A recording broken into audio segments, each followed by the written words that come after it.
Alright, hello everybody and welcome back to Skyrim Belongs to the Old Gods. Here we are in the Reach, and you can see we actually control quite a bit of area beyond the Reach at this point. In our last episode, we made great gains, kicking out almost all of the Colovian territories in Skyrim. They basically only have this last Imperial fort over here at the Fortress of Koranvund. And we're going to be getting to that later, but first, of course, we want to wipe out Whiterun over here once and for all, and send them packing up to their, I guess, backup capital here in Winterhold, where that's going to be really the last of their territory. Other than that, something we need to watch out for now, we have a situation here where the orcs have almost entirely taken control of Orsinium. That's going to be really, really bad because as soon as Wayrest goes down and they get rid of Dwynnon over here, they're probably gonna go ahead and try to attack our areas over here on the High Rock side of the Reach. And yeah, that's gonna be a perpetual thorn in our side. If we go over here and take a look at the ledger, we can see that we are one of the largest kingdoms in terms of realm size at this point. Only Alinor is bigger than us. Obviously, Alinor is way ahead of everybody. They have conquered most of Valenwood at this point. It's just a matter of time. Sylvanar and Haven have no chance against them. The Altmer down here have already taken control of Fallen Nesti. They've taken control of Eldenroot, Woodhearth, and all these major cities. And you can see here, though, number 3, or tied actually, with us is Orsinium. So Orsinium is the same size as us, and they can field more troops, because a lot of our territory, remember, is up here in the cold wastelands of northern Skyrim, whereas the orcs control most of these heartlands down here in the more temperate areas of High Rock. So they can field way more troops than us, and they're roughly the same size in terms of territory. So we got to watch out for them now. That's probably our biggest actual threat to us at the moment. The Colovians are having a tough time at this point. They've lost a huge chunk of their territory, and they're almost bankrupt. I mean, if we look down here, we can see they currently only have 67 gold. Our main advantage actually is our gold. Our economy is extremely strong. We have by far the strongest economy in the game right now. And we're going to have to use that to our advantage in terms of being able to afford mercenaries when we need it. Now, the first thing we got to confront here is this typhoid fever, because we're not going to be able to go to war and take these out until this plague is passed. I'm going to go ahead and start that off here. But before we actually speed it up, I do just want to show you guys kind of what's going on here. You can see the main enemy we got among the Nords is actually the Rift at this point. Vaultguard and Morvenskar have splintered off from the Rift. And we can see that they're actually not even controlled by Nords. If we go over here and look at cultures, the ruler of the Rift is actually a Heartlander, an Imperial. And these guys down here are Reachmen, actually. Yeah, the guy in Vaultguard here, House Vasenkarth are Reachmen. And actually, I believe this guy over here is also House Vasenkarth, but he has converted his culture. He has fully adopted imperial ways, and he's taken an imperial wife as well, an Ebonese wife. And we can see House Vasenkarth has almost the entirety of eastern Skyrim here. The Nords themselves are very much, basically they just have Windhelm and Winterhold, and that's all the Nords really control on their own. The rest of this is split between us and House Karth, the rightful lords of the Reach, and true worshippers of the old gods who are true to Reachmen ways, and these other guys over here, Vasenkarth, our main rivals for power in Skyrim, are also, their origins are in the Reach. they used to, many years ago, they used to control Sunderstone down here. And Sunderstone was an independent kingdom at that time, and they were bordering the Colovian estates. The Colovians, of course, controlled Falkreath Hold down here. And so to stave off pressure from the Colovians, these guys actually converted. They lost faith in the old gods, and in fear of the Colovians, they converted to the 8 divines in order to appease the Colovian presence. Now, almost 400 years on from that point, House Vassenkarth, of course, has found a new livelihood over here in eastern Skyrim, and they have mostly abandoned their Reachmen culture. Like I said before, this guy is now an Imperial. These guys over here in Morvenskar and Vaultgard are technically Reachmen culture, but they are still infidels. They have turned away from the old gods and are worshipping the 8 divines. And you can see here, these, this is totally unacceptable. Not only are they our main rivals in Skyrim, but they are people who came from our same stock. They used to be our kinsmen, and they have turned away from the old gods. They've turned away from the Reachmen culture. They've embraced infidels. They've embraced false gods. We are going to run through these guys, and we're going to feast on their heart, essentially. We're not going to let anything stop us. Now, what just happened here? I guess we were being raided. At the conclusion of the last war, we were being raided at this point, and I don't really give a shit about that. They got 7 gold. Hey, Impale, how's it going? Now, what else is going on here? We have a situation, like I said, I'm just going to run the clock over here and wait for this plague to stop. Now, we've got a bunch of stuff going on over here. Chieftain of Rivenwood apparently has the wrong holding. I need to give this to somebody, but we'll do that later. After we conquer some new territory, I'm going to go ahead and give Riverwood to my wife. I'm not even sure why we have this. Oh, because I've planned everything around having 6, but we improved our stewardship, and so that brought our domain size up to 7. So I was able to hold on to just an extra little something there. And yeah, I'm going to be dumping this off to somebody later. Rivenwood needs a mayor, is what we're looking for here. We also have to wait until we can go to war. We need to wait for our threat to go down here. You can see almost everybody in Skyrim, yes, literally everyone else in Skyrim has a defensive pact against us, as well as most of Hammerfell over here, and the remaining Bretons are all allied against us. Somebody in chat is going on about Argonians. The Argonians are never going to get anywhere close to Skyrim. We did just actually, in the last episode, we purged Khajiit from Dawnstar over here. The Khajiit, for some reason, had the majority presence in Dawnstar, and that was very upsetting to me personally. So as soon as we... Oh, here's more raiders from Quay. These idiots all the way over here have absolutely nothing better to do than to take like a 10-year journey by ship and come over to raid. Oh, they're actually on Solitude this time. So what I'm going to do, I'm actually going to kick them off of here. The good news is that Solitude has more defenders than their raiding party actually has. But I'm just going to raise some of my troops here and kick them off of there. Solitude is one of our major economic drivers, and I don't want them to be... I don't want them to take a tax penalty from having been raided, because that's a significant penalty, and that's going to hurt us when we actually do want money and we do want to go to war. Okay, these guys... Okay, there's some people I can raise here. Send these guys over there. How about Elder's Blood? You got anybody? No? What's going on over here? Okay, there should be...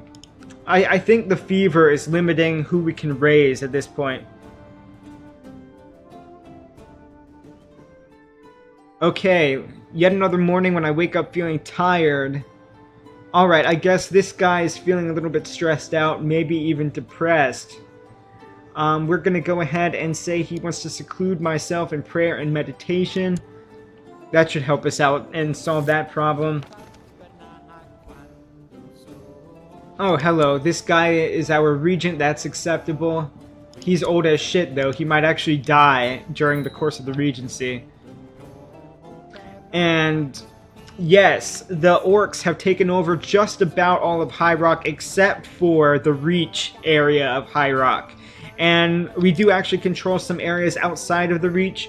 Ironically, we control the orc fortresses up here in Farong, and Kothgaron as well has converted to Reachmen culture. We also control the formerly Breton city of Gehenna, which is also a decent income driver for us. That is a fairly major city. Okay, we're back from our meditation. Okay, it's only by my will alone that I set my mind in motion. I am now a better man. We gain a shit ton of favor from that, and we may or may not get temperate or diligent. Let's take a look at that. Did we get any of that? Nope. That's fine. We did resolve our depression or whatever was going on there.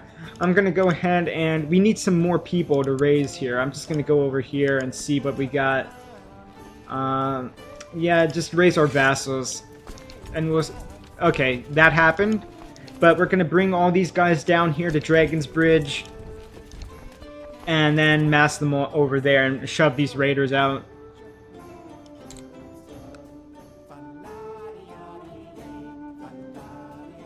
And speed that along a little bit more.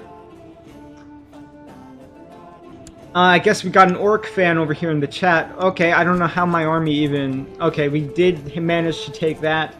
What's going on here now? I need help with a delicate private matter. I don't think the Chancellor wants to know about it. There are those who think me undiplomatic, and I fear they are right. And now I really need to be diplomatic, or the woman blackmailing me might spread her lies, with me being unable to do anything about it. So, we have a situation here where there's a special lady friend of ours who was going around spreading rumors in the palace. We're going to ask this guy to help us out. Can he take care of it for us? Or should I say, no, not even friends can know about this? I'm going to go ahead. This guy likes us a lot, and he's old. So I don't believe that this will backfire at any point. We did manage to shove out these raiders here. So I'm just going to go ahead and disband these armies.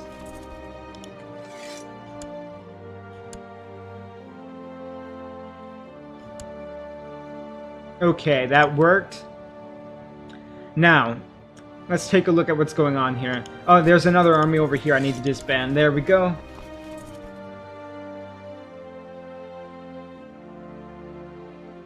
So, okay, yes, somebody called Malakath a turd. That is absolutely correct. Yes. Malakath was transformed. It used to be Trinimac, a champion of the Aedra. But then Trinimac got swallowed up by Boethia and got shit out, basically, and he became Malakath, and all of his followers were transformed as well, and they switched from being Aldmer to being these disgusting, beastly orcs that we know and love today. So, it looks like our friend has got back to us here. It says, without the help of this guy, oh, shit. I was unable to stop the extortionist. Now everybody thinks I really did do that awful thing with that lunatic woman, which I'm sure we did not. We would never ever do such a thing, or be so improper. What sort of king would go ahead and do something like that? But it says we are so ashamed, I don't know what to do. We have a 15% chance of becoming depressed. Hopefully that... okay, it looks like we have avoided that. This guy especially has a tendency to... occasionally he has picked up depression like 5 or 6 times. And what we've had to do to get rid of that, we've had to keep doing that meditation event. And he is like a holy type. He's very pious. His focus is on theology. And so meditation really helps him out in that regard. And we get a shit ton of favor or piety from it as well. Now, Let's see, did the plague... No, the plague is still going. It started quite a while ago, about 2 years. I'm guessing it's going to be probably another year or so before it phases out here. So let's go ahead and... Oh, shit, I got more armies up here. Okay, we're going to have those guys stand down. And let's take a look at what's going on. Okay, Orsinium is all the way down here. They're actually at war with Kvatch at this point. And it looks like Camlorn is apparently still in the fight around here somewhere. Camlorn being one of these former Breton kingdoms up here in High Rock. What's this going on? Okay, it looks like our daughter is sick. So she's got the slow fever. We're going to pray to the old gods that she recovers. And our physician... Who's our physician here? If I take a look at my council... Yes, Drosna is still our physician. We're going to go ahead and praise her because, look, she just cured my daughter. Drosna is really an expert healer. She's got 22 learning. Just a total badass and the best physician we've had in quite a while. So we're going to go ahead and personally praise her for the good work. And she should like us a little bit more now. Yes, she received praise. She's very happy about that one.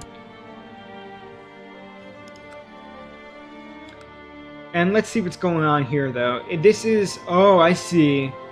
Yes. Tanith is actually trying to... Well, where's Camlorn, though? Camlorn, I believe now, is actually a vassal of the orcs. If we go in here and look at this.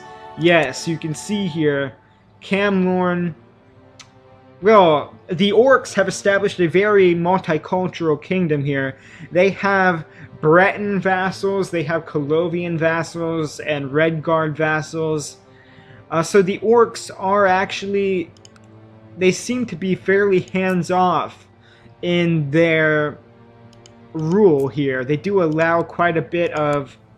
Although you can see their most powerful vassals are indeed orcs. In Whitehaven there, in Daggerfall, we've got orcs. Yeah, Orsinium, of course, directly here. Anticlear is an orc, yes. So, Fuatra, my second daughter, wants to join the Mercantile Guild. I'm going to tell her to stay home here, because we do need her in case something should happen to our heir. She's a little bit crazy, but that's okay. She's got great, well, not great stats, but okay stats, and she's pretty good at stewardship and intrigue. So this is going to be our backup heir should anything happen to this guy. We're going to say absolutely not, you're going to stay home, because if people run off and join guilds, first of all, they transfer into being a vassal of the guild leader, so that's fucking terrible for us. And then on top of that, there's a good chance they can die in the course of leveling up their guild questing.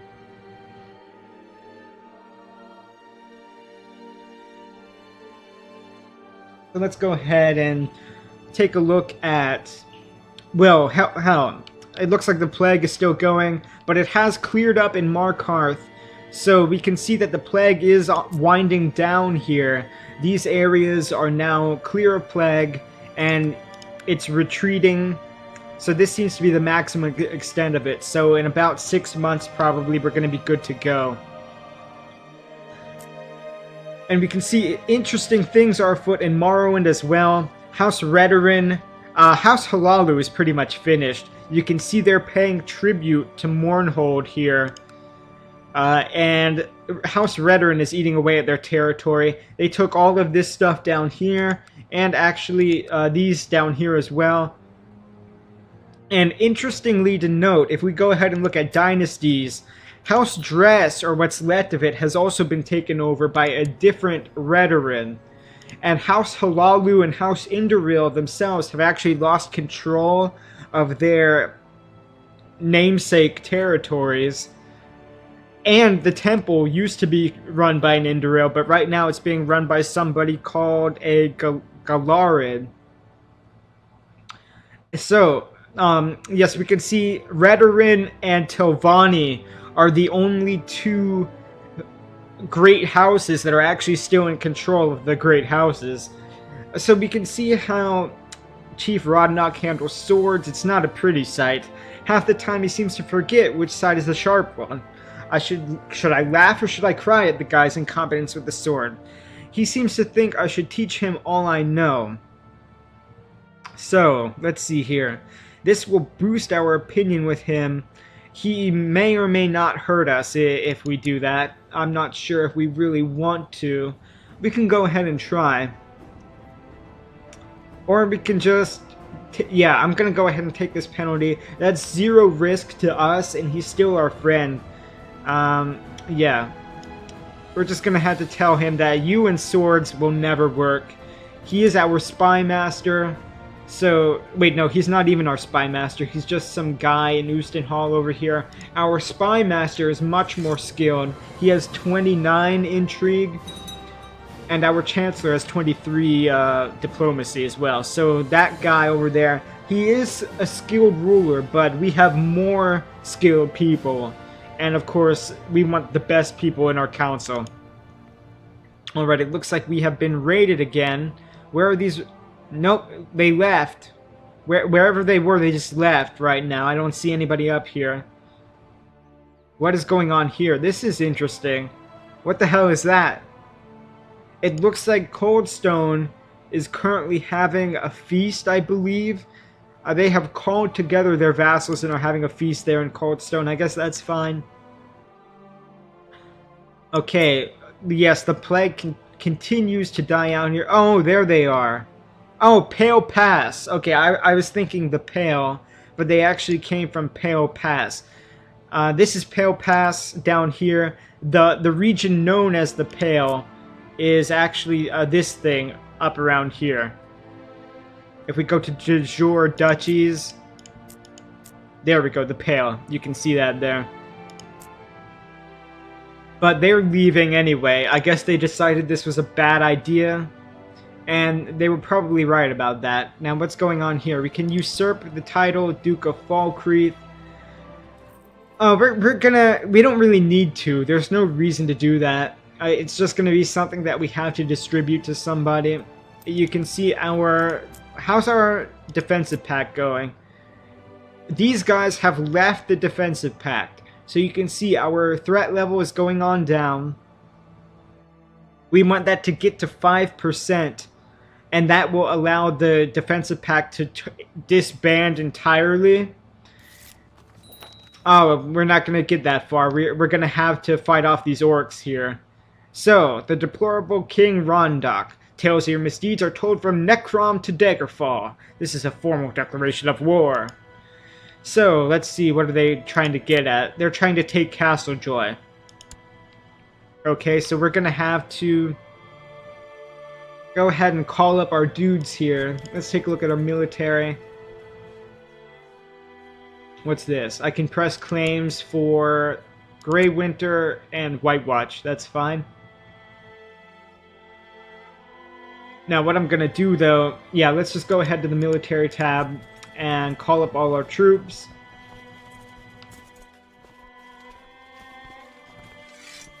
And call in all our allies here. We can see a huge portion of our armies are actually from our tribal vassals and our assorted allies. So we're going to go ahead and call all these people up. And then we're going to go ahead and raise our own levies as well. And we're going to go on in, and I think we want to mass in Cambrian is where we're going to move these people to. And these types, move them across to... yeah, let's just go with Raven Spring. Everybody into Raven Spring there. And everyone on this side is going to go to Cambrian, and that's where we're going to stick these people. Now we've got to be careful here because we are moving through during the winter time, and that's going to be annoying as well because we're going to have to deal with low supply limit up here in... well, first of all, we still have active plague. Okay, so supply limit might be an issue in these areas as well. I'm just taking a look at this and seeing if we can indeed move these people through here without too much trouble. This mountain pass, this is why fighting the orcs is going to be a huge pain in the ass. We have to cross this mountain pass here to actually get around to High Rock. And you can see the supply limit. Oh, hello, who's this here? Ironbind. Who are these people? Oh, interesting. To the Reachmen Savage, Rondach. Damn you to oblivion. So, is this a Nord? It looks like she has some terrible disease. Okay, we're in a situation... The defensive pact is still active against us. So, we can defend against them. I don't think the defensive pact is going to... Okay, we're actually going to move these guys over here. And, yeah, detour. Everybody from here, everybody from down here is going to move up to that area. And we're going to need to go ahead and call in some mercenaries now. I'm going to go ahead and we're going to get the Great Company. Where are these guys? Let's go to total strength for mercenaries. Great Company. Going to go ahead and do that. I think we also want to... Well, first we're going to move these guys out. I'm going to move them over to Duncarn. And then after the Great Company moves their asses off of our capital there, I'm going to call in additional mercenaries. I'm thinking somewhere in the realm of, I don't know, 1,500 additional mercenaries is probably going to do the trick. How many men does Iron Point have? Let me just take a look at this. So they don't have very many people. This is not our biggest threat over here. We definitely need to pay more attention to the orcs. That is going to be a way bigger problem. They have a way bigger army. Hey, Wolfhearth, how's it going? Good to see you. Yeah, it has been a while, hasn't it? I think it's been about a week since I was streaming anything. And, you know, I was having a kind of a sore throat for most of the week, and I still kind of do, actually. But I was really annoyed that I wasn't able to play either Crusader Kings or Morrowind because I wanted to... Oh, shit, here we go. Yeah, I wasn't paying attention there, so we did have a situation where... Oh, let's see what the maximum supply limit is in here. Yeah, that's not good. Let's see if we can make it out of here. They're gonna get out in like a month. Okay, so we're gonna lose a shit ton of people. Yeah, we just lost like 1,000 guys there. That's unfortunate. Yeah, so I'm gonna go ahead and order our additional mercenaries because now we definitely need them. And I'm going to say... who do I want to hire here? I'm going to keep an eye out, by the way, for issues going on up here. We're also going to have problems once we get into Volksgiga. You can see we've got too many men coming through here. Yeah, so that's not great. I'm going to try to take these guys. Who just got here? Okay, these guys just got there. So I'm going to move them into Ironheim. And these people, is that it? Yeah, that's it. Okay, well that, I don't know. We're just going to go with that for now. And I think we should be able to... I'm actually not sure. I've never gone to war with the orcs before, or in Orsinium. When we were fighting orcs in the past, it was always these orcs that were along this coast here in the Bay of Faron. So this is actually our first fight with Orsinium, and as well they have expanded considerably since we have really been paying attention to them. As we were fighting the Colovians down around here and securing the rest of southern Skyrim, the orcs have expanded all the way out here. They got rid of Evermore, they got rid of Galvudon. Galvudon is reduced to this one little county here. And I see, this is real bad. I'm taking a shit ton of attrition damage as I move these guys through here. This is the issue with the mountain pass that I was talking about. Yeah, let's see if I can move these guys over there to Cloud Spring. And some of these guys should be able to get out soon.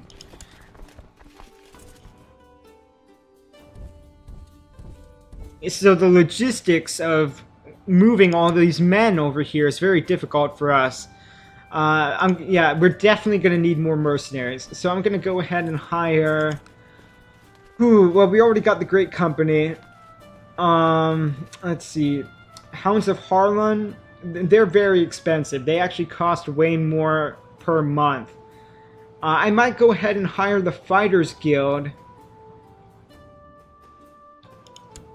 Interesting, the Fighters Guild of Skyrim is actually run by a Reachmen. You can see that's how far our influence has extended in the past couple hundred years. All these guilds now are run by... well, this is run by a Breton. But the Fighters Guild... oh, that's All Care War Academy. Fighters Guild of Cyrodiil. Fighters Guild of Skyrim, though, is Reachmen, and that's pretty cool. Okay, somebody's saying something about... Arena is getting a remaster. I'm not sure about that. You call it a remaster. What they're actually doing is they're doing like an OpenMW kind of engine. I think that project is called OpenTES Arena, I think is the name of it. But it's basically the same sort of thing as OpenMW. It's not necessarily remastered graphics or anything. They're just re-implementing the existing game in a new engine. And that will, you are correct that will open the door to modders coming in and tweaking a lot of stuff. Different lighting, different models, different textures, obviously. And yes, Daggerfall Unity is another engine port. It's not a complete rebuild, mind you. OpenTES Arena and OpenMW are new projects started from scratch that seek to emulate the vanilla engine of those games. Daggerfall Unity, on the other hand, is a port of Daggerfall to the Unity engine. So they're a little bit different in that regard. I'm just going to go ahead and get these guys, the Blackbow Bandits.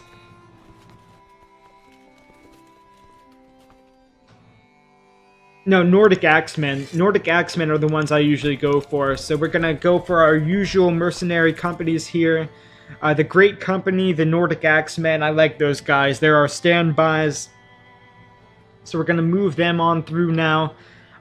Winter should be over here shortly. We're actually going to wait until the turn of the month here, and then we're going to be able to move these guys up without any attrition penalty. We've taken huge attrition damage. You can see we've lost a lot of guys as we're trying to move through this mountain pass in the winter. It looks like the orcs are not here yet. I probably should have just waited. Until the summertime came and then got my armies together at that point. I kind of jumped the gun there. Let's move our guy over here and have him sit on... oh, Azra's Crossing. Okay, there comes at least one column of orcs. And we can see that their total force is actually going to be like 4,200 there.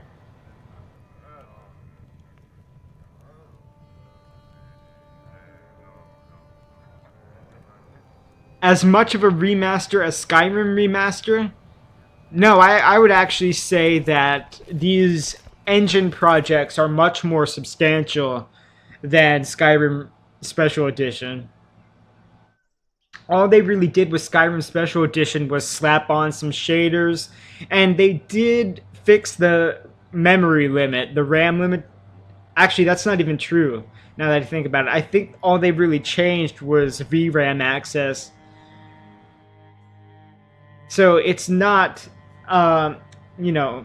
it's not that big a deal, really. The Special Edition, I have no reason right now to use the Special Edition of Skyrim. I really do. I'm going to totally wait until the script extender comes out and there's full support and more mods get ported over. But I don't know if if that's ever going to happen at this point, because it's been... has it been a year yet? I think it's been more than that. Alright. We've suppressed rebels in Ravenscar, so the province is going to remain peaceful.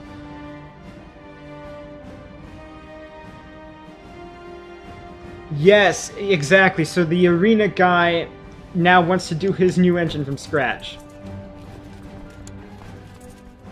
Okay, but what we're going to do now, we can see that we've got a lot of people at this point. We're going to go ahead and move them on into Ravenspring.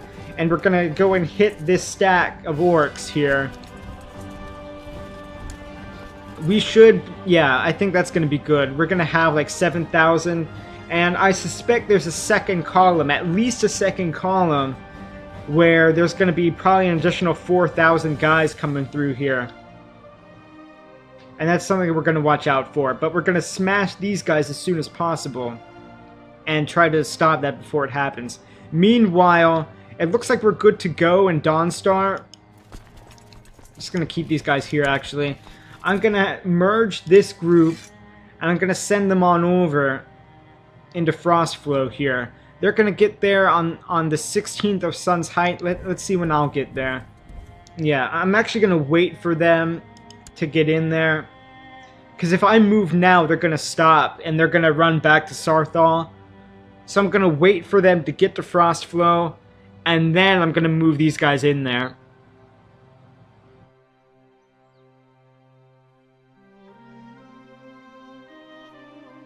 Oh, apparently you say that Skyrim Remastered is an actual project somebody's doing to put Skyrim assets into the Fallout 4 engine. That's actually pretty interesting.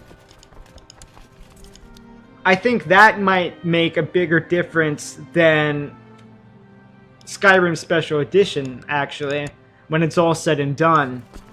Because I think Fallout 4, that's fully 64-bit, isn't it?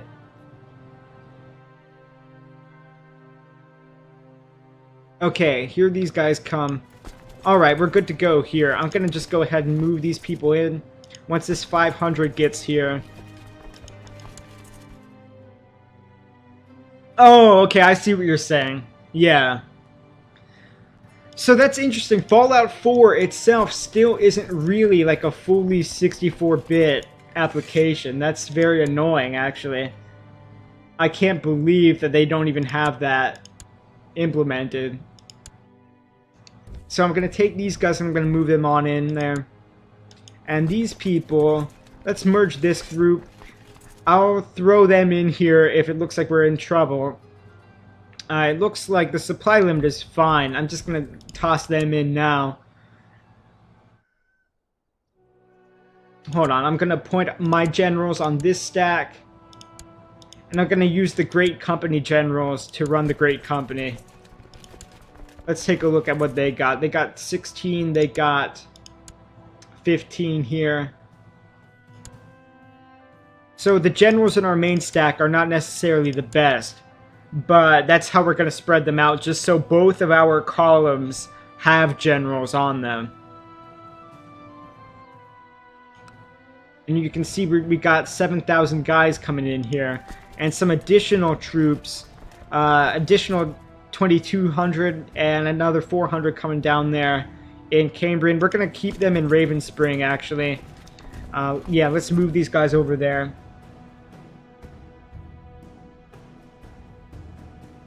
Yeah, it's just enough to make it work on the Xbox and the PlayStation and sell the game again for the so-called next-gen consoles.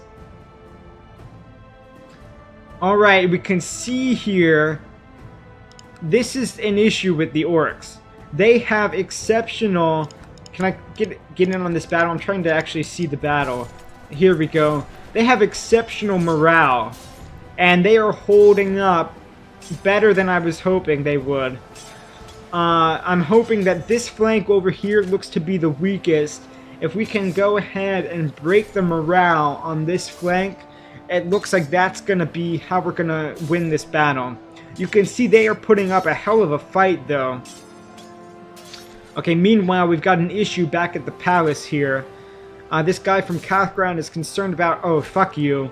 Yeah, he wants us to give free land to his kid, and that's not going to happen. He wants Karspire, too. That's like one of our ancestral lands. Karspire is actually... When we started the game, Karspire was our capital.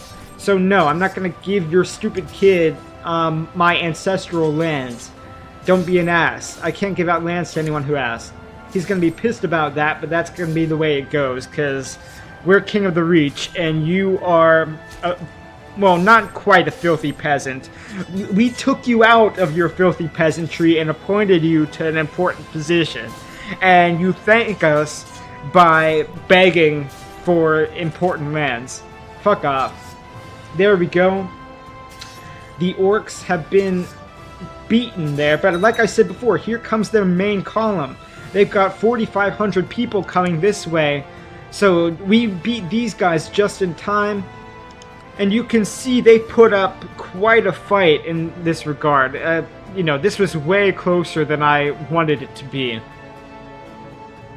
We did manage to take out 2 of theirs for every 1 of theirs.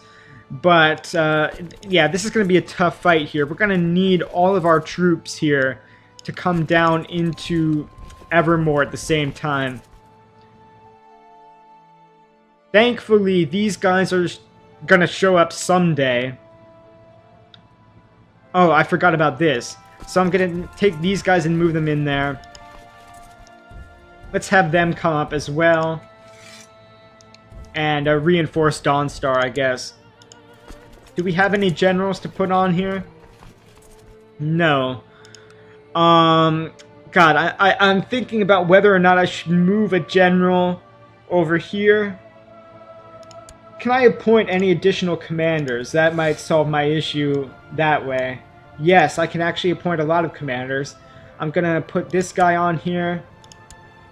And how about this guy as well? And one more. Who is this?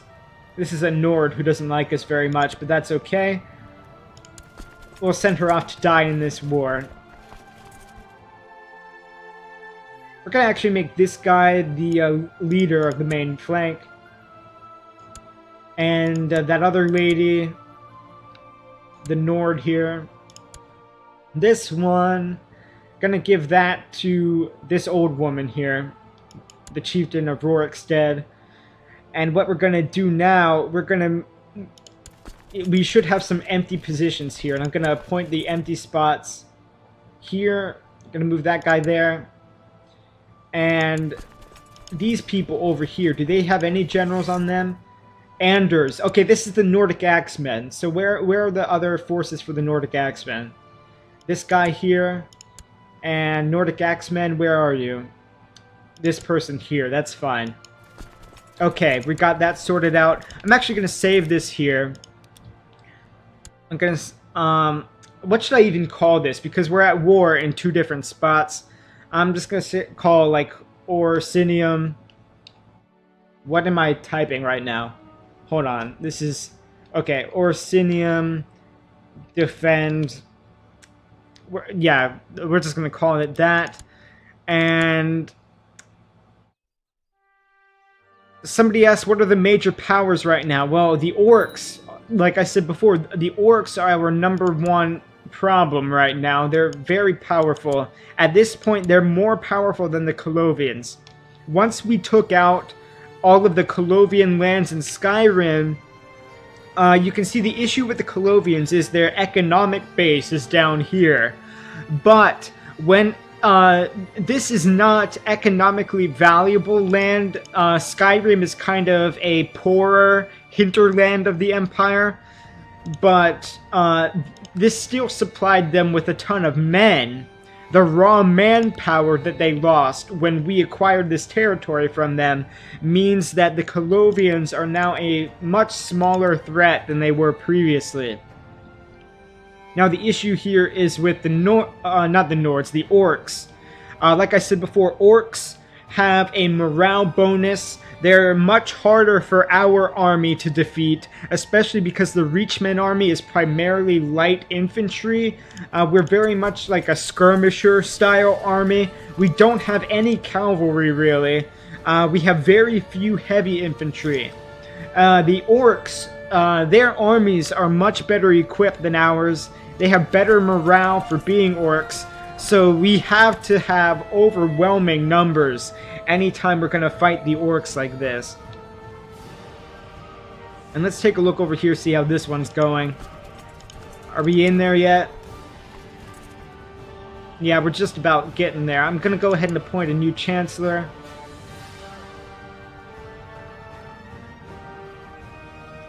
We've got more coming up here. So let's hurry it up and move over here.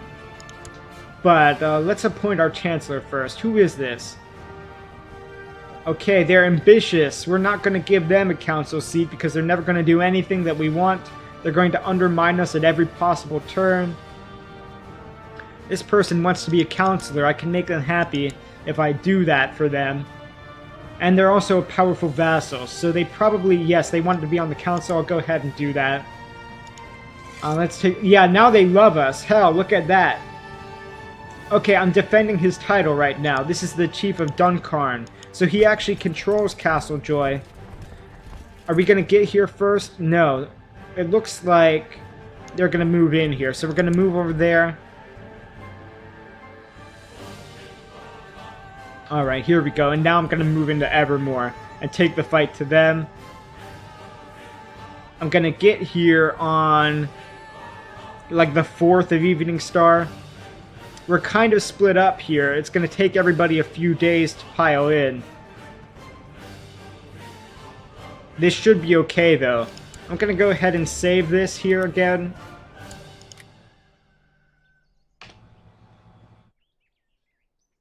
And aside from the orcs, the other major powers, at this point, Kavach and the Colovians are the same size. And obviously, Alinor... Okay, we did a good job up here. Went ahead and smashed their army there.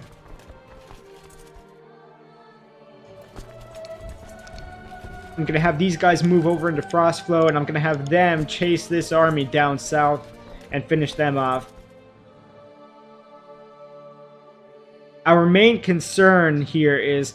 Actually, this is very interesting. I did not realize that Iron Point was this weak. They can only field about 1,200 men altogether. So Iron Bind, I think, is going to be our next war target, potentially. Okay, shit. Okay, there we go. This is going to be interesting here. How's our morale doing right now? If I can click on this war here. Okay, there we go. This flank, if these guys can hold out... Oh, god damn it. No. Learn on your own. Are we going to do this? That general has 21 martial skills, so he's a very good general. We can see that it's a pretty close fight here. Our morale is not excellent either. But there we go. That flank is down. These guys are engaged in... Okay. What's going on here? Okay, that's that other thing. Oh my, look at this. This is going to be a tough one. Now this flank are moving in. They are moving in to attack that column there. They advance. There we go. That's it right there. Once these guys, they went in and charged this center column, that allows us to... Oh shit, we lost our center as well. Hold on, let's see how this is going to play out. Okay. We did come out ahead here. Who's this guy? Holy shit. And Altmer. Is he fighting for me? This is the Riverwatch band. I did not hire the Riverwatch band. But these are the orcs. So... How did the Riverwatch band end up in my army? Hold on, let's take a look at this here. Nordic Axemen I hired. Yes, great company I hired. Riverwatch band, let's take a look at these guys. Where are they? Riverwatch band was hired by my vassal. Okay, so the Chiefess of Reachcliff has hired the Riverwatch band. It looks like they have some extra money of their own, and they went ahead and hired this guy to bolster their forces there.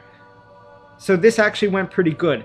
But we can see the difference in the makeup of the armies. The orcs have way more heavy infantry than we do. We have almost entirely light infantry here.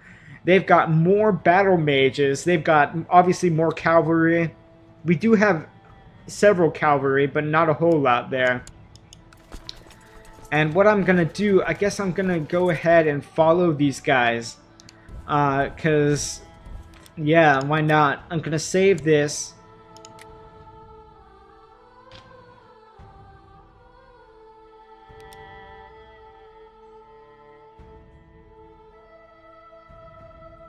Yeah, well, remember, this isn't medieval Europe. This is Tamriel. Oh, these guys are suiciding as they're walking through the mountain pass. They had the same trouble we did earlier. And you're right, yes. The Paradox gameplay format kind of depends on this kind of layout. It's going to be impossible for battles to take place within the span of hours when like every second is a day in gameplay terms.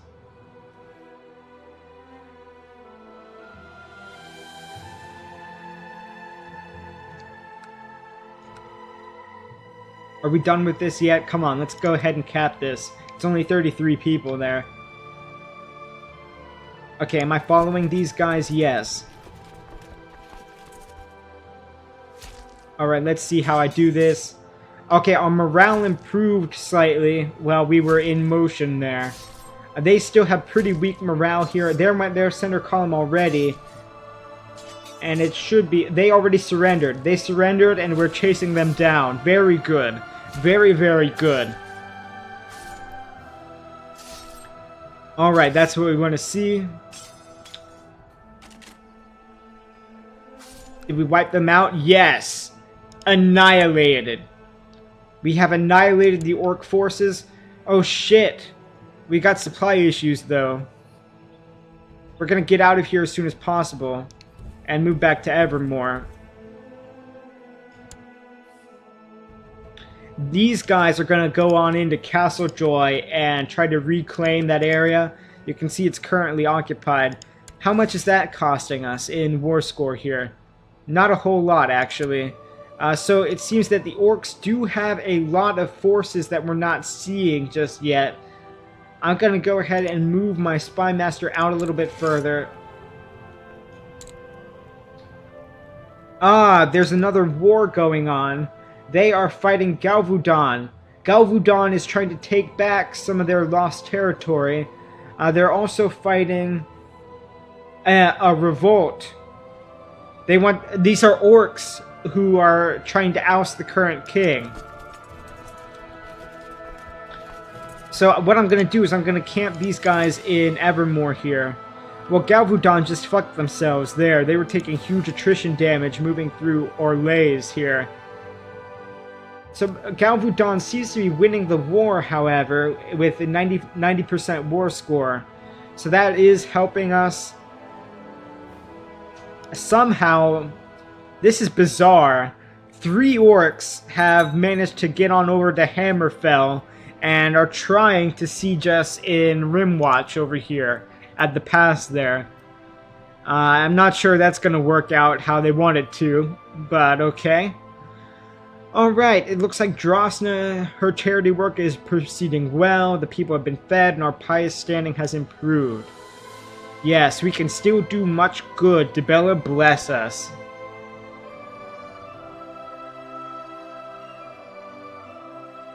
Yeah, you want to talk about long time frames for wars. Civilization has much longer... What the hell is this? Hold on. Okay, this is not related to us at all. This is actually an uprising of the Elysian Order. Marukadi is what this mod calls the Elysian Order. They named it after... Hold on, if we take a look at this guy, the Prophet Maruk. Yes, Maruk the Seer, I guess, was one of the founders of the Elysian Order. So this is interesting here. Yeah, you can see this area in Neugrad has a majority of people who actually follow the Elysian Order, and they've got troops popping in there to try to take control. Meanwhile, Korvond is at war with itself. Yes, this is a revolt. That's hilarious, actually. Oh, I see. These guys are trying to go independent of the Colovian estates. I don't know why they would. That's like suicide for them. That's the worst thing they could do, because if they go independent of the Colovians, I'm just going to immediately move in and swallow both of those counties that they have. Okay, here we go. We've got line of sight on some more orcs. It looks like there's a max of 1,400 here. A huge stack there. Ah, Nimble and Dorvin. Those are actually the Bretons. The orcs down here only muster 900, and it looks like they just lost a battle there. They're down to 71 on that stack. Alright, Defenders of Evermore are dying. The siege on Castle Joy has been lifted. So that's great. We still got more allies coming in. These guys are way late. Holy shit. This war started like 5 years ago. And they're not even here yet. They're just halfway. They're halfway there. Meanwhile, on this front, it looks like these guys are getting nowhere close to their war goal. And that's fine with us. We're actually going to move on into their territory and occupy some of their shit. Alright, so this is going well thus far. Our spy master has a good view of the war between the Bretons and the orcs over here. These guys have a huge stack. Are they going to get here in time? And oh no, it looks like the orcs are going to make their escape. Actually, those are red guards in service to the orcs. They came from the chain down here. You can see the chain is run by... Yes, these are red guards. The orcs do not yet have any of the Yakutans in their service. The Yakutans, what's left of them, are still independent. But yeah, it definitely looks like the orcs control a good chunk of Hammerfell. The chain they've got out here, they've got Shady Sands, and as well as Roseguard over here. So it looks like, yeah, we're just about done with Ironbind here. It was a huge mistake for them to attack us. I don't know why they thought they could get away with that.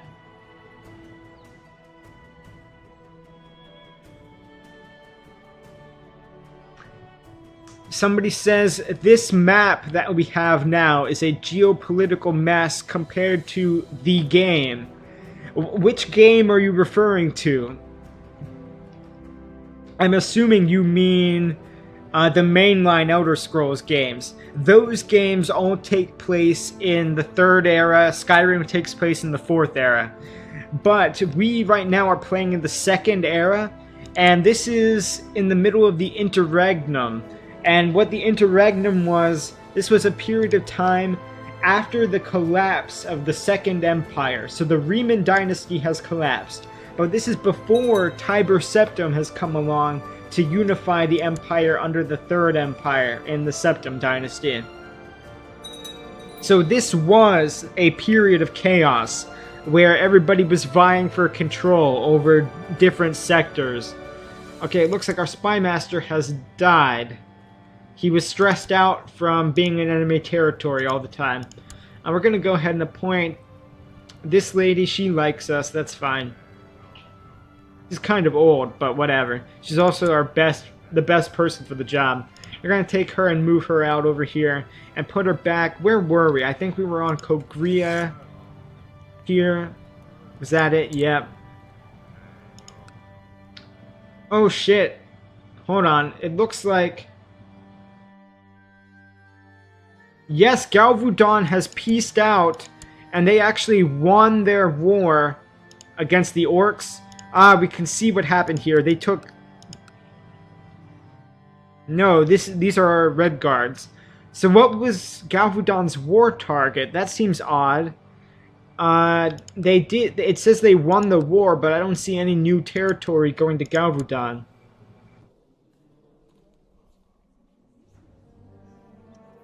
Yeah, okay, that's weird.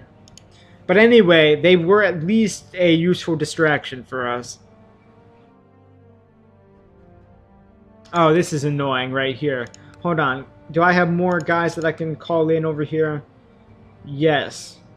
Holy shit, he has 1,800 available men. How did that happen?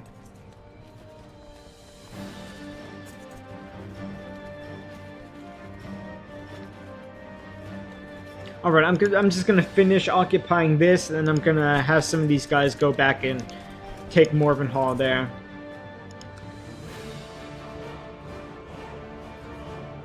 Alright, and this is going well. It seems the orcs do not have their shit together quite yet.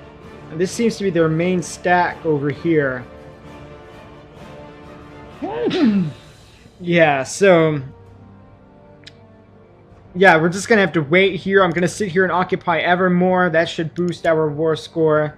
And after I raid all of this stuff as well, the Lordship of Grimdyke is apparently under somebody else's control. Interesting. Ah, Dwinin actually controls that.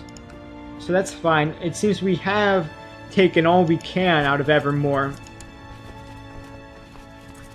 I'm gonna take... let's check the supply limit here. Wintertime, this has a pretty low supply limit. So I'm gonna take the 1,000 over here. I'm gonna move these 1,000 guys into Azros Crossing. I'm gonna try to occupy that. And what I'm gonna do... let's see, when can I move these guys? So about 4 months from now, I'm going to take my Spy Master and move them up here to Mark Waste in here.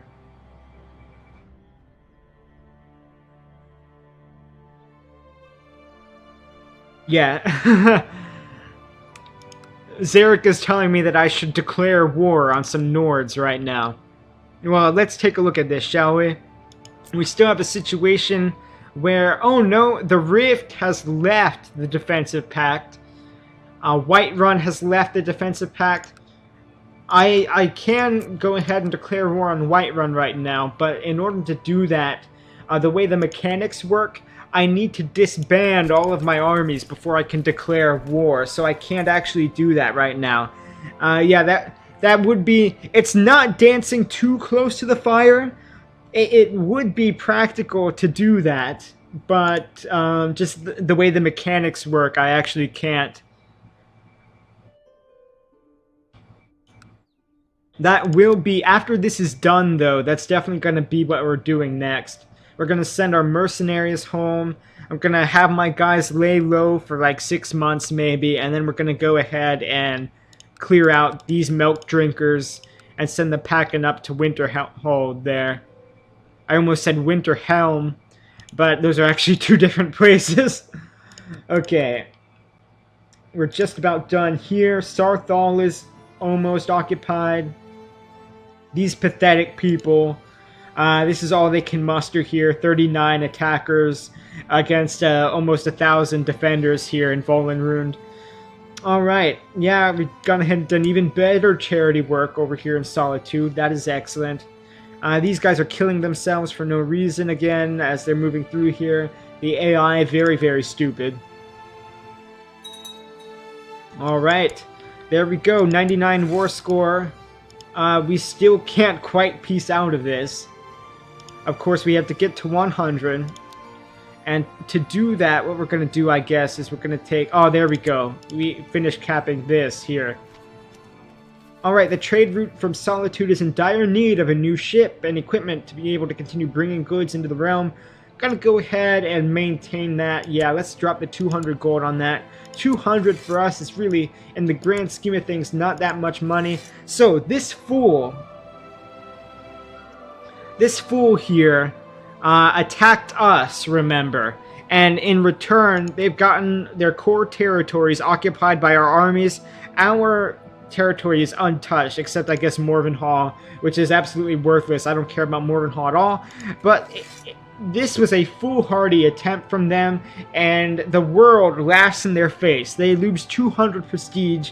We gain prestige. We gain favor from the war. They actually pay us gold, and the 8 Divines lose moral authority for 20 years because of this idiotic attempt to attack us. So there we go. We win that. I'm going to pull these guys back here. I'm going to have them go over here and them over here. Alright, it looks like we're doing pretty good against the orcs. Let's see here. It is winter.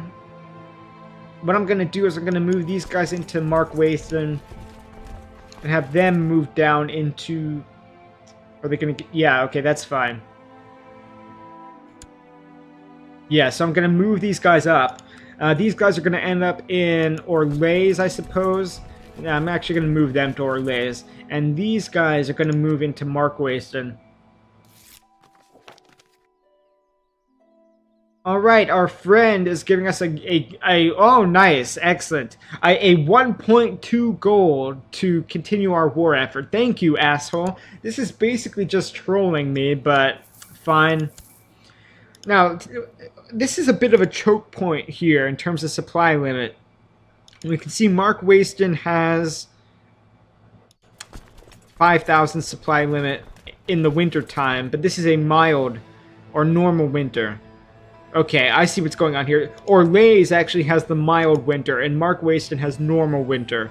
So in winter, this has a supply limit of 5.2, so that's fine. We're going to go ahead and move these guys down here, and our main stack is going to move into Mark Wasteland there. Yeah, send them to Winterfell, exactly. It's all the same shit. Windhelm, Winterhold, Winterhelm, Winterfell, you know, one of these wintry places.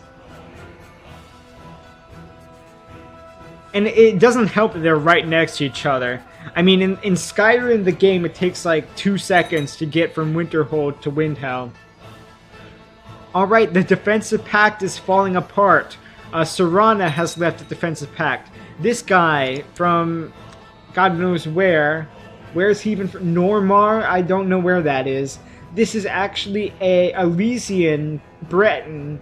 Okay, this is a Breton who worships the Elysian Order, and he is located up here. Okay.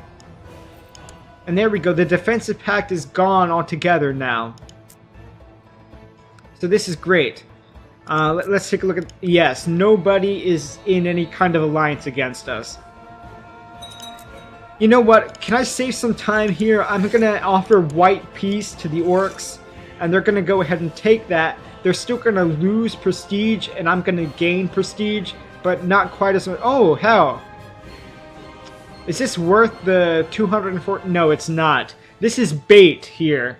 What this is bait, okay? Because I'm only 63% into the war right now.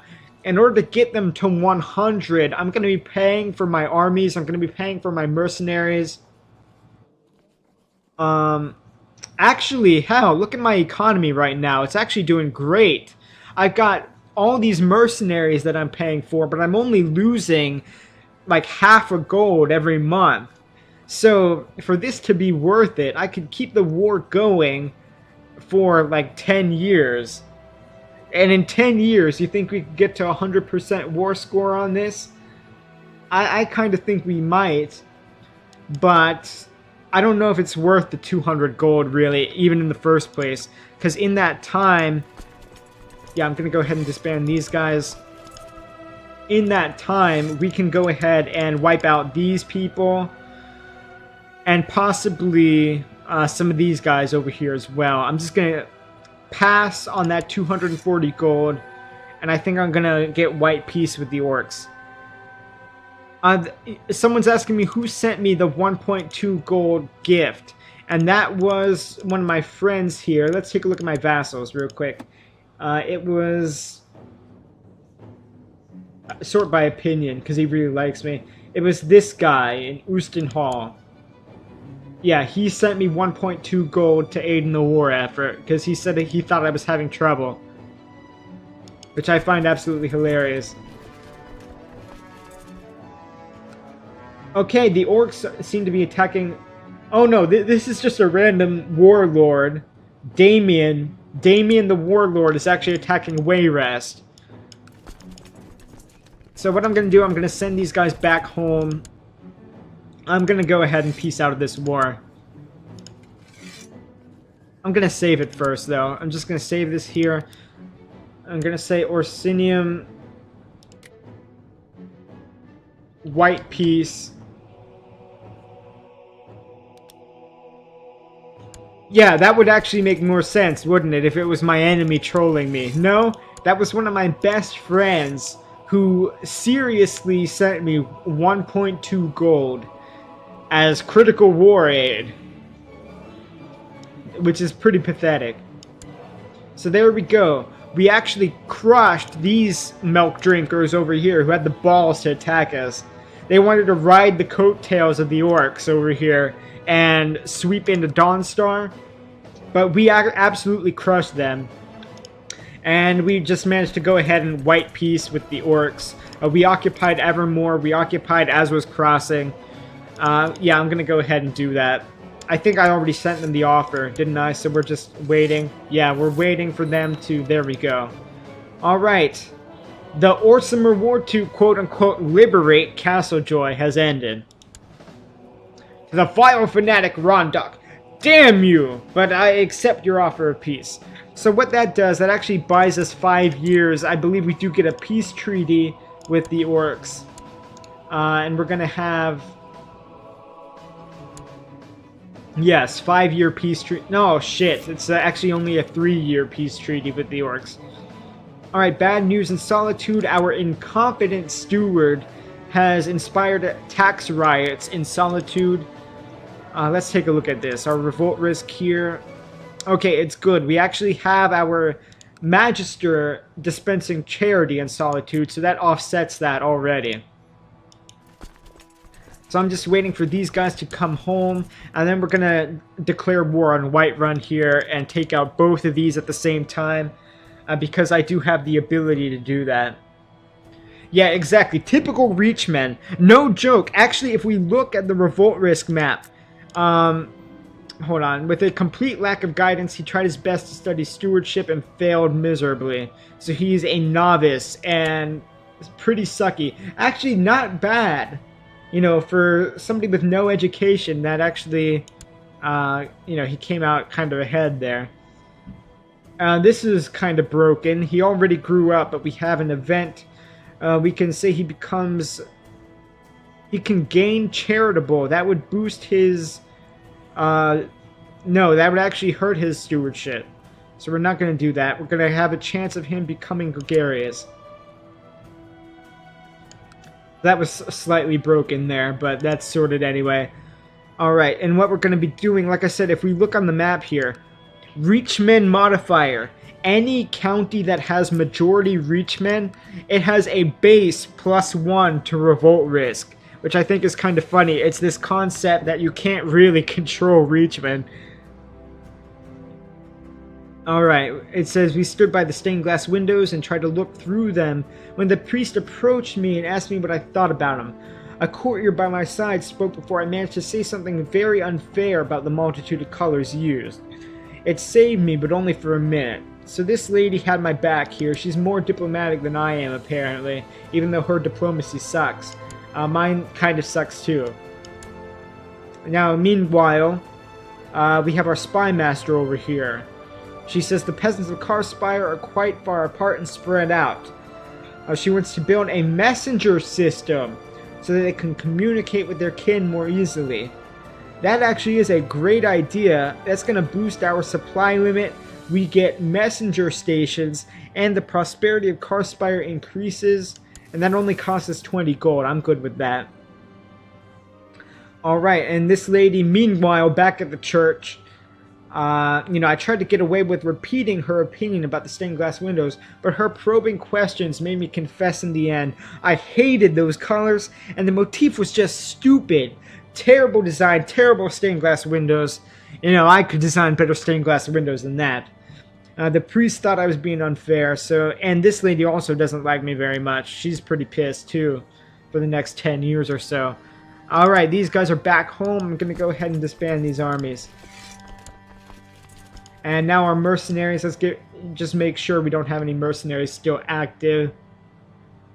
Scroll in here, see if we can dismiss various people. No. Okay, so all of our mercenaries are home as well. And our economy should be recovering shortly. At the turn of the month here. Yeah, there we go. And now we're back to making, holy crap, we're making almost 18 gold per month. Yeah, that guy would have been better off sending me a goat or a hag raven. A hag raven would actually be much more useful in battle than a goat. I'm not sure what I would do with a goat, except maybe feed it to the soldiers.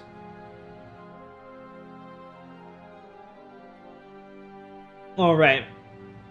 So I'm going to take a look at my military tab real quick. We are down a little bit. I'm wondering if I should let maybe 6 months pass.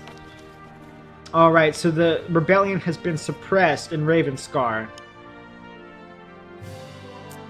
Alright, so this is all good here.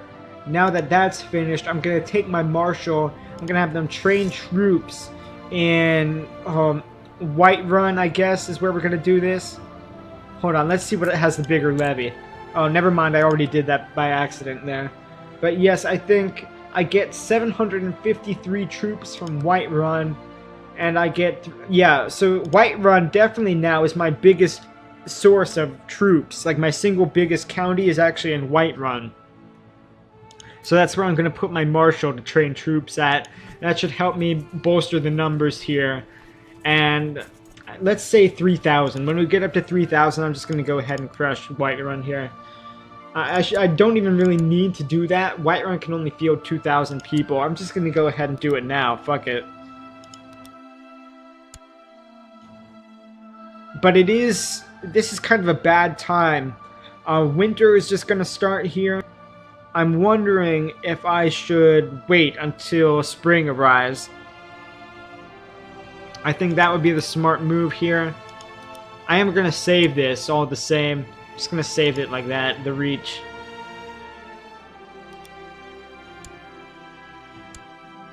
Alright, meanwhile we have a prissy little prisoner complaining about their conditions. And we've been over this time and time again.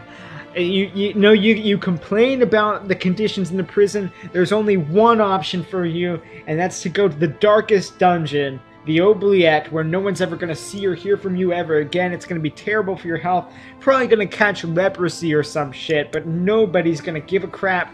Nobody's ever going to see or hear from you ever again. No communication with your little wife here. Yeah, no more conjugal visits, none of that. You're done. You're finished. Alright. So he's banished down there to the darkest dungeon. The orcs are still having issues here. Nope, it looks like they're actually going to beat the shit out of the rebellion here. Oh, the rebellion was based out of Camlorn. The Bretons were actually trying to overthrow from the inside. Remember, this Breton here is a vassal of the orcs. And so the Breton vassals of the orcs, we were talking about that multiculturalism they had going on here earlier. You can see that that actually resulted in a rebellion by the Breton vassals. But it looks like the orc is actually going to win out in the end. Unfortunately. It would have been great if the Bretons would have overthrown the orc there. Let's see. Clan Matron, what the hell is that? That's just that's a nothing title. All of these are just fluff titles. Designated Regent. Let's see, do I want to put my son in as a designated regent, or is there somebody else we can put in here? Our steward, maybe? Drosna is pretty good. Drosna, like I said before, I think she actually is a hag raven. She's gotten up to 104 years old and seems to actually be still quite young. Don't forget goat legs and cheese wheels. Yeah, a single jerky feeds a whole army in Chrono Trigger.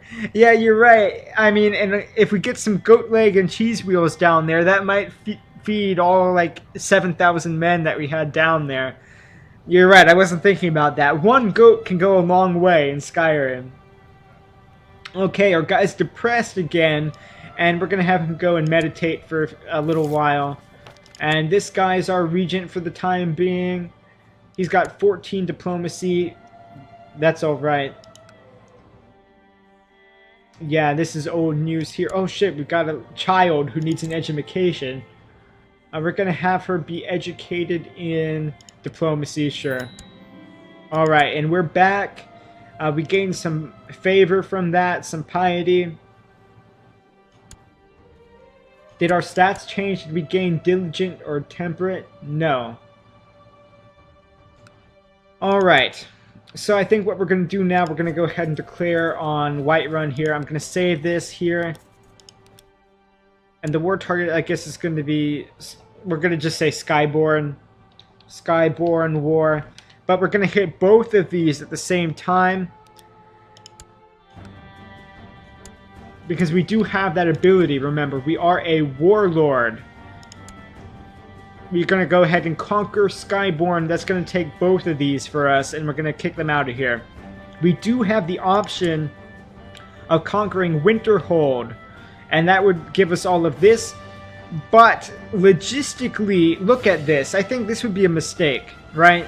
If we're realistically, if we take a look at what's going on here, we would have to move our entire armies all the way the hell over here. It would take like an entire year at that point, and we would have to move across the rift.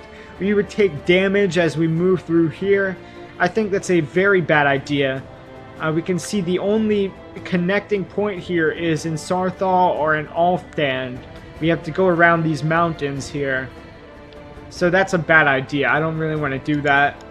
I'm just going to go ahead and declare war on this. And there we go. We've been waiting a long time to go ahead and take this. Actually, Orthheim used to be ours, but during the Nottingham flu, the Great Plague that swept all across all of Tamriel, they did manage to sneak a few guys into here and take this and occupy it before their armies died off. And when everybody's army was dead, that means that they ended up just taking that because we had nothing to take back the county with during the course of the Great Plague of the Nottingham flu. But we're going to go ahead and take that back now and send these guys packing. I'm going to go ahead and call up my army. Now, we do have to be careful. There's 3 months left of winter, so going to move reasonably small groups of people at a time. These guys are going to move down here to Scarhammer. We're going to move these guys over to Ironheim then, or Ingmarock. These people, go ahead and move them into Rorikstead. And we'll have these guys move to Rorikstead as well. These guys, hell, look at that. I just get 900 just in Whiterun alone. I'm going to go ahead and take that and move them into Skyborn immediately. I'm also going to go ahead and call up my allies now. Rorikstead is going to decline in this war. They are a traitor. Let's take a look at this. Rorikstead, they hate us, of course. They are a Nord. They worship the fucking 8 divines. This little shit is the same way. This one worships the old gods, thankfully. And that reminds me, I do have a similar situation up here in Highgate. The heir here... Hold on, what's going... I'm trying to see... Ustengrav, was it? Yes, I believe the heir of Ustengrav, we can try to convert him as well.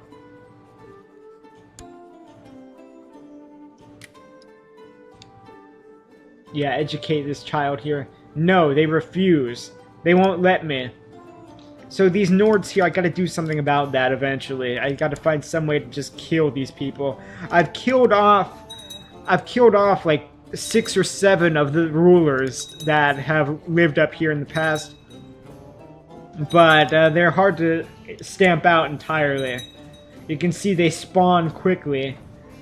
So there's lots of kids to bump off. Can I kill this kid though? No. I've lost some plot power there, so I'm not going to even be able to do that.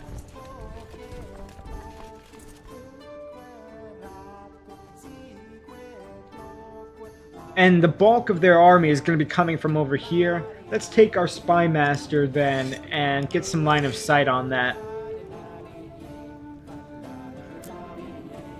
Alright, this kid is in our jail. He's actually managed in that time to read a lot of books and become a journeyman diplomat.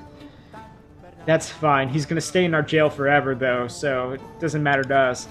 Gonna move these guys to Ironbind there and get some line of sight on that. There we go. Can see this entire area now. And so we can see where their army is coming from. This seems to be the main grouping right here. Did I offer who vassalization? This guy? He won't take it because I'm a false god worshipper in his eyes.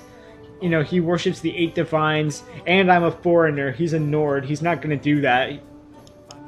Alright, I'm going to move these guys into Ortheim here now. And yeah, let's bring these people up. I'm just going to move them into Skyborn as well. No, what I need to do, I'm just going to make sure I crush this army over here. These guys are going to reinforce over here. I'm going to have a nice stack there on Skyborn.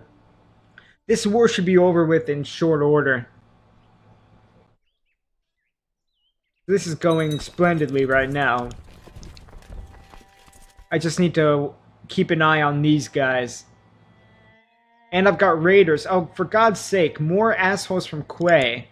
You know, don't they have anything better to do? You know, they've been on that ship for so long. They've been on this ship for like 25 years at least.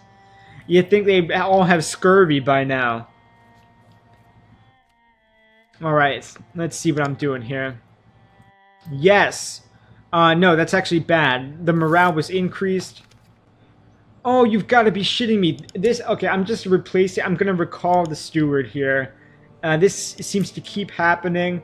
He keeps having tax riots spring up in Solitude. People really, really, really don't like him. I'm going to see if I can replace this steward with somebody who's more competent. And no, I can't. He's actually the best right now. Oh, he was wounded. That problem might solve itself. If he gets killed, I'm going to have to appoint somebody new anyway.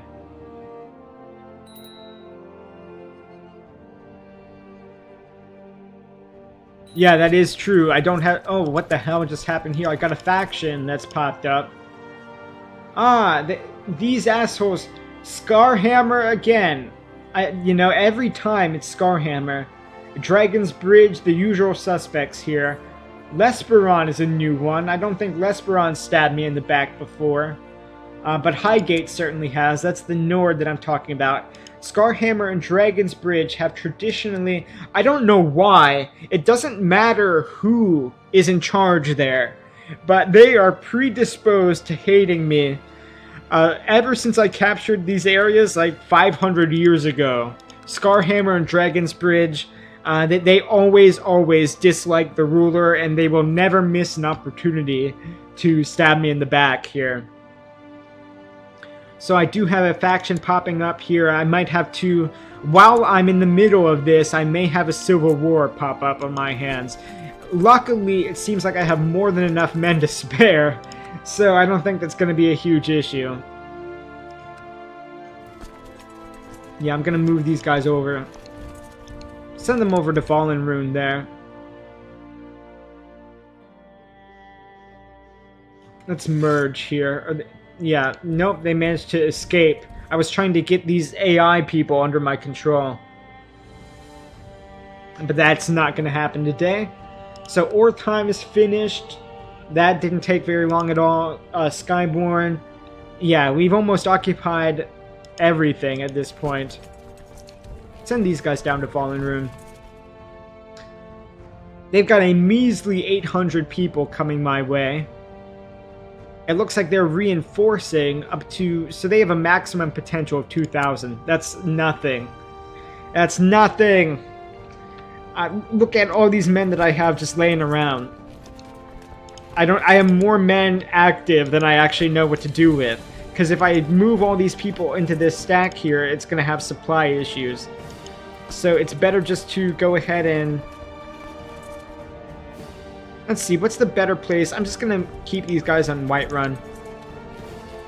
I'm going to let them move in here. They're going to move into Fallen Rune here.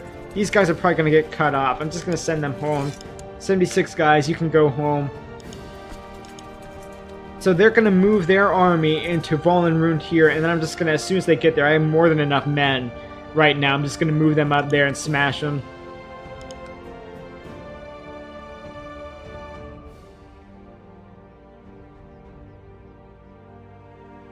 Yeah, you don't need to eat. You don't in the world of the Elder Scrolls. You don't need to eat. You don't need to go to the bathroom. You don't need to sleep.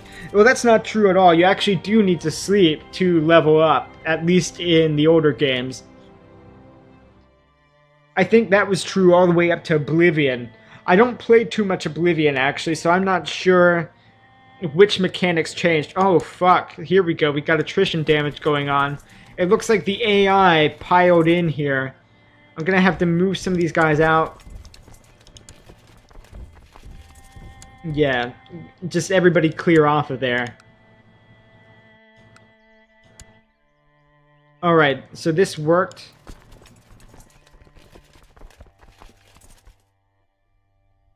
Alright, so we're good to go. I'm gonna have... I take some senseless losses here. It looks like I have reinforcements coming up this way. Oh shit, I forgot. Yeah, I'm gonna move these guys in now. Yeah, let's go ahead and stick my generals on here. All my best generals. And we're gonna, yeah, send these people in as well.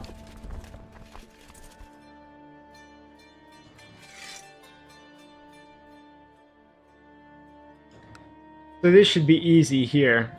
I'm already just about done with this war. I'm halfway done with war score. I guess this army... I have so many layabouts. I don't even need these guys. I can send them home right now.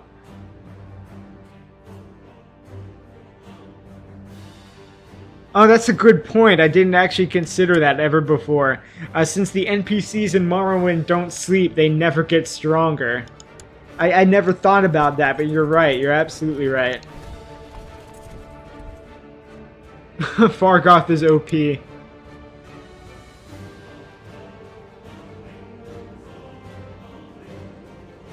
Okay, Drosna says... Chief Gorm of Dower has been humbled by our endless generosity to the poor in solitude. A job well done, I should say. I think that went pretty well.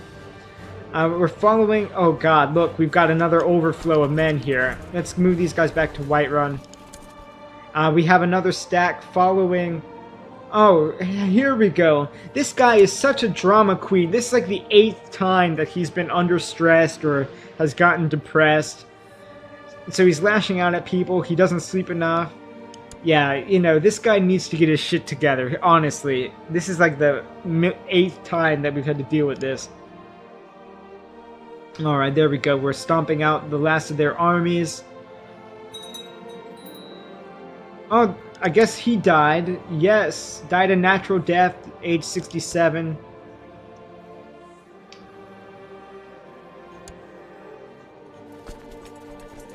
Alright. You know, it looks like all we have now to do... I guess let's go ahead... Let's see what happens here. Let's move on up there and send some guys over that way. Alright, who likes us? I'm just gonna put my son in as my advisor then. He wants to be on the council as well. Does that fulfill his ambition? Yes, it does. Very nice. Oh, this is actually bad news here. He wants to prove himself as a commander. Can we dissuade him from leading troops? No, apparently not. That's okay though. I guess he does have 2 kids. So worst comes to worst, you know. I'm actually going to try to educate these children myself. Or have somebody good do it. I'm going to have Drasna educate this one, so she should get good learning, good stewardship. Well, what am I? What's my actual profession? I'm a master warrior. Yeah, I'm gonna go ahead and do that. Okay, so Rorikstead is... No, she wants free land as well. And no, that's not. She wants Gehenna! That's a major city. No, fuck you. That's what the hilarious thing is. All these people who don't like you always come to you and ask for free handouts for more land. And on top of them being backstabbers, they don't even come with like a, you know, give me a small territory somewhere. They always come to you and ask, I want this really important one of your core territories. Please give it to me. And it's like, no, what the hell? You would have to be an absolute idiot to actually agree to that. After the Old Gods playthrough, do Fargoth. What the hell are you talking about? I don't know if I can play Fargoth in this mod. This is set like 1,000 years before Fargoth was fucking born, so that's probably not gonna happen.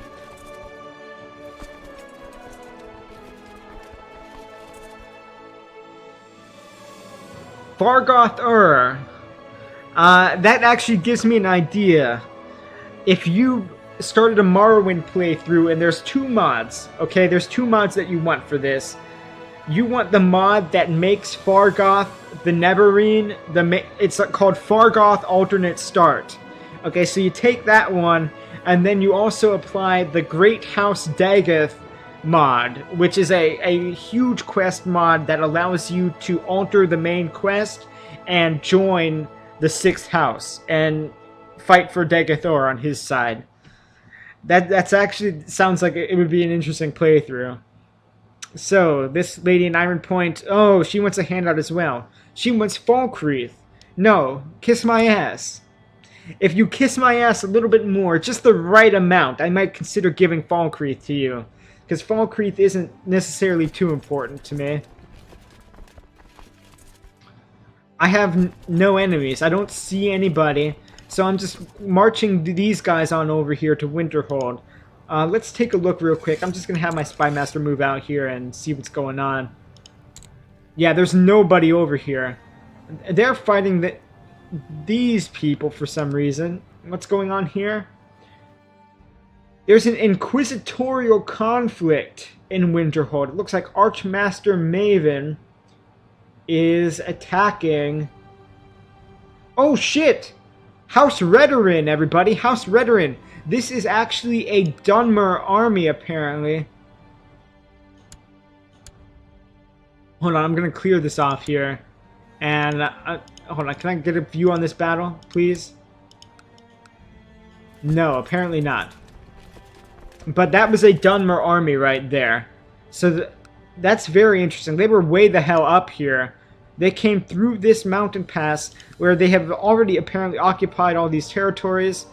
And, yeah, I don't know what they were doing up here.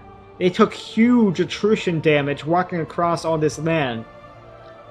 And you can see here that that has opened up the opportunity for the Nords to go ahead and occupy these. Yes, this is all occupied by the Rift here. So they're going to lose this war just because they were stupid and didn't know how to control their army, apparently. Instead of focusing on these areas, they could have occupied Riften easily. But instead, they decided to ignore all that and just come up here to die. So, good job, House Redorin. You really live up to your reputation as the core warriors of Morrowind there. Ah, here we go. They're trying to backdoor me with some people coming in through here. Little do they know that I have the bulk of my forces over here anyway. So I'm going to take these guys and move them on into Whiterun. When they get to White Watch, I'm just going to move in and stomp them. Yeah, they're coming into White Watch there. That's fine. Suits me just fine. They're going to have a bad wake-up call when... Oh, hello, they're going to march right into these guys, actually, and my allies are going to stomp on them instead. I'm going to come in here and reinforce them.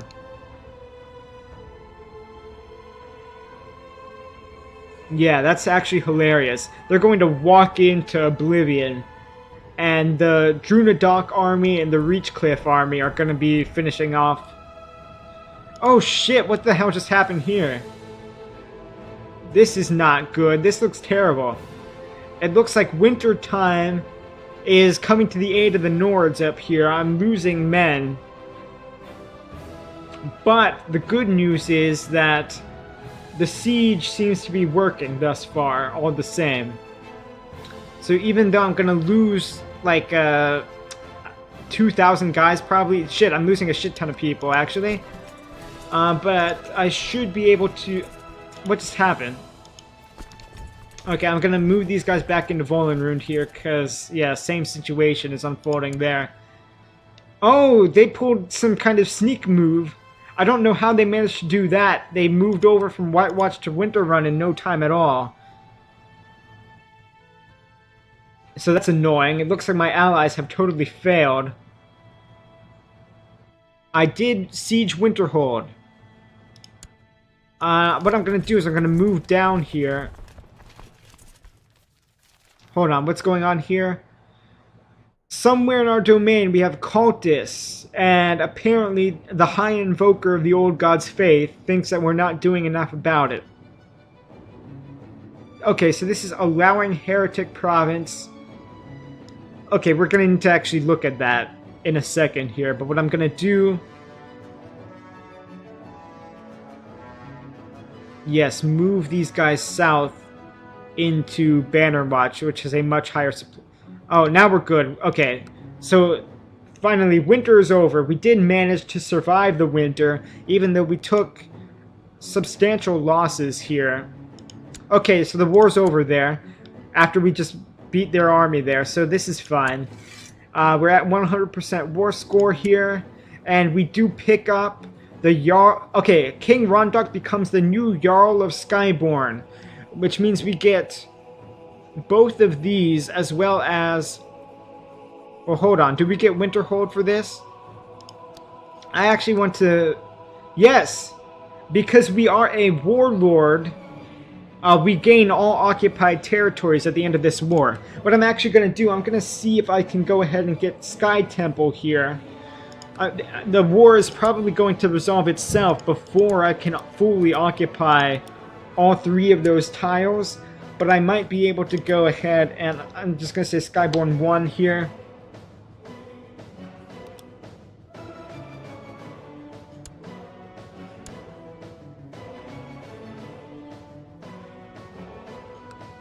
Yeah, okay, these guys are coming in to reinforce me. This might work.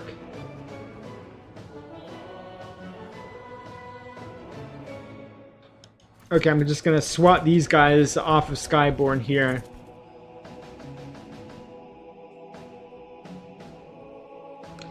Yeah, so they're coming in to reinforce my occupation forces. Let's speed this up a little bit. These guys are being idiots. They could have stopped me here, but instead they just decided to run in there. Alright, Battle of Skyborn is a victory. I seem to have annihilated their forces down there. Oh, more raiders, great. Yes, so we did occupy Sky Temple. Very good. We're doing God's work now. We're occupying the city of Hagsford. If we can take Hagsford, then I'm going to peace out here, and then we're going to pick up Winterhold itself, in addition to these other territories that we won. Now, these guys are getting brave here. They're trying to take Banner Watch at the same time. I don't think that's going to pan out. At some point, I believe the game auto-resolves wars that are at 100% war score, and it's going to peace out on its own. But we did manage to take Hagsford. Let's see here. What has a higher... Oh, there's like no garrison at all in Kestav there. Well, these guys, we have like 1,000 men going off into Kestav. Those are our allies. Okay, very good. I'm going to save this here. Okay, we're going to say, yeah, Skyborn 1, 2.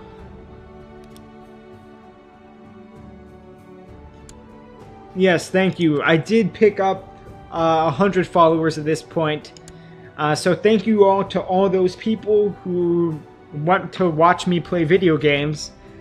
That is a first little... Not benchmark. What do you call it? Good lord. Milestone, I guess you could say. So that is good to see. I'm very grateful to all those people who want to share in the experience. You know, that's why I'm here. So, you know, we can share the game and, you know, share the experience and talk about what's going on. And it enhances the fun for me. So that's why I do want to grow, just so I can have more people to talk to. But yeah, I mean, that's why I'm here. So the more the merrier, really. These guys have already gone ahead and occupied Gustav. I've just about got Banner Watch here. Am I actually going to be able to do this? This is kind of crazy here.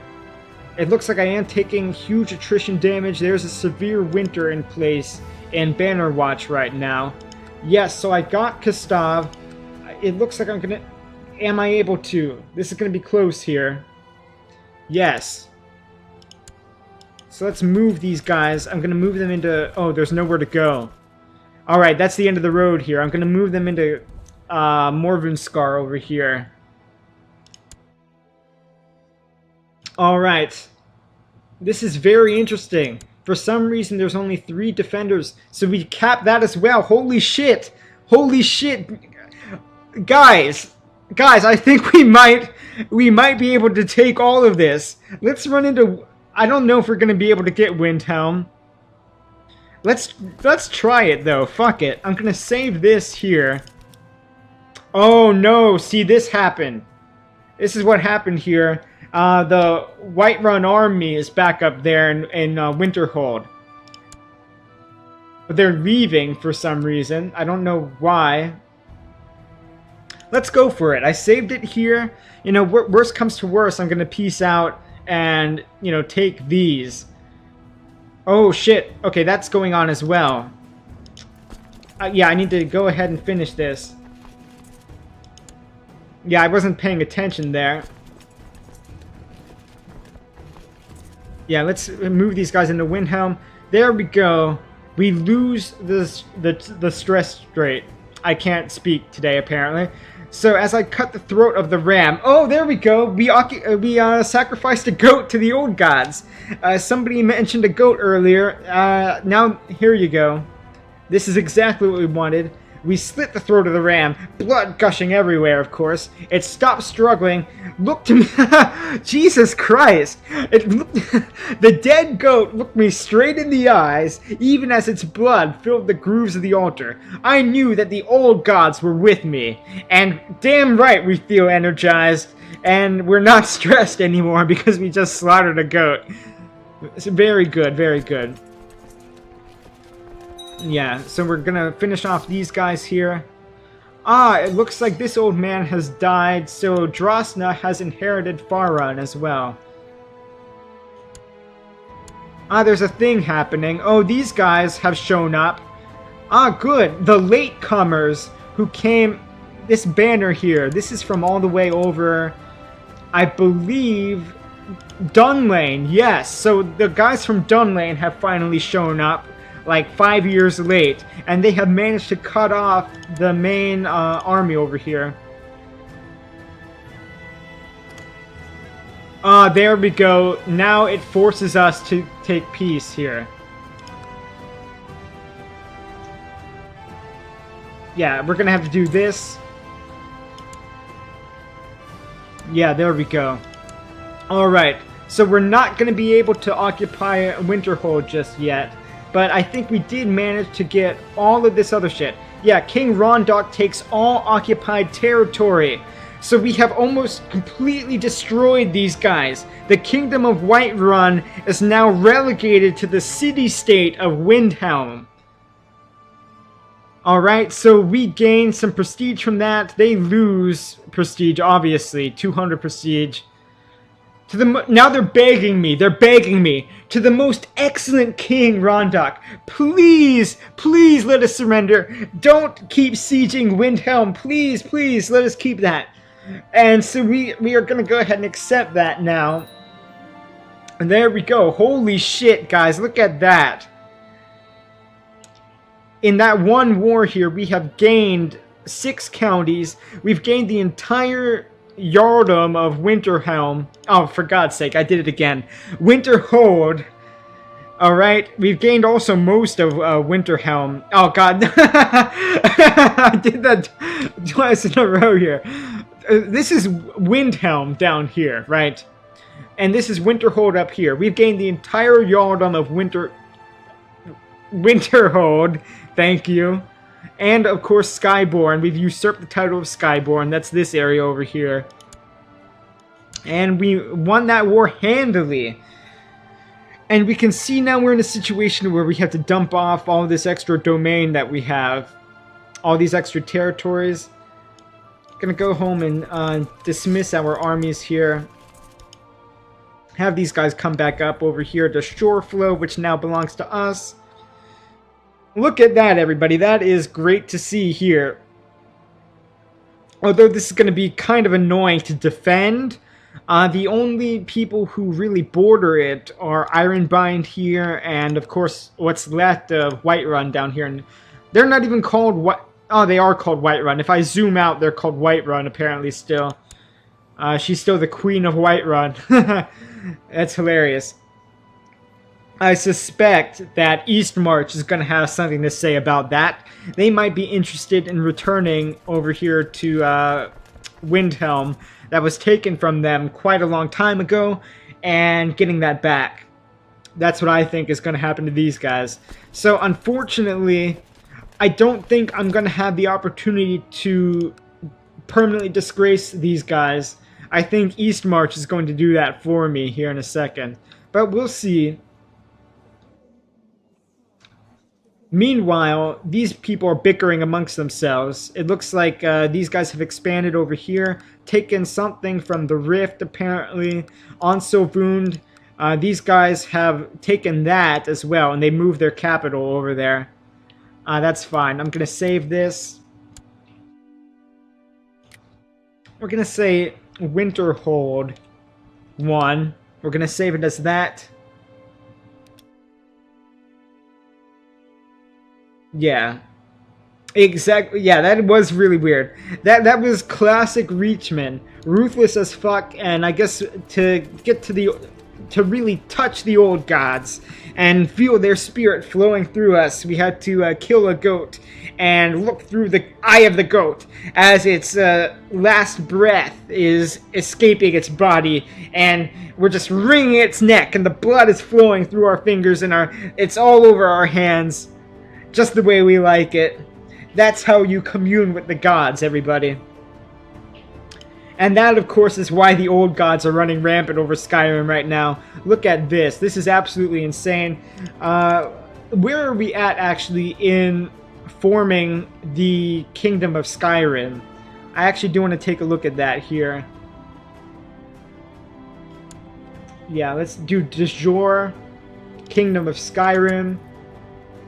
Alright. So to form Kingdom of Skyrim, I need to control 66% of its de jure counties. Right now I control 62%. So, I think I need 4 more. I need 4 more counties before we can actually form the Kingdom of Skyrim, which is one of our core goals here. So, the very next war, I think we might be able to go ahead and declare war on Ironbind here. If we can pick up 4 at a time, or maybe the Rift would be the better target there. And in this episode, we should be able to become King of Skyrim. Oh, but we have to wait a while because our threat level is up here. Holy shit, look at that threat level, 29%.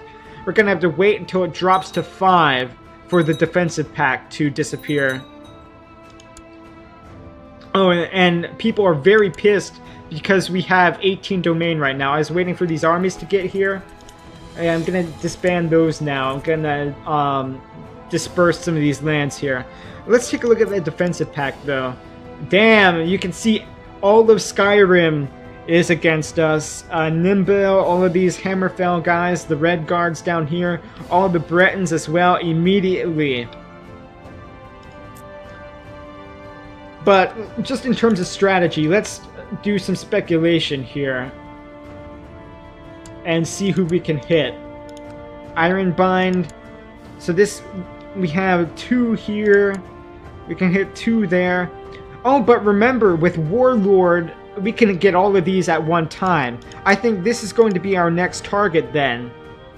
Ironbind. So we're going to declare war for these and then gobble up the rest of this as well. And Sarthal. and Fellhammer.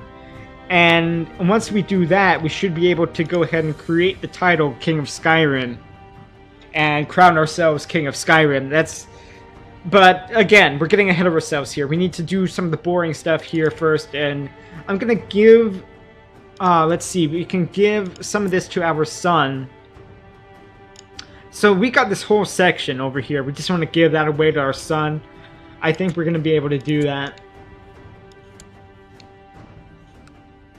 Let's take a look here.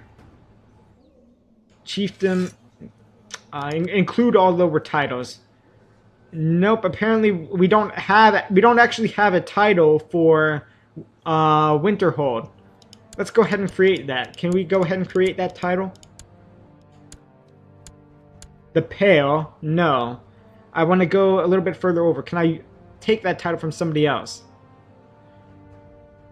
Why is my crown focus not set? That's something else that we need to take a look at later. But who is the Duke of Winterhold here then? Am I right now? I don't think I am, no. No, I'm not. So, there we go. Duchy of Winterhold. Who has this title? Oh, I see what's going on here. Okay, Sarthal and Mistwatch. We have to take those as well before we can claim the title. So that's a little bit annoying. This over here, Shoreflow, is actually part of... It's actually part of Eastmarch. Shit! Okay, so these are split up here. We're gonna need to do this individually. Let's take a look at the economy. I guess Winterhold is the most valuable one. I'm gonna go ahead and give that to...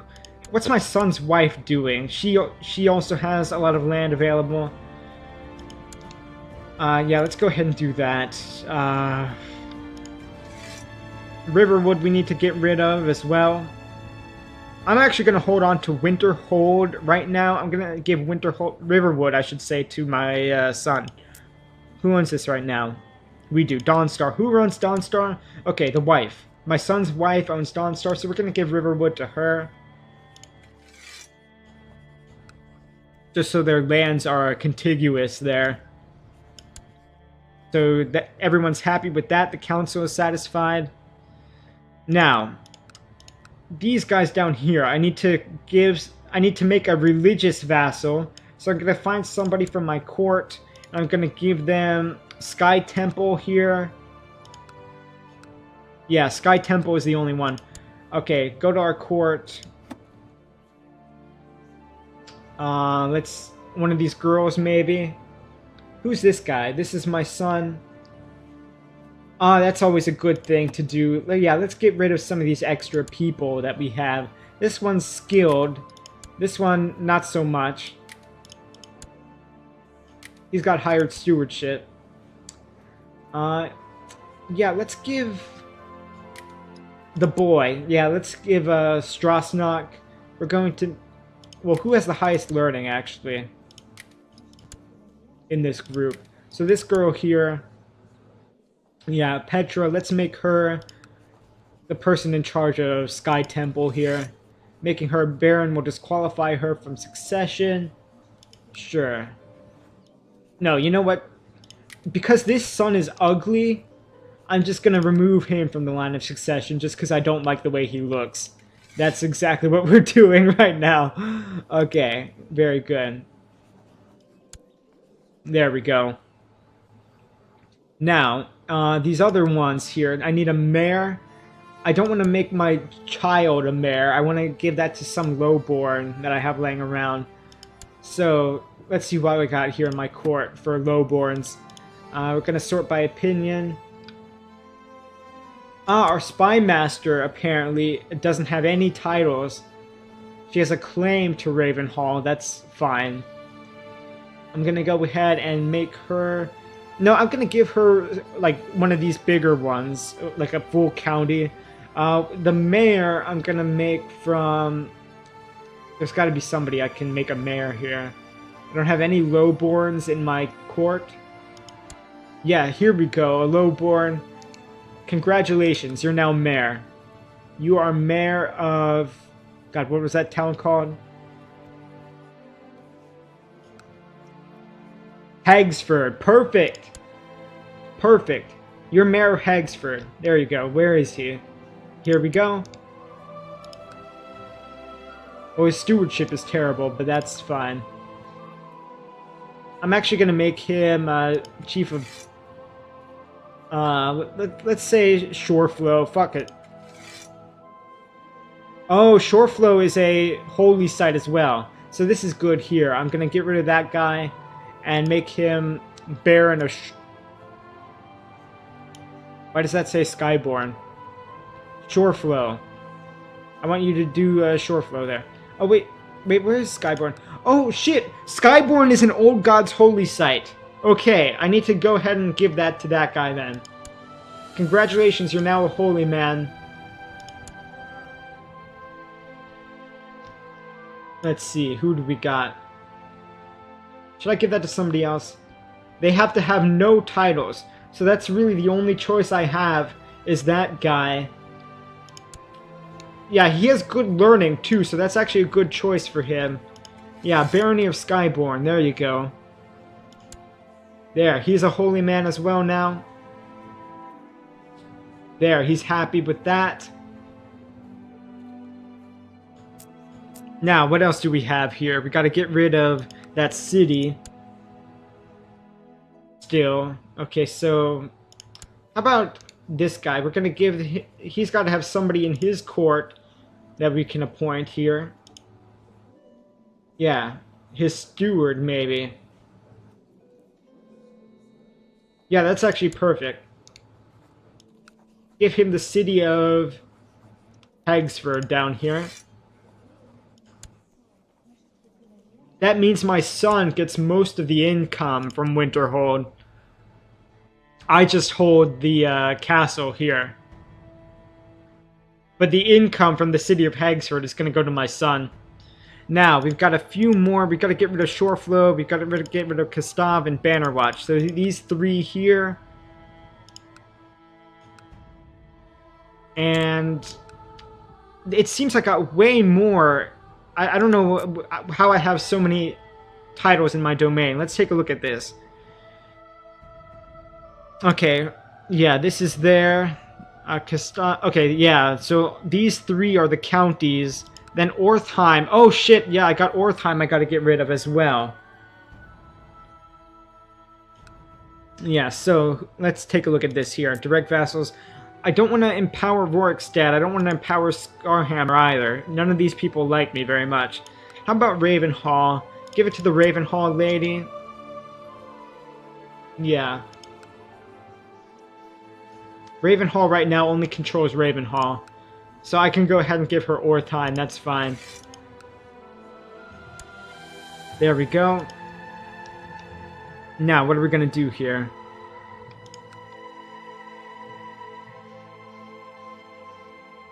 Yeah, so this has 2 here, 1 here, 1 here. So there's 4 territories to disperse up here. And that means there's 1 more extra that I have. I gotta... yeah, Skyborn, okay. Yeah, Volkig. Should I give that to Ravenhall as well? Dunlane. Who's in charge of Dunlane right now? That guy doesn't like me very much. Why not? Why do you not like me? Too many held duchies. Ah, okay, I see what's going on here. I gotta get rid of... I'm gonna actually destroy the title High Chief of Skyborn. I'm gonna destroy that title right now. I'm gonna save this, though, before I do that.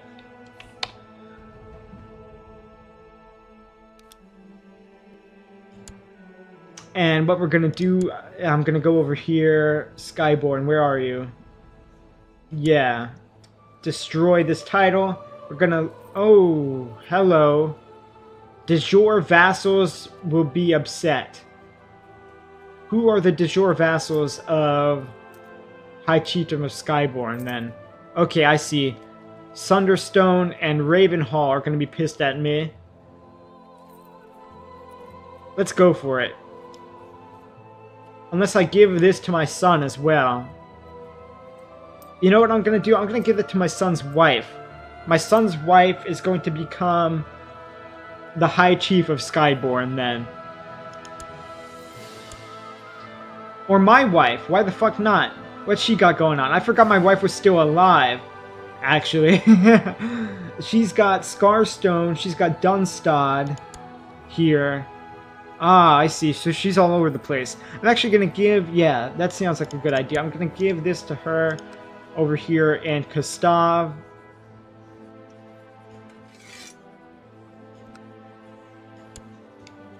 And she also gets a nice bonus here. We're going to give her... What's that place called? Banner Watch. There we go. Shore Flow. Can she take Shore Flow? Nah, she's a little over the top there. So my heir and his wife. Alright, we're going to do this here. And say, grant her High Chiefdom of Skyborn there. And she's going to get Skyborn itself as a bonus. And everyone's happy with that. Alright, we're just about finished here. I just got to get rid of Shore Flow. Shore Flow, I guess I'm going to give to somebody new, maybe. Or can I just give to my wife? Is that going to work? Shore Flow. Yeah, people... Yeah, the council's fine with that. There we go. So everything's better. Everything's fixed. The realm is at peace. I'm going to save this here. There. Sorted that out. Yeah, no wonder he was so stressed. I haven't been spending any time with my wife at all. You know, we are so distant from each other that I forgot that she was alive. That is true. No, that would cause quite a bit of stress then. And that also explains why I've had 2 or 3 scandals now where I had some lady of the court causing rumors about what may or may not have happened between me and her. So, that explains everything.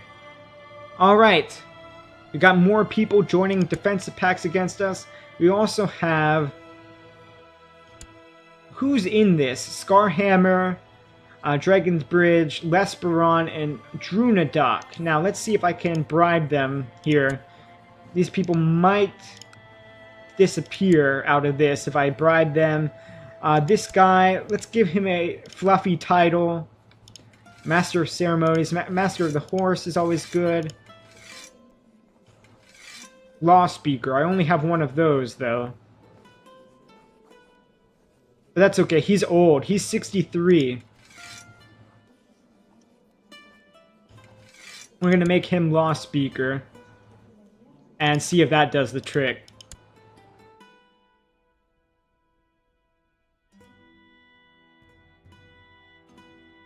Well, just because a man likes to choke a goat to death and slit its throat and, like, squeeze the blood out of the goat, that doesn't necessarily mean that he's a bad husband. So, I mean, that could be anything. That's just the way it is in the Reach, you know? That's typical old gods worship right there. Ah, here we go. Yes, there's some kind of rebellion in Morvenskar. Excellent. That suits us just fine. Although that's probably going to get crushed. It's just this one lady over here. Alright, Gehenna is prospering after a period of shrewd management and everyone's happy. And tax collectors are reporting record intakes. Very, very good there. Now, let's see here. What am I doing? Let's take a look at our military tab. Oh, I can't do any wars right now. Oh shit, here we go. For the first time ever, we now have Dunmer joining the defensive pact against us. That's how you know we're getting powerful. The Tribunal Temple itself and Solstheim as well has gotten in on it. Solstheim has joined the defensive pact. Shaden Hall has joined the defensive pact. Skingrad joined. Damn. Yeah, we're in a situation now where everybody and their brother is coming after us here. So we can't do anything. We gotta lay low until this gets down to 5% here. That's gonna take probably like 4 years. Holy crap. In the meantime, there's a revolt among the orcs as well. Oh, a big one. Holy shit, look at that rebellion. Yeah, wow. Okay, over here we've got quite a few people. All of the Bretons, it looks like. But the leader is actually an orc himself. But the Bretons are in on it. These guys... Dwynnen is actually still independent, surprisingly. There we go. The orcs now control the Adamantium Tower. They did recently take it from Dwynnen. So that's a little bit troubling. But the good news is the orcs probably have no idea what the Adamantium Tower even does or have any idea of its significance. They're probably just going to use it as like a hangout spot. Maybe a fortress, train some troops in there. So that's actually a good thing. I don't necessarily mind the orcs controlling the Adamantium Tower. They're probably too stupid to do anything with it. And it looks like our faction has disbanded. That actually worked. There we go. I bribed those guys. I gave the one guy a fluffy title, and they have stood down. It's now just these two malcontents who are being a pain in the ass constantly. And I've killed their fathers, I've killed their grandfathers. You know, these guys just keep coming back for more. But it looks like this guy's actually lowborn. Dragon's Bridge is a city, that's why. And the city is the capital of Dragon's Bridge. And so it's always going to be like a rotating leader. It's not a family that controls that. Okay, my granddaughter, Pika, terrible fucking name. You know, kids these days, you know, always have to come up with some terrible trendy name for their kid. You know, people in their 20s popping out kids named Pika. God damn. You know, let's get back to some traditional Reachmen names. Names of the old gods can be proud of, like Rondach or Uratra. I don't know what the hell Pika is. God. Alright, but, you know, she keeps wanting to buy new clothes and perfume. Perfume? She's 10 years old. Well, let's see the options here. We say it's her duty to look good. She becomes vain. Where is she in the line of succession, by the way? Pika is our, like, next in line. Okay, so she is the next generation. We gotta think in terms of this being our, like, future ruler, okay? So we do not want her to be vain. That would actually be kind of bad. National tax modifier -5. We're gonna get her to lose vain. Oh, good lord. And then this will happen. Show her the amount of money it costs. She might get greedy or charitable, or she might stay vain. Greedy is bad. It's good for the tax modifier. It's bad for the vassal opinion. Charitable is actually a good one. But we're rolling the dice on that one. It's only a 40% chance that that happens. We're going to actually just get rid of vain and use the new use the newest clothes to slam her. I guess we're going to insult our 10-year-old granddaughter and tell her her sense of style sucks. So we're going to take this option and say, "What are those? What are those?" And then she's going to get sad at us for the next 3 years. So this lady arrived in Whiterun and has bolstered the levy reinforcement rate. There we go.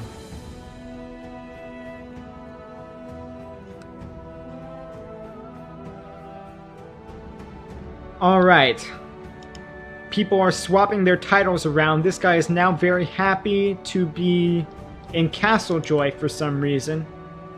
He was the Duke of Duncarn before, or, sorry, Chief of Duncarn. But now he transferred his capital to Castlejoy. That actually makes sense. Castlejoy is way better than Duncarn. I'm surprised it took him this long to do it. Let's see what we're doing here. What's our threat level at? So that is going down, kind of slowly though. What else can we do? Is there anybody we can attack who's not in the defensive pact?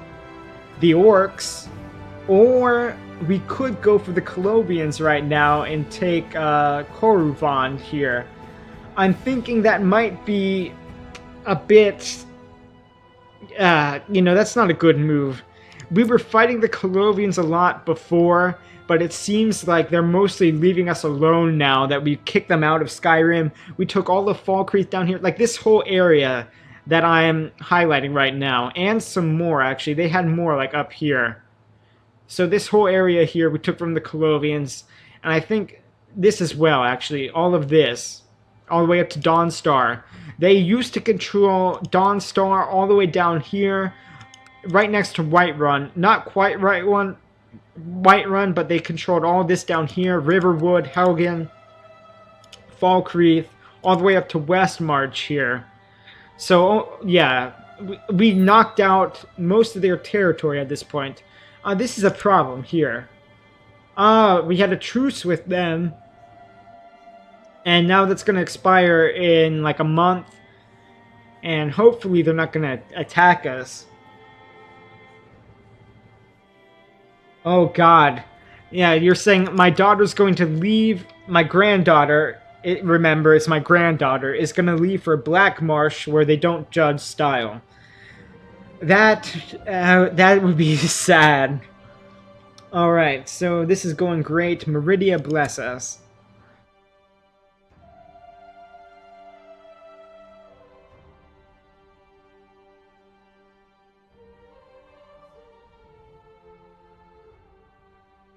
Alright, somebody's asking if I'm going to conquer all of Tamriel.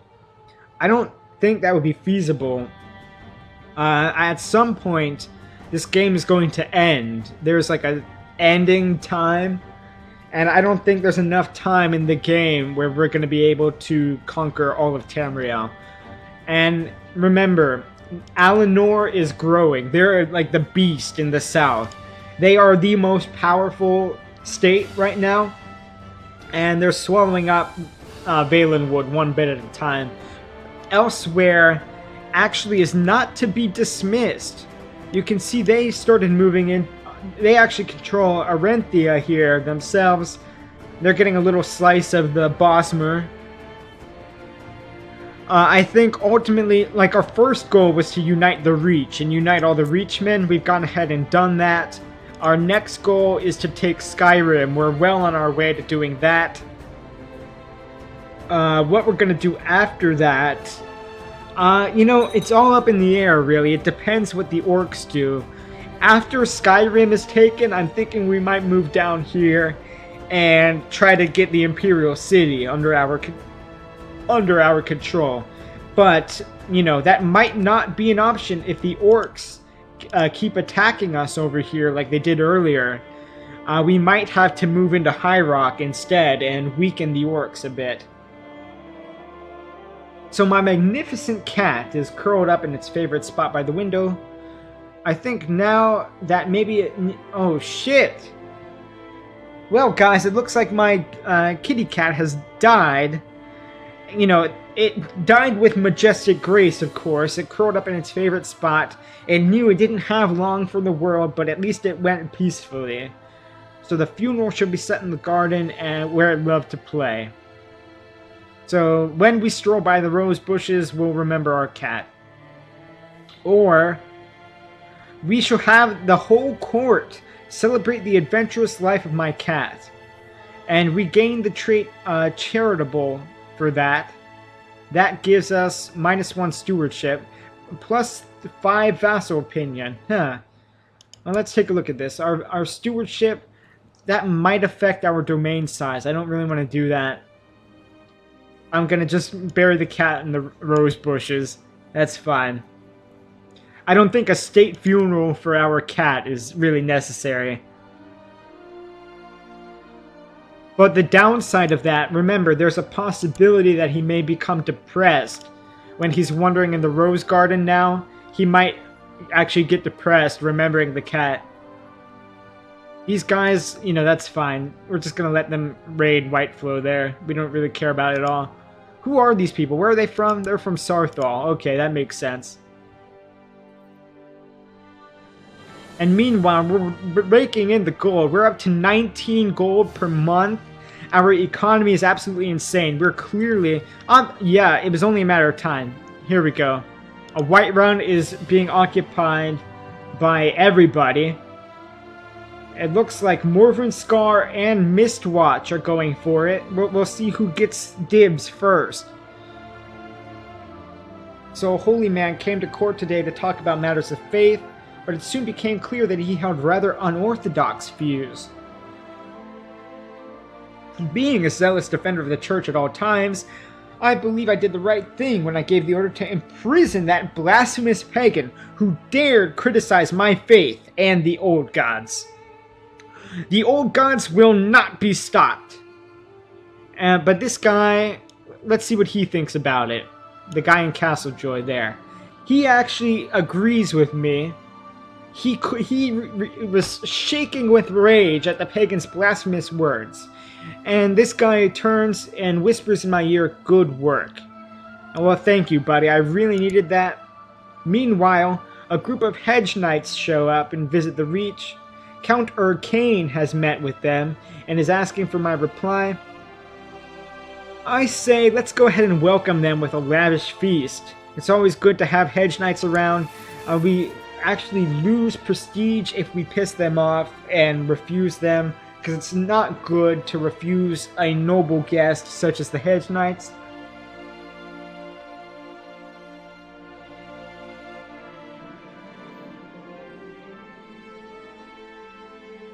Now, the hedge knights participated in a minor tournament together with our knights in Markarth. Sadly, one of those landless vagabonds has been severely injured. Well, that's just how it goes in the Reach. We're gonna pay for some medication and send them on their way. Or we could allow them to stay, but no. We get the same favor, but this actually costs us prestige. You know, because in the Reach, the way we do it, you know, if you're wounded in the tournament, that's just the way it goes, right? Clearly, our Markarth knights are vastly superior to you vagabonds who just go around wandering from castle to castle. And remember, somebody's asking in chat, how is it charitable to waste peasant tax money on a cat's funeral? But remember, we don't give a shit about the peasants. We don't give a shit about them. It's charitable to the nobles, okay? Because with the big funeral, there's going to be a big feast. You know, everybody's going to get a gift basket or something, right? So it's good for the nobles. We don't give a shit about the peasants. Now, okay, this guy, there's a new guy in town in Coldstone. Yeah, let's go ahead and bribe him a little bit because he hates us. He absolutely hates us. Yeah, meanwhile, we got a title we can usurp. That's old. Got anything new that popped up? I thought something new popped up here. Righteous imprisonment. We can get rid of this lady. You know, most of our friends, really, we can imprison. Don't want to do that. Yeah, none of our real internal enemies are... Oh, hello. Oh, shit. Well, there went our... Who is this? Petra. Died under suspicious circumstances. Let's see what's going on with that. Okay. We're down to one more child who can do backup to our Prince Ongoff here. I think that's going to be fine. I don't think both of these people are going to get killed, but that's a little bit concerning, actually. I think it's been a while since I've had a successful assassination attempt on one of my kids. So anyway, this lady, Thane Horgear of Sarthal, is trying to usurp my title. Bring it! She's traveling around Winterhold trying to find documents and supporters to help her legitimize the title, her claim on the title. We can make her disappear. And by the way, remember, this lady is not my vassal. Holy shit. This guy's actually in my jail. Can I get him to swear allegiance to me? Because he's the Thane of Sarthal here. Let's take a look at this real quick. Confiscate an artifact. Interesting. I didn't realize he had one. What does he have here? He has a Ring of Happiness. It protects the bearer from certain traits such as depressed and stressed. That's actually great because that's been a consistent issue for our leader. He also has an ebony ring. Holy shit, this guy is stacked. He has a ton of artifacts. So the ebony ring is just like a general, it boosts opinion and prestige. Mithril armor, we already have mithril armor of our own. But I do want that Ring of Happiness. That's going to be a great artifact. But anyway, his Chancellor is up to no good. We're gonna... Can we bribe her?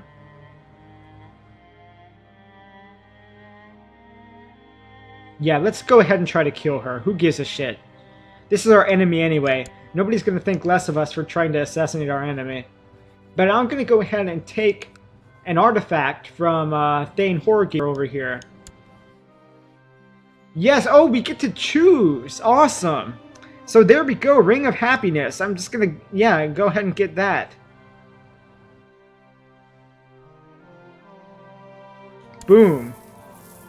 Alright, my granddaughter's up to no good again. She's become reckless. Alright, what does that do?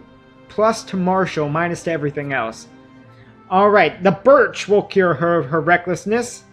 We're gonna beat her ass into shape. Or we can do this. We can reason with the little child.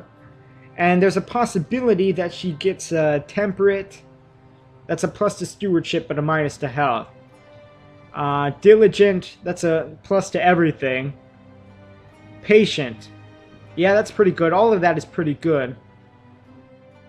Or there's a 25% chance she keeps reckless. Let's roll the dice on that. Alright, we did manage to kill the Chancellor of Sarthal. So there's no trace leading it back to me. Excellent. There's a great little scream there. Alright, let's see what happened with that kid. She ended up getting diligent. Yes, I'm going to go ahead and save this here. Because I picked up the Ring of Happiness.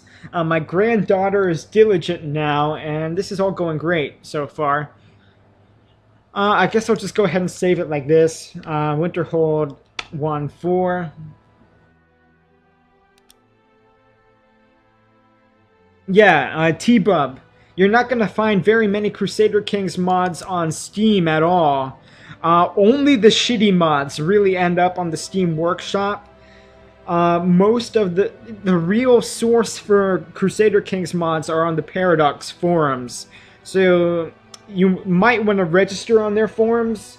But actually the easier way to get this mod is just to search for it. Just type Elder Kings mod Crusader Kings, and it's going to take you to ModDB. Alright, and you can just download it from ModDB. And remember that you want to go into...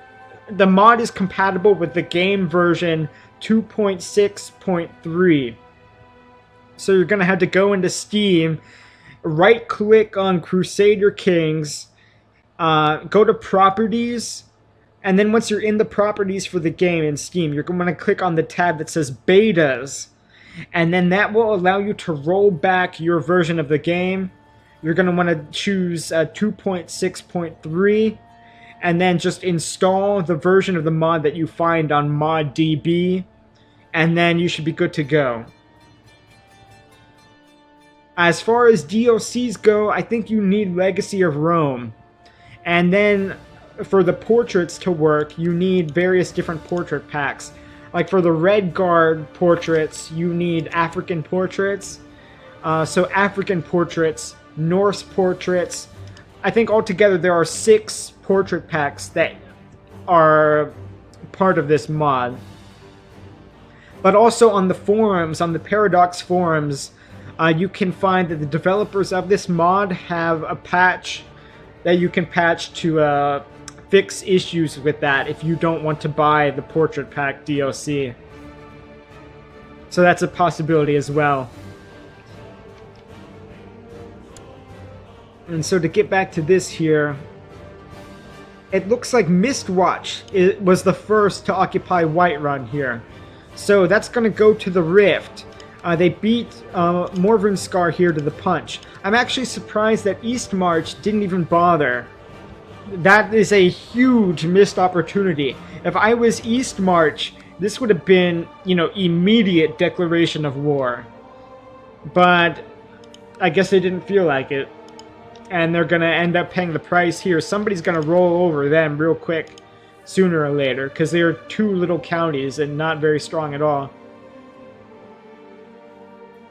Alright, my crown focus is not set, apparently. Let's take a look at my economy here. I got tax income of 40 and 50 in solitude. So, obviously, I think we're going to go ahead and put my crown focus on solitude here. It's going to allow it to prosper more often. There we go. And in addition, behind Markarth and Solitude, my major income earners are Gehenna at 28 here. Then I've got Faron is 26. Karspire at 24. Whiterun is not doing too great. Whiterun is, in this playthrough, it's roughly the same size as Dawnstar. Whiterun is not the major hub that it is in the actual Elder Scrolls lore, because as you can see, in this playthrough, we're about 400 years into the Interregnum. And all through that time, because Whiterun sits at the crossroads of all of these competing powers, they had been occupied many times, the city was sacked, there were raids, the population was massacred a few times, and just lately I actually drove out huge chunks of the Nords and replaced it with Reachmen here when I took control of the city. So you can see that Whiterun is much smaller in this game than it is in the actual Elder Scrolls lore, and it's roughly the same size as Dawnstar in this game because of all that hardship that the people in Whiterun have been experiencing over the past 400 years. So yeah, most of my income is up here in Gehenna and Faron, and of course Markarth and Solitude as well. And I've also got some, I don't know, Falkreath is decent because, you know, this was also a victim of many wars and raids and everything else.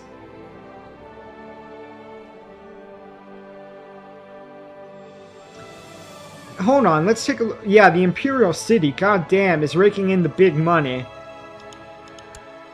I'm gonna go ahead and start the clock here. I didn't realize I had it paused. Braville also making some decent money. Only 39 though. Actually, Markarth makes more than that.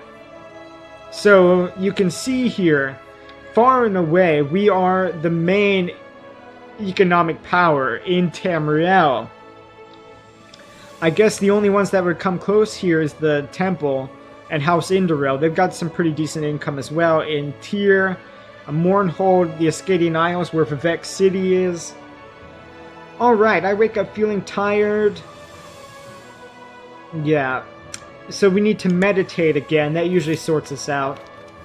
This guy is going to be our regent for a couple days.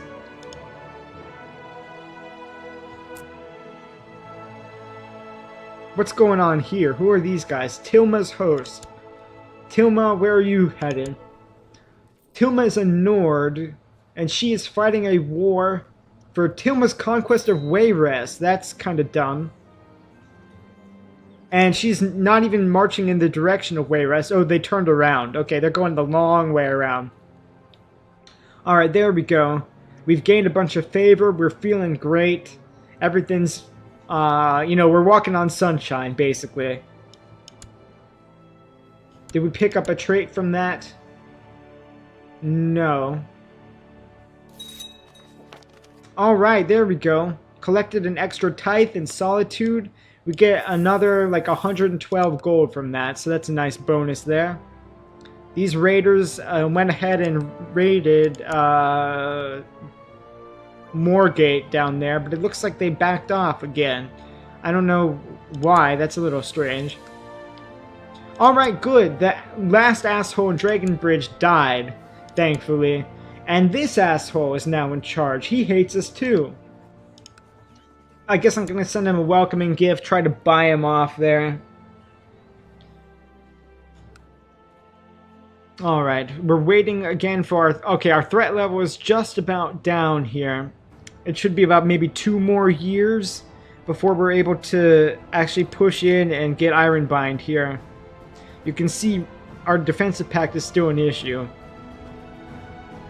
Let's take a look at the orcs. What are the orcs doing?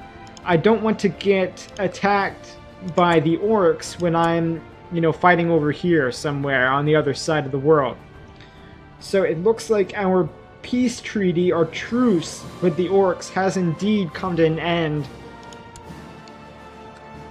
How, I could declare war now if I wanted to. But, yeah, that would be kind of silly. The council is opposed to this as well.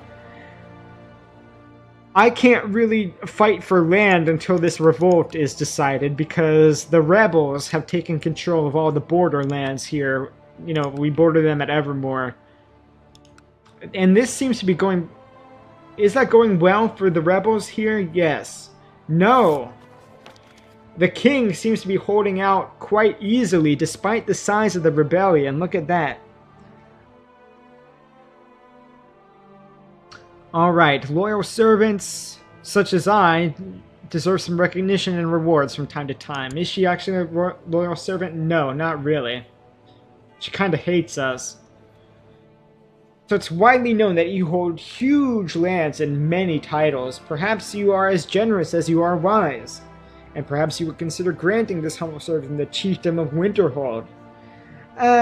You know, I appreciate the attempt at the ass-kissing here. But it's not quite enough ass-kissing for my taste. You know, I really like them to get in there and really give it a good workaround. And I just didn't feel it this time.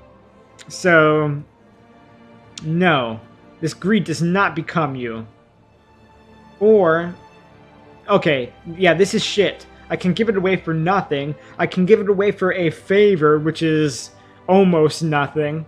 Or I can tell her to go fuck herself, and we're going to go ahead and do that. This greed does not become you, hag. So go back to Reachcliff. Yeah, this isolated little shithole here. This is one of my worst territories. Look, there's nothing here, by the way. If we click on Reachcliff, it's just this little grassland or tribe. It's not even really a grassland. It's a mountainous area.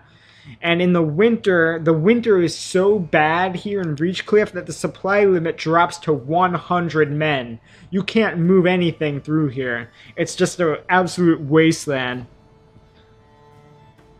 And we're going to keep her there. She's slightly pissed about that, but, you know, that's life. Meanwhile, we've got another faction on our asses again. Myra is apparently not happy. Let's buy her off here. See if that does the trick. And we're going to go ahead and give her a fluffy title. We'll make her... Wait, where's Matron? Clan Matron? There we go, Clan Matron. Boom. That should be a nice plus 15 there. And that should be enough to get her off of that faction. How about this guy in Coldstone? Let's send him some gold. Oh shit, I already bribed him, so that's not gonna work. Alright, the peasants in Winterhold spend a long time on the road in order to meet with the... something there. So she suggests that it would be in your interest to construct local shrines, and that way the peasants would not have to travel far in order to worship. And I think that's a good idea. We're going to get a lot of favor from that, and the prosperity of Winterhold increases for a mere 22 gold. Yeah, let's go ahead and build ourselves some shrines. And you can see that's no sweat off our back. We're rolling in gold right now. Holy shit, I got almost 5,400 gold. So, as soon as our threat level gets down and this defensive pact disbands, yeah, we're going to run in here and get Ironbind. And we're actually going to use our Warlord skill to try to sweep up as much territory as we possibly can. Or it may be better to go for the Rift. Although Ironbind with the... Okay, here's the deal.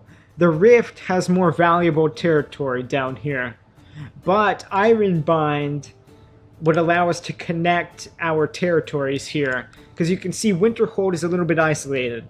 In the event of a war, most likely with Ironbind or possibly East March, we would have to walk through Ironbind territory in order to defend our areas in here from occupation. So that's not great. Okay, let's see what's going on here. This guy is a huge asshole. He's a rebel against me. He requested that a lower rank vassal should serve him rather than me. Alright, the guy in question is Ironheim. So Scarhammer wants to usurp or gain vassalage of Ironheim. So this guy will work under him. We will say our options here are to do that for a favor. Or I could say, let me think. Nope, denied. But that's going to piss him off a lot.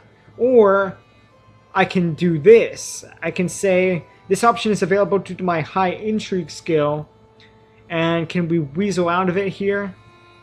Oh, yes, the Ironheim guy actually gets a claim on Scarhammer.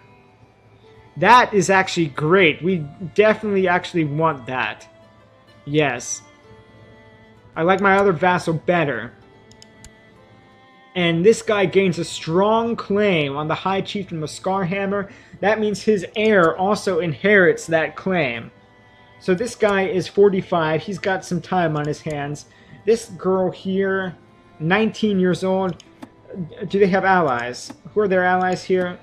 Apparently I can't click that. Yes. Not really, though. These are just non-aggression packs.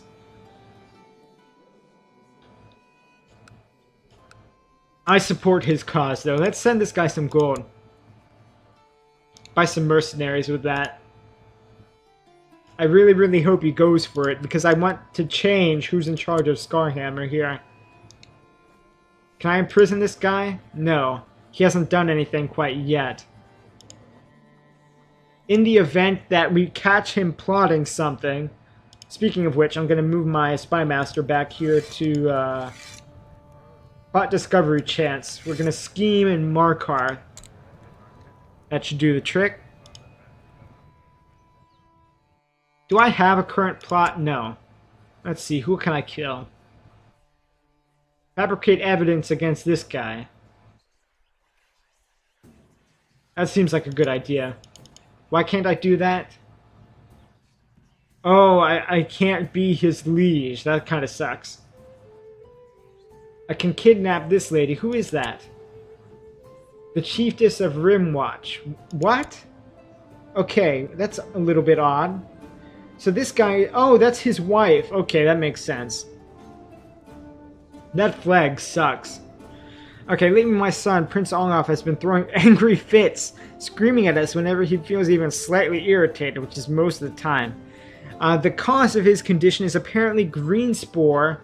That's pretty damn bad here. He's become a lunatic, and he has green spore. Holy shit, that's a -1 to health. And that wipes out his diplomacy. We're going to see if Drosna, our physician, can treat him. And we're going to have to go ahead and meditate again. I have no idea why that keeps popping up. Drosna is our regent this time around. I'm very pleased with that. Is our threat level down yet? Just about. We're getting there. We're getting there. It's going to take us maybe a year and a half to get to 5%. Alright, word has reached you that our Magister, our current regent by the way, has given in to weakness and helped herself to the alms she was meant to distribute among the poor. Okay, return the gold and all may be forgiven. We're not going to take her to the dungeon. She's one of our most valuable vassals.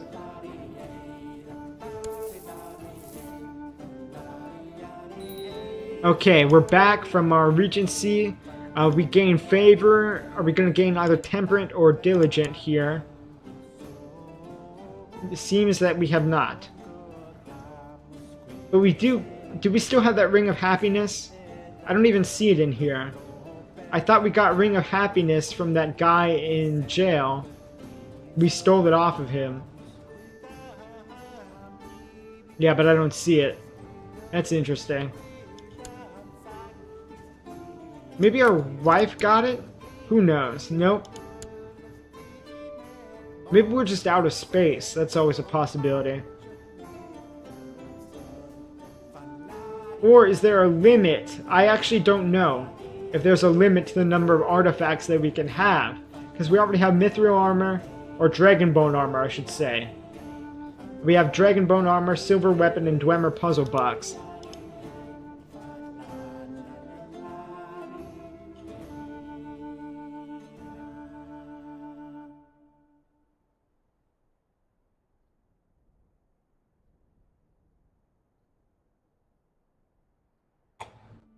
Okay.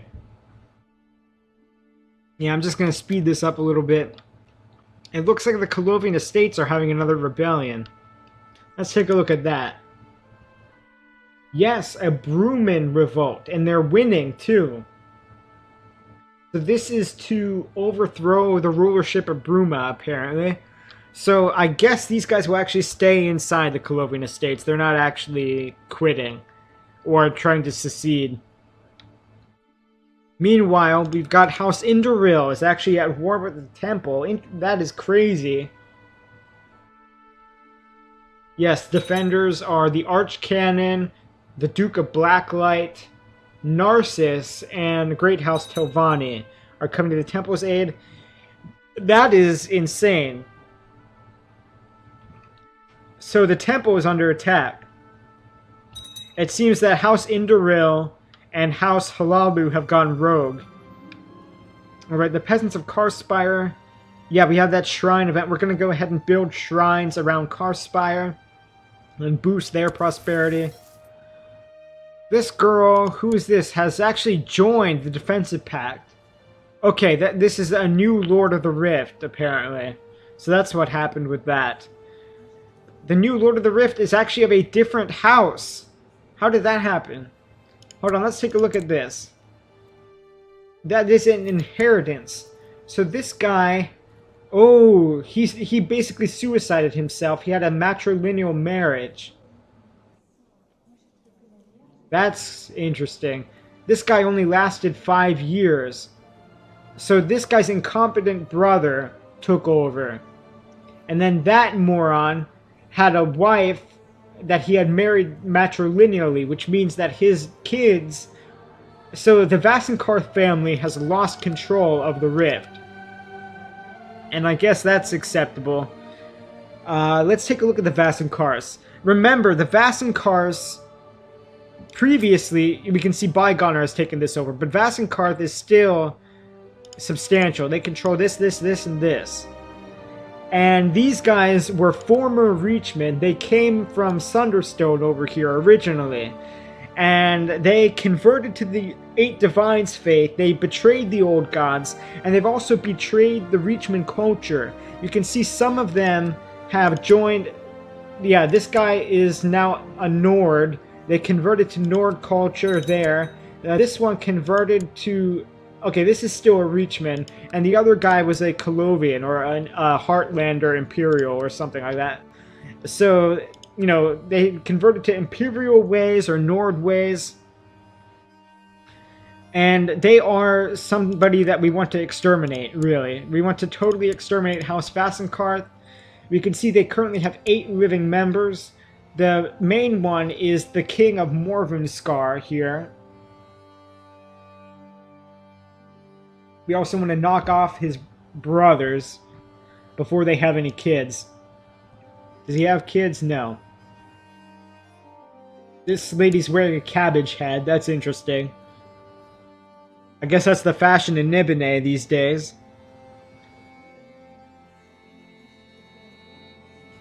Holy shit, Winterhold just got looted of 94 gold. God damn.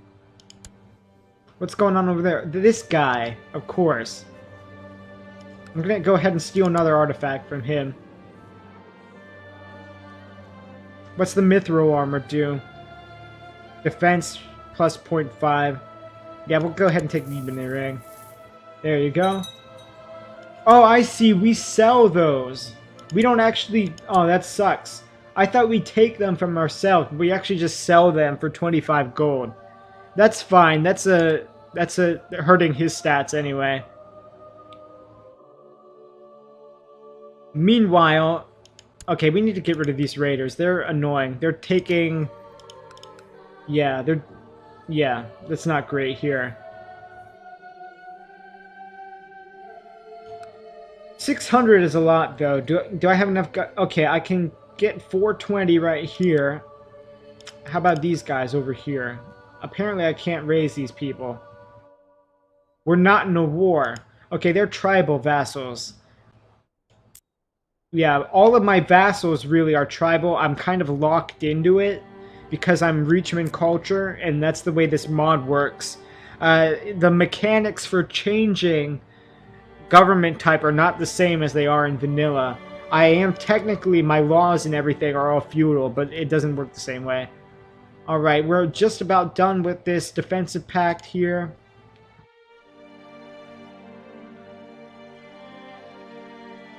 Oh shit, we have a split down here in the rift. This place is called Nalhim now. Yeah, they're independent. I didn't even notice. I guess there was some war going on. Oh, I see what's going on here. When the current parents die, Morvunskar, the girl in charge of Nilem right now, is going to marry the heir of Morvunskar, and so Morvunskar is going to take this middle section out of the rift and split it like that. I see what they're doing. So that's very sneaky politics there from Morvunskar. Is the rift going to take that laying down? Probably, because they're also run by a little girl. And they're all siblings of each other. I see what's going on here. Okay, so these guys have fallen into chaos. So we're not going to have the opportunity to gobble up huge chunks of the rift at the same time. We are going to go ahead and go for Ironbind in the next war, and that's what we're going to do. And that should take out Sarthal as well, which is currently being a huge pain in the ass to us right now. Oh, Serana just joined the defensive pact. She usually stays out of those, but I guess she's quaking in her boots right now. You can see here that I guess her new husband, she had gone through just about everybody in the book here. You know, she had had Nord husbands and Redguards, Dunmer, Bretons. And I guess she finally decided to settle on a Altmer husband. That lifespan is a little bit more appropriate. Because elves live a long-ass time. They live about 350 years. And of course, since Serana is a vampire, she's going to live pretty much forever.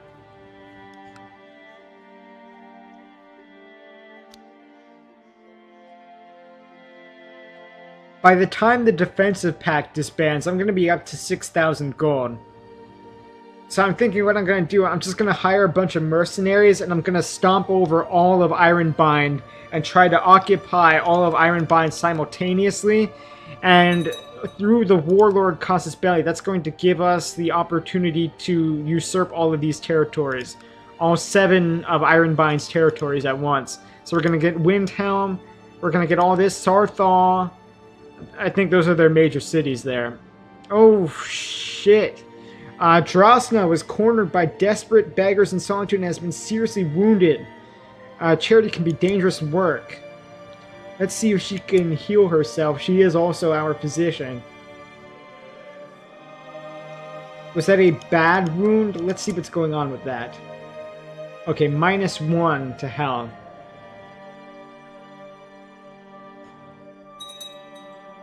Okay, here we go. We're just about there. Okay, we've got a new lord in Ingmarock here.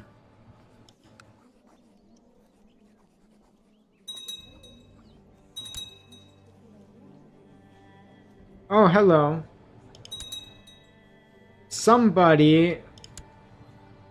Pegan, what's her face? This one wants to kill our wife. We are going to go ahead and imprison her. Yes, 89% chance of success. There we go. You're in jail now. There we go. People are starting to leave the defensive pact, finally. You can see, there we go. We hit 5%. The defensive pact is falling apart there. Okay, we're good to go. I'm going to save this now, and then we're going to go for Ironbind. I'm just going to call this Ironbind War. I'm actually going to wait until... yeah. Oh, more raiders. Great. What's going on here? I've got another faction that just popped up. White Flow, Dragon Bridge, not a surprise. Coldstone. Yeah, these guys are all assholes. I'm going to go ahead and bribe this dude. I'm going to give him a fluffy title. How old is he? 67 years old. Okay, since he's so damn old, I'm just going to make him Clan Slayer. What's the best one? I guess it's Master of the Eagle. There we go. And I'm going to declare war on Ironbind here. And yeah, we're going to do this. Let's see our options. We can go for East March. That's going to give us just Windhelm. Well, it gives us everything that we occupy, because this is a warlord war. I'm just trying to find the best actual war target. I think Winterhold probably here. No. Okay, we want the best supply limit. Yeah, this is going to be hard to occupy these in the winter time. Yeah, it doesn't matter. I'm going to go for Sarthal and try to knock out these raiders that I've got going on. So this is going to be the war target. And I'm actually going to try to go for all of these at the same time. I'm going to use mercenaries to occupy all of these simultaneously. I'm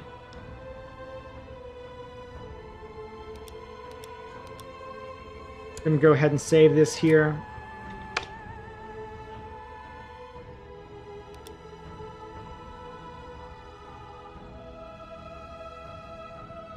Okay. I keep hitting that button. Alright, we're going to go into here and call up our troops. Oh shit, we're at kind of a... I don't know what's going on there, but this should be fine. Ironbind doesn't have very many troops at all. They have a maximum potential of like 2,000, I'll say. They don't have any allies, do they? Solstheim is actually an ally. That's very interesting. How are they... Solstheim has about another 1,500 men, but I don't know how they're even going to get over here. I don't know if they have enough ships to get all those men over. I guess we're going to find out in just a second. Alright, call up all my guys. Call in all our allies. Here we go. I'm gonna take out these raiders first. That's the first thing we're gonna do. Where did they come from? Namian. More assholes from Quay. I'm so sick of these guys. And that's gonna be constantly. You know, once that's an established pattern like that, it's gonna be tough to get rid of them. Okay, these guys are gonna head on in.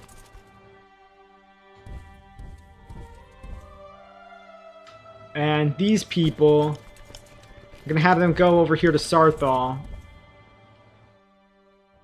Well, we've got a situation where we've got their entire army right here. I'm going to back off to Frostflow. Oh, hello. Enemy rulers are preparing invasions against us. Wait, why is this going so fast? Okay, we lose the trait Gregarious. We bounce the... Oh, hello. Okay, for some reason that just that just went like that. Okay, I'm just going to reload from the save there because that was out of control. I have no idea what happened in that time. You can see we're doing pretty well. We've got a score. Oh shit, we're actually at the top of the scoreboard just based on what we have right now. So we are doing quite well there. Yeah, just continue from this.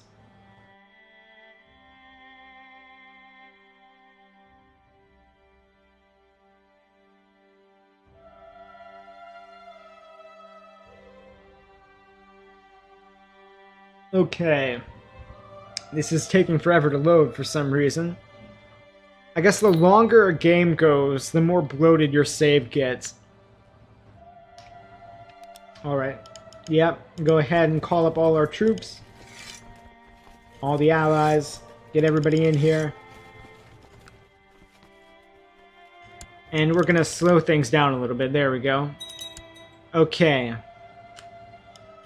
Yeah, first things first. These guys here, these guys there.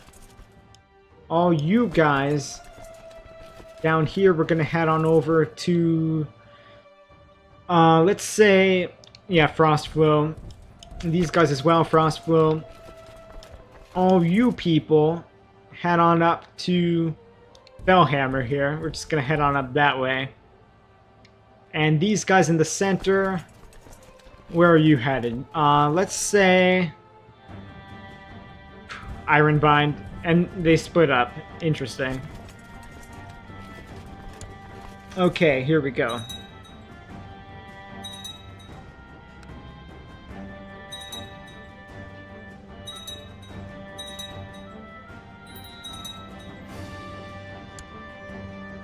Well, this went differently this time. That's interesting. Okay, winter is just about over here. I'm gonna call in some mercenaries. I'm gonna call in... let's do several smaller mercenary groups. So what we're gonna do here is we're gonna do the corn robbers and the water thieves are people we like. We've hired them before in the past. Send them on up. Send them to Ironbind. What we're gonna do, I think one more maybe. We might want to take one more group of mercenaries. Because we need small mercenary bands. We need small ones because the winter supply limit is gonna drop to like 1,000 in here. So we want to split up our armies.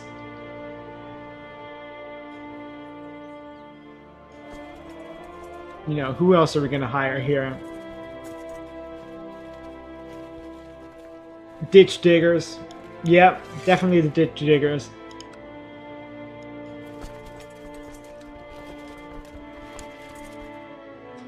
Okay, where are these guys at? Ditch diggers. Let's appoint our generals from the ditch diggers. Yeah, here we go. Stick them there. And there. There we go. Oh, here we... yeah. Swap that over there.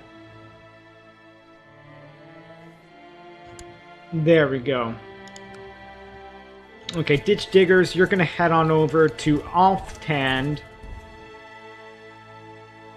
Now, the water thieves, where are you at? Okay, here's the, this is the corn robbers. Let's appoint the generals to the corn robbers. And you guys are gonna head on over to Morvenskar. Now, yeah, here we go. Water thieves.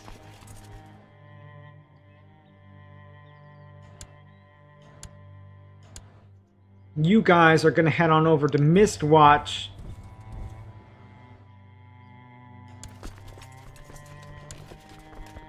Yeah, and the rest are just my guys. And we're gonna do what we had there.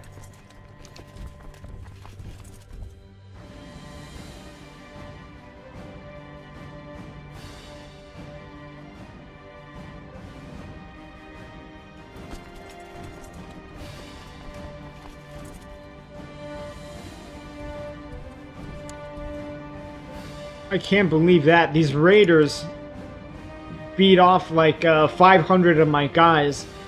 So that didn't go great up there. Solitude may... apparently one of my marshal died. Yeah, she died of old age, I guess, clutching her heart. Alright, so Myra, you're our marshal now.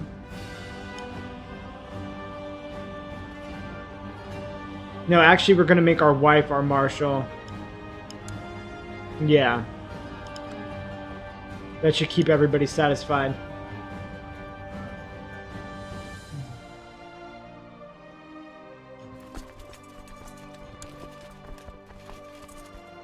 Oh, they have slightly more men than I anticipated here.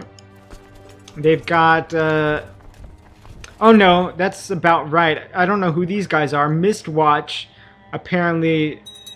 Oh, I see what's going on. Okay. So they've got about 4,000 probably total.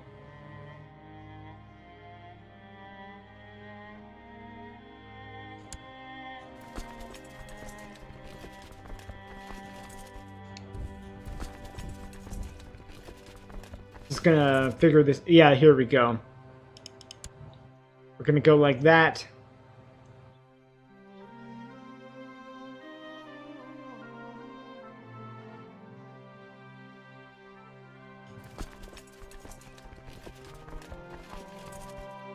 So I'm gonna save this here. I think that's our basic troop movements that we got figured out. Because remember, it's going to be tough, because the supply limit for these in the winter time is going to be very, very low. And we want to occupy them all simultaneously, because through our warlord, Casus Belli, that's going to allow us to take everything that we have occupied. And we want to knock out all of Ironbind in one go. That's our goal for this war. Oh, good, good, good. This one here, who is that?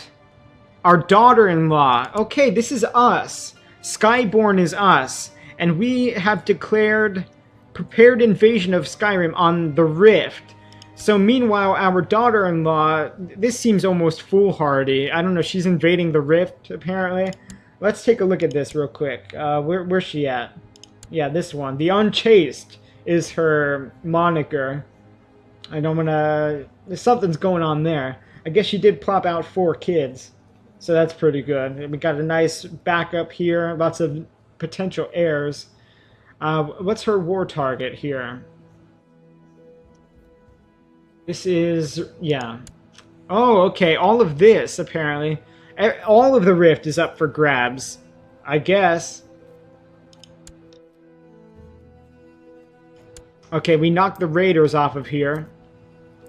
They're going to go back to Quay, where they came from. Okay, very good. And these guys, let's keep moving on. We're going to go on over to Sarthal. Yeah, we're going to... yeah. Okay, I see what's going on here. We want to actually move these guys south and put these guys in there as well. Let's get some generals on here, because it looks like this battle's about to go down. Yeah, put our best guy there. And some of our other better generals, just stick them in there for the moment.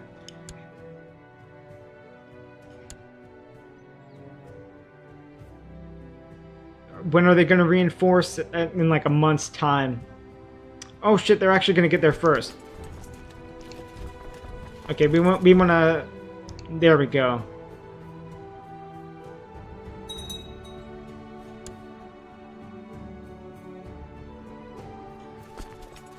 So this should go easily. We're gonna take out this army. They've got 2 more stacks that we got to take out here. I'm just gonna send... This is gonna act as my front column, I guess. Once I get these guys in, I'm gonna chase down these people up here. There we go. We got 1,600 roughly in Fellhammer right now. Once these guys show up.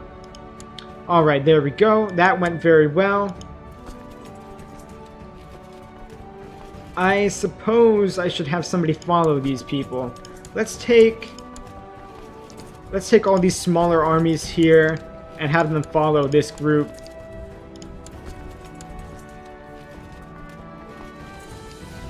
There we go. That should be enough for that.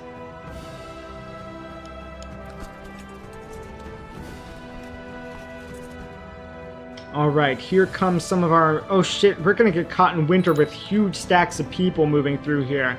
This is actually bad. Okay, Pika is going to be a journeyman agent. Let's take a look at her... Yeah, that's not great. Is she our... Yeah, she's the first in line here. I guess that's gonna be an intrigue-based character.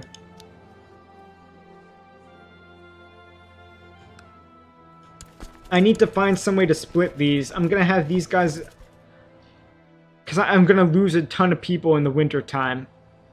Hold on, I gotta think about what I'm doing here. 1,200 I guess is fine. The 4,000 needs to get split up. I'm gonna have these guys go down to Morthal. Oh, these are all the mercenaries are moving through at the same time. So that's what's happening there. We're going to allow both of them to head into Ustengrav, and then I'm going to split them off there. I have to stagger how they're moving through there, because if I don't do that, I'm going to lose a shit ton of people in winter.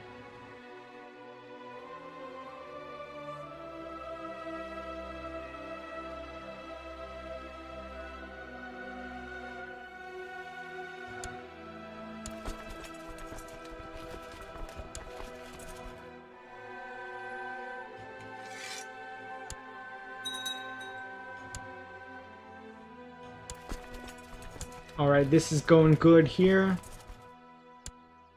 Yeah, I just knocked out that army. I'm gonna move these people back down to here. Alright, I've got another 1,200 showing up here. 1,300 guys.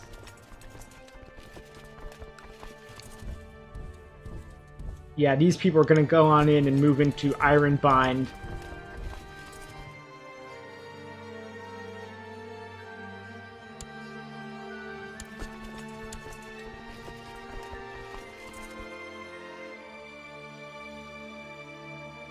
Alright, one of you is going to go sit in Morvenhall here. Now these guys are going to move on in there to Ustengrav.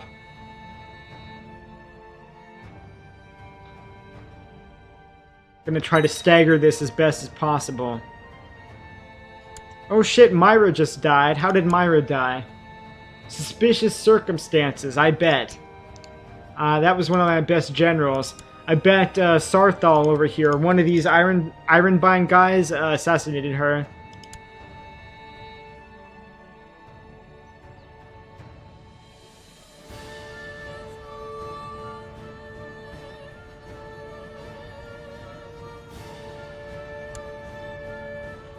Okay. So this is the most complicated part right here, the logistics of moving all these armies through here. Okay, I've got them staggered now. I'm gonna move these ones down to Dunstad.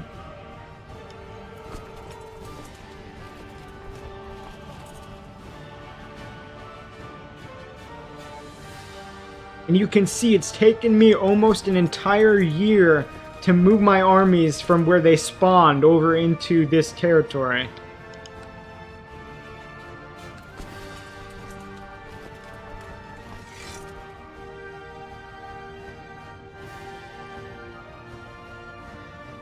Okay, these guys are coming at us. This is where the first big battle is going to go down.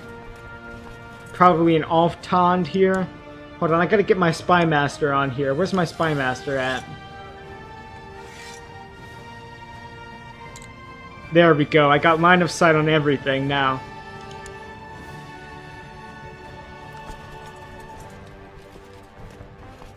But where did their army go? That's what I'm slightly confused about right now. There was an army of 1,300 guys right here. I have line of sight on all of this and I don't see where they went. I guess I'm just going to take these guys and have them chase after this column there.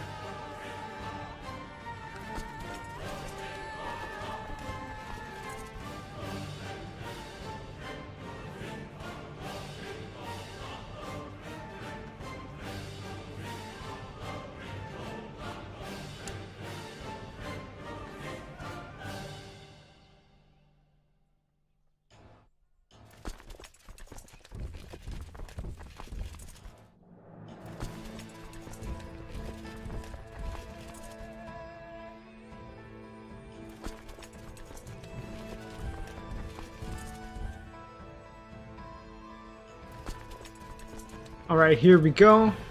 They're actually going to move up into Winterhold. Oh, there I got caught. I've got a supply limit issue here.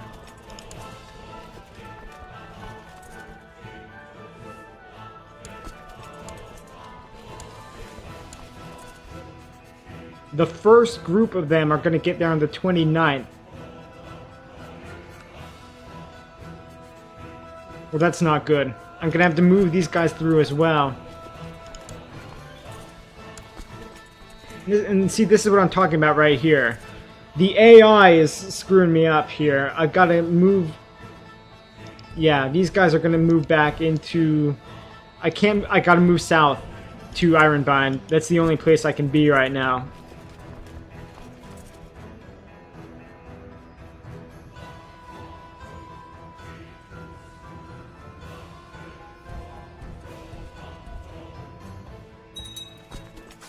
Alright, there come my reinforcements. So that column is knocked out. No, please don't follow me. This AI right here, these 700 guys are going to get me killed.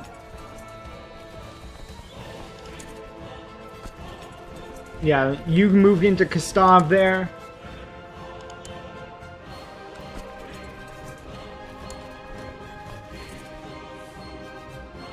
And I'm going to follow these guys south. And I guess the AI can uncap Banner Watch over here. Yes, so this is going as well as expected. I am taking some attrition damage here and there. I am losing some people, but it should be enough to go ahead and cap these territories all the same. Now the supply limit here hits 1,000. That's very, very low. But we are making progress.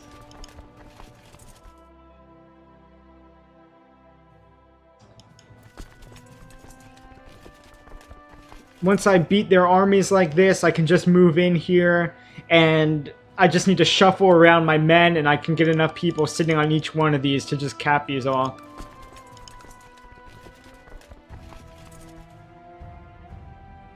Now let's speed it up just a tad there.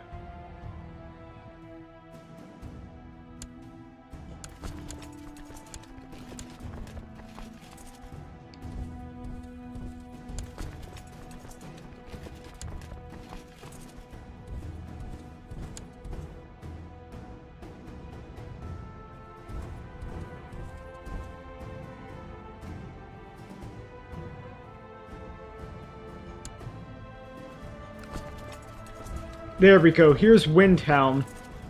So I'm going to stick this army on Windhelm, I guess. Well, I'm going to eventually move these people down into here. Can I do that? I'm going to take out this army here. This is the Solstheim army. They actually did show up. They did show up here in Shoreflow, so that is actually a useful ally, surprisingly.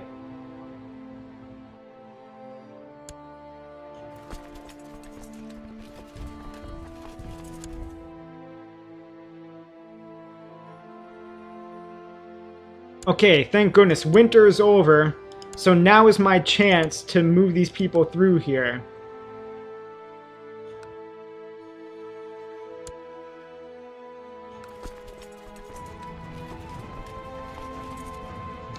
Yeah, these guys are going to go into Mistwatch. Windhelm, our bigger army, is going to just sit on Windhelm for a while. These people need to get into Morvenskar immediately. We've got these people up here uncapping this. That's good. Yeah. These guys stay on Fellhammer here, and these guys are going to move into Sarthaw. And up here into Iron Point, we're going to take these people and move them there. What is going on? Like 8 things? Okay, 8 things just popped up at the same time here. Yeah, she did this again. We're going to forgive her if she returns the gold. Oh, another. Okay, this one, somebody in our prison has become a master magistrate. Excellent.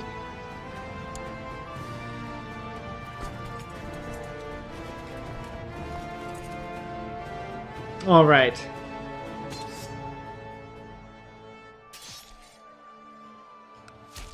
Now, at this point, I should have all of their territory with an occupying army on it. And that's exactly where I want it, right here. Okay, we're going to save this.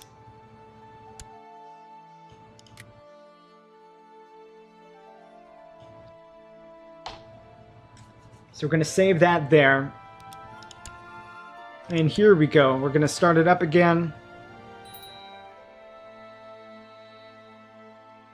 And we better hurry it up, because in 2 years, the orcs are going to have a prepared invasion of Daggerfall. Oh no, it's going to be an invasion of Skyrim, I guess.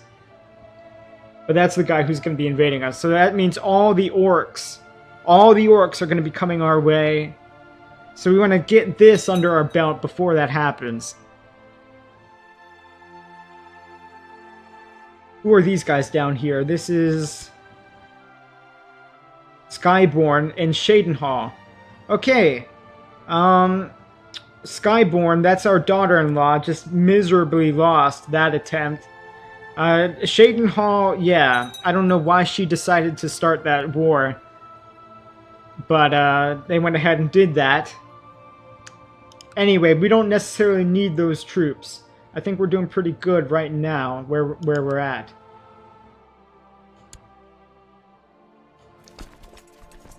Why is this occupation not occurring? What is this? Arrow Guard is controlled by somebody else, maybe?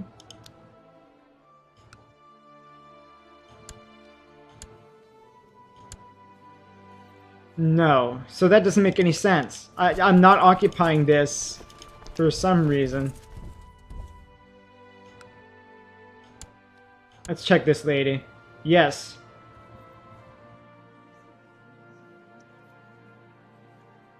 Oh, I see what's going on here. Okay, so she is actually going to stay out of this war.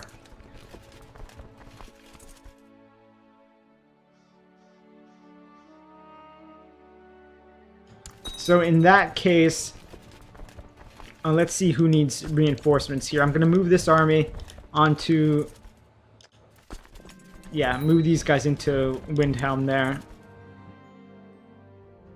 Alright, Ongoff is sick again. He's got the flu. I'm going to pray that to the old gods that he recovers.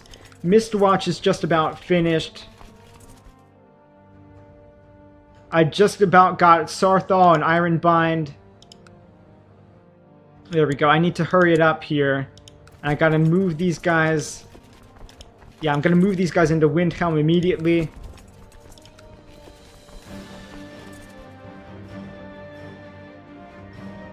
Now, let's see what I got here. Almost have this. I'm gonna move this stack in here into Ironbind there and try to hurry that along.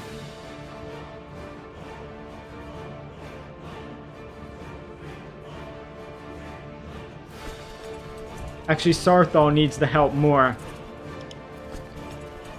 Now we're racing against the clock here. The war score is at 100%.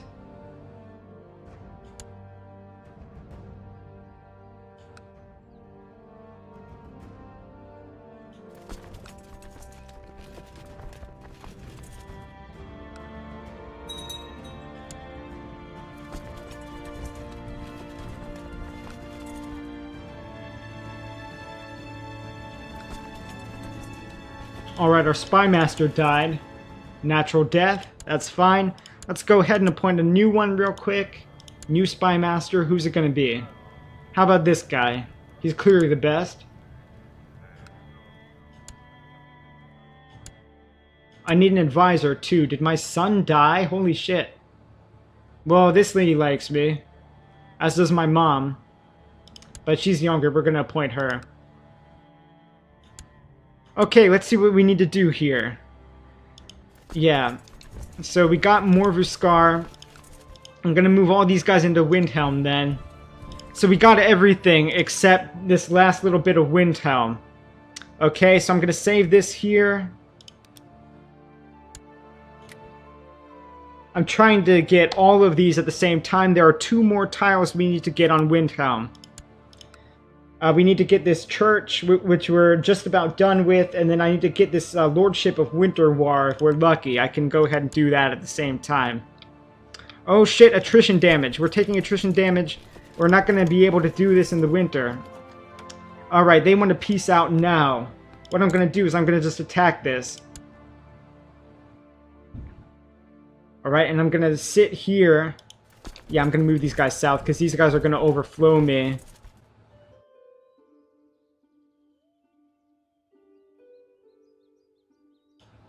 Can I attack this again? I'm waiting 16 days before I can just launch the siege. Am I going to make it 16 days? 7, 6, 5, 4, 3, 2, 1. Go for it.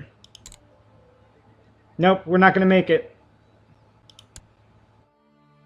Alright, everybody else back on here. Move these guys down there. Alright, it looks like we're not going to get the Lordship of Winterwar just yet.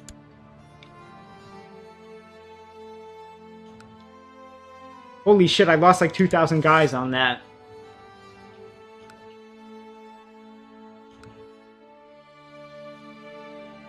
Winter is almost over though, so I can move all these guys in. Can I cheese this? It looks like they're asking me to... Oh, I got a faction popping in here.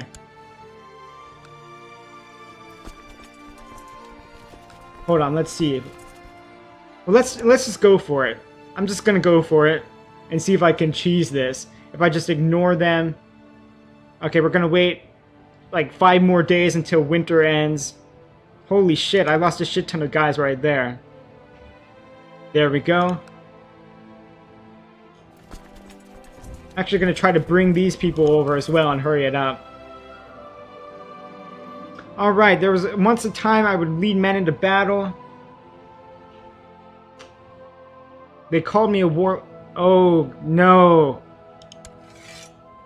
Hold on. Okay, we need to do this now, yeah. Okay, good. So we got all of that stuff. I actually lost my warlord ability right now. It says my thirst for conquest has been sated. So I need, yeah, that's as good as it's going to get right there. We're going to go ahead and disband all these armies. And here we go, everybody. We took out all of Ironbind in one go. You can see here we now control this massive swath of Skyrim right now. Ironbind is no more. We took Sarthal, we took Windhelm in one go, as well as Ironbind, Mistwatch, all of this stuff. Huge chunks of Skyrim, and what we're gonna do right now, you can see 10 titles can be created. One of which, if we take a look there, is Kingdom of Skyrim. And I think we're gonna go down to this, and since we just lost our Warlord ability, but it doesn't matter, we got it just in time what we wanted, we're gonna go ahead and create the title, Kingdom of Skyrim. And that is going to give us 400 prestige. It costs us a mere 200 gold. Okay, there we are. King Rondach the Holy has created the title Kingdom of Skyrim, everybody, and that's a screenshot right there. Boom. Okay. Yep, that's how it's going to be here. We are now the Kingdom of Skyrim. Well, our title is Kingdom of the Reach, but I guess we can go ahead and make primary if we want on Kingdom of Skyrim. What do you guys think? Should we keep on as the Reach, or should we change our title to Skyrim? I'll put it to the chat here. Somebody can chime in with their opinion.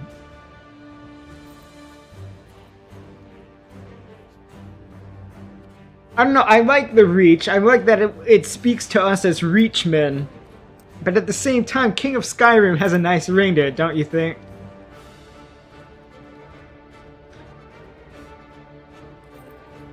Yeah, somebody, at least one person says Skyrim. Anybody else want to chime in here? We'll take a vote on it.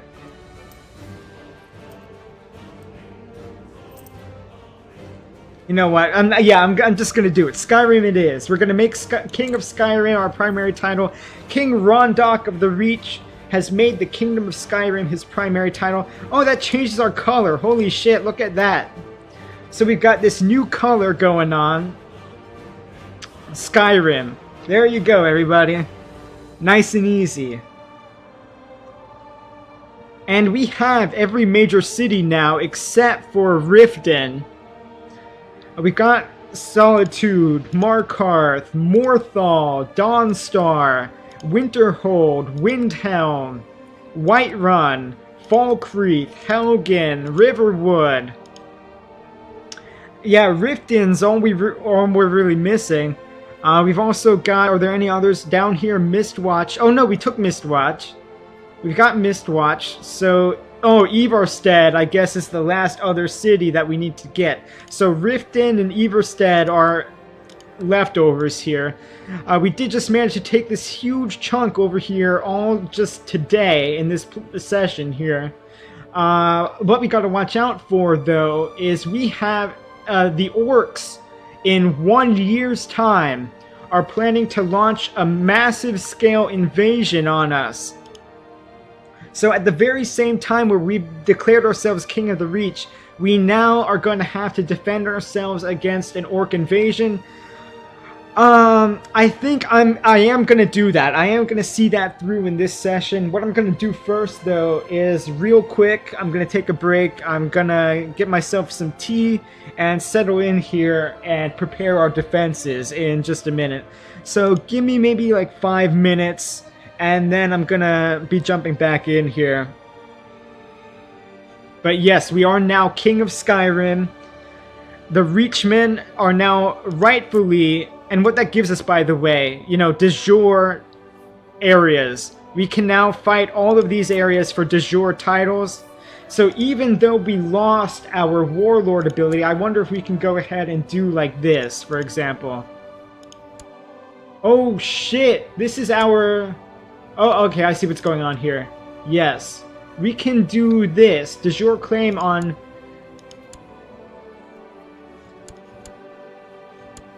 Oh no, it looks like we can just do one at a time here. Well, that's fine, I guess. So it is going to be a while. We're not going to be able to just take whole duchies at once. I thought we would be able to do that for de jure claim. Yeah. It's not going to happen like that. Alright, well, I'm going to be back in a few minutes, and then we're going to defend ourselves. Our newly crowned King of Skyrim. We're going to defend ourselves against the orcs over here who are preparing the massive invasion. Look at that emblem that we got now. This is our new emblem. That's pretty neat right there. Looks like some dragon bone helmet. Alright, I'm going to leave this here. And I'll be back in a few.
Alright, and I am back. We're going to be jumping into it here in just a second. Somebody says they started their first serious playthrough of Elder Kings this week as an alien in Valenwood. I'm sure that's very interesting. Alright, let's get back into it here.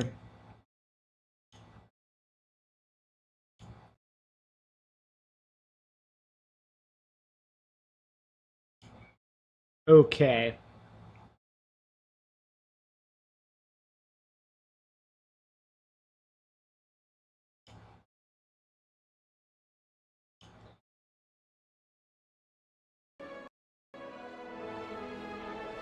And we should be now back in Markarth, where we're seeing our new emblem as King of Skyrim.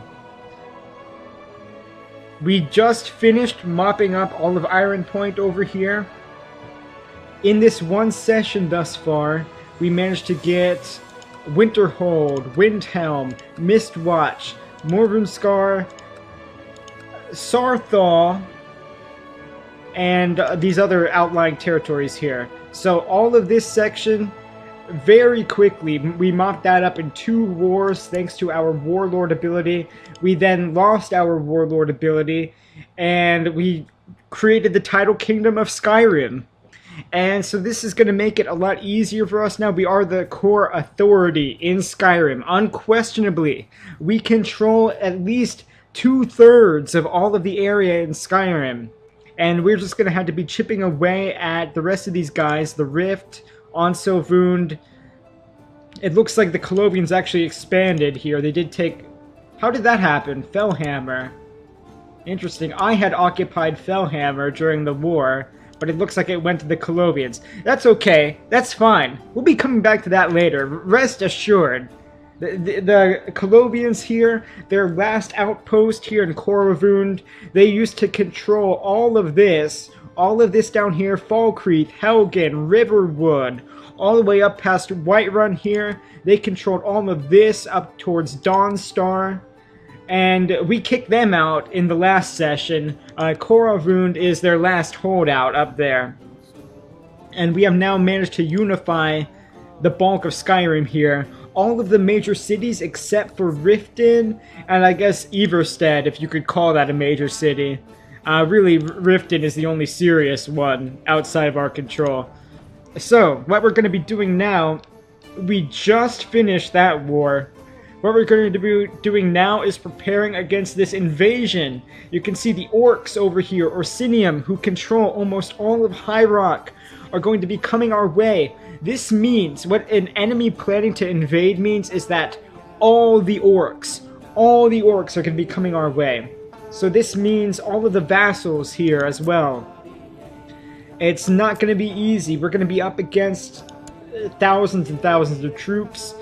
But luckily, we have a shit ton of gold. And what we're going to do is we're going to try to make up the difference. Look at our armies. Holy shit. Our armies are pretty depleted right now. Oh, this is because we're our domain penalty as well. The first thing we got to do is distribute these lands that we got. All of this stuff and all of this stuff has to be thrown out to somebody else.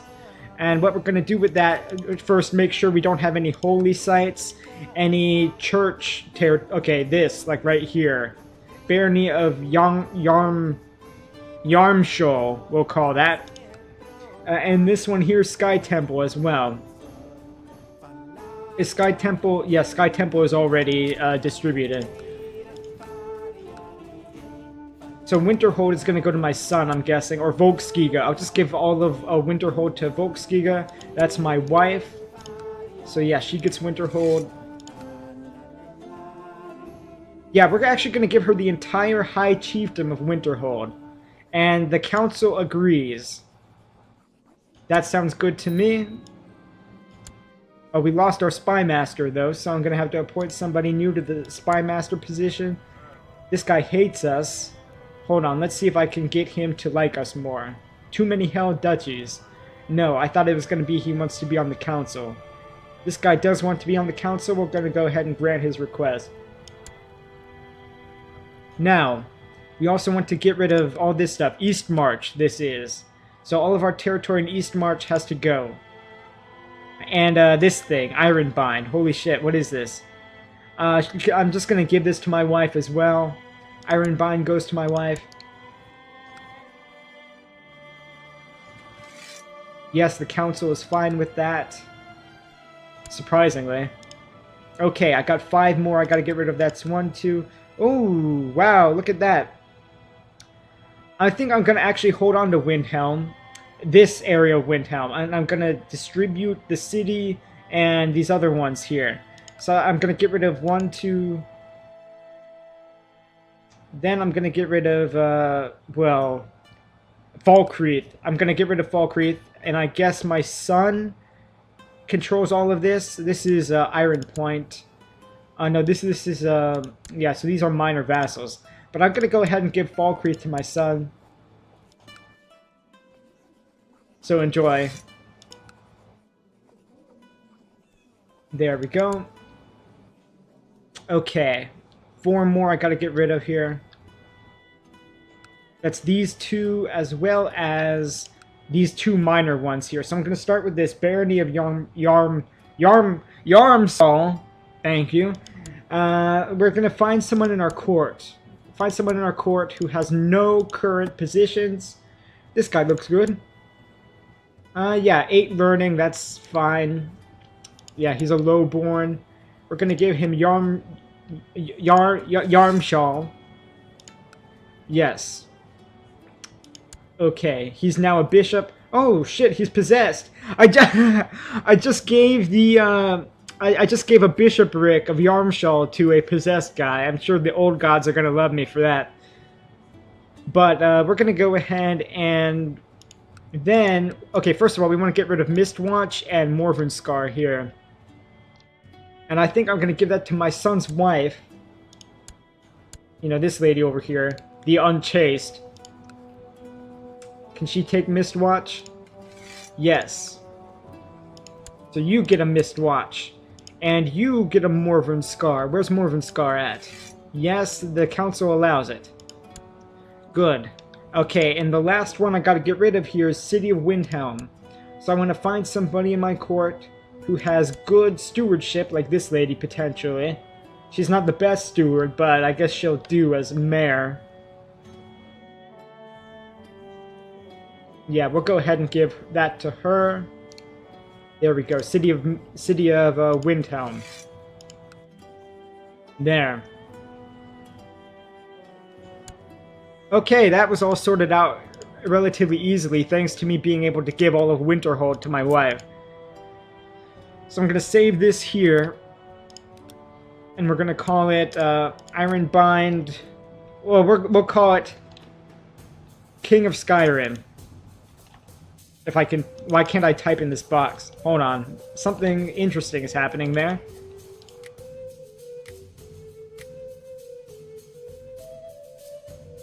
Okay, very weird. Hold on, I'm gonna try this again.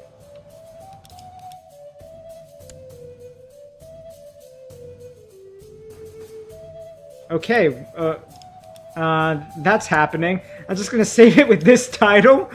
I'm gonna save it with this title because apparently I can't enter text in that box. Okay, let's just make sure real quick that save file actually did occur. Okay, yes. Okay, that was interesting. But that's sorted, and we're gonna then turn our attention to... Oh, Jesus, our military is even worse shape now. Hold on, what's going on here? I'm gonna let some time pass.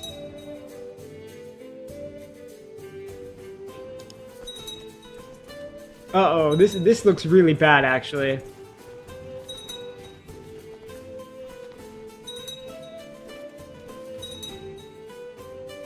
Our military cap, we just acquired all of this area, and our cap military, our max total, just shrunk by like 50%.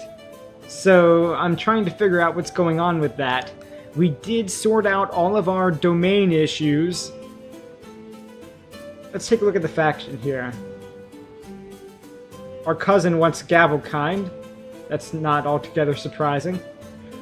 These are the usual suspects.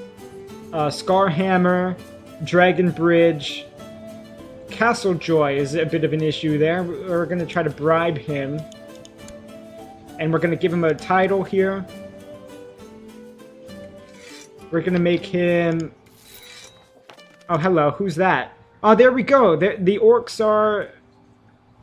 Well, this is not even. This is before...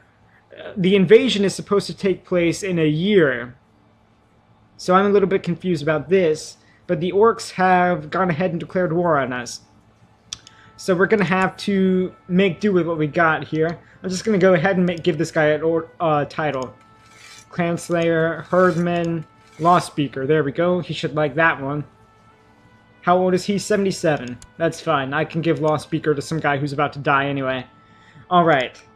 So, this is another war for Castle Joy here. We're going to go ahead and call up whoever we got. And I'm also going to call in our mercenary friends. Hounds of Harlan, great company. Yeah, both of you guys get in on this one. I'm going to hire all of them. I'm going to hire one of these people as well. Who do I want to go with? Nordic Axemen, of course. So there we go. This should be good. These are my mercenaries. And I'm going to call up whoever I got here. We are substantially depleted because, again, we just fought that huge war where we lost a lot of people in the winter time when we were trying to move through here and occupy these territories. So everybody just get down here. Oh, Serana has declared war on us as well. Over here in Volokar. Yes, everybody's favorite waifu from Skyrim the game has declared war on us. But I don't think she's going to be able to do anything because they don't have enough ships to get off of that island. We ran into an issue with that before.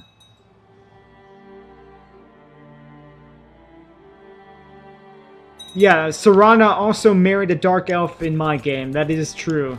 I think that's just what she's into. Okay, supply limit. Who has the biggest supply limit around here? I believe it is Duncarn. Yes. So right on the end there. But these guys, we're going to have them go into Raven Spring. Some of these other people head into Raven Spring as well. Or Cambria. There. I think for the time being, we're just going to ignore Serana. That is kind of funny. Well, there's an occupation of some sort here. Solstheim. Are they actually at war with us? No. Oh yeah, they're actually at war with my daughter-in-law. Okay, that makes sense. My daughter-in-law foolishly decided to attack the Rift, and Shaden Hall came into her defense, or the Rift's defense, and Solstheim, so that turned out very badly for her. Let's see the full list of allies. The Rift, Shaden Hall, the Colovians, Morvunskar, Solstheim, and yeah, that was not going to happen at all. I don't know why the hell she decided to attack them. But hold on, let's take a look at this. Does the Rift actually have an alliance with the Colovian Estates? No, I don't know really how that happened, but they did get in on it. So that's a thing we had to deal with. That's probably also why our troop counts are so low. Because our vassals lost a shit ton of troops as well, fighting that absolutely stupid war. I'm guessing that's what happened with that. Hey John, how's it going? Yeah, everybody just pile in there to Cambrian, and our mercenary stack, our huge-ass pile of mercenaries, is going to run down and try to get to Duncarn as quickly as possible. We want to get there before... It's not going to happen, is it? No, the winter is going to hit us. Okay, let's get Anders... Okay, we got generals for the Nordic Axemen we want to put in here. Anders is up there. Where are the other ones that say Nordic Axemen? Here's Nordic Axemen, and here's Nordic Axemen.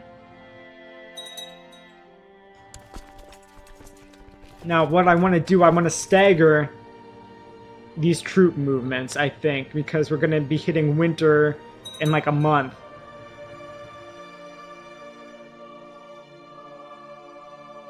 Watch this. As soon as it turns to the next month, I'm going to take huge attrition damage through here.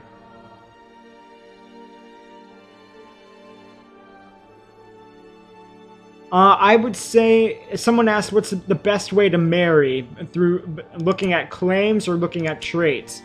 And that's a good question. I say it really depends on your goals. But 9 times out of 10, I would say traits, marry for traits. And the reason for that is because really claims are very situational. Okay, here's what's happening here. Okay, it looks like we just barely managed to get out of here before we had a bad situation with winter.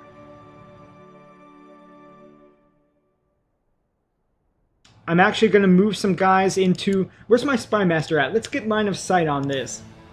My Spy Master right now needs to be out in Mark Waste in here. There we go. That gives us a nice line of sight on the enemy right here. It looks like right now their front column is going to be roughly about a little less than 5,000 guys. We got 3,200 coming here plus, okay, actually way less than, yeah, less than 4,000. Okay. But remember, there's more coming. Trust me on that one. There's more coming. Alright, it looks like we're okay here. Our supply limit is 8.5, and Evermore actually has a lower supply limit. So what we're going to do, we're going to take 2 of the mercenary stacks. The big ones. We're going to take both of the big mercenary stacks. We're going to move the Nordic Axemen out. Actually, we're going to move them... Oh, we already have a shit ton of guys in Ravenspring here. Let's see what we can do. We need to have this whole area over here. All of our Breton... No, or not our Breton areas. There are no Bretons over here. This is all Reachmen. And we got a couple orcs over here as well. But this whole High Rock area of our territory has to be staggered. There has to be troops all around here. Oh, I see. This is actually their war target over here. Oh, this is Saran... Okay. This is Serana's war target. It's a very ambitious goal. The orcs actually just want Castle Joy over here. So somebody says, does genius traits stay in the bloodline, or can you only get it from parents? Genius, I think, is just, it's not inheritable, I don't think. It's just something that happens to your character through the right education and the right traits. Or in the right skill points of your parents. Okay, so what we're going to do here, we're going to take these 2 armies. Well, let's appoint generals for the Hounds of Harlan first. So the Hounds of Harlan have really shitty generals. Holy crap.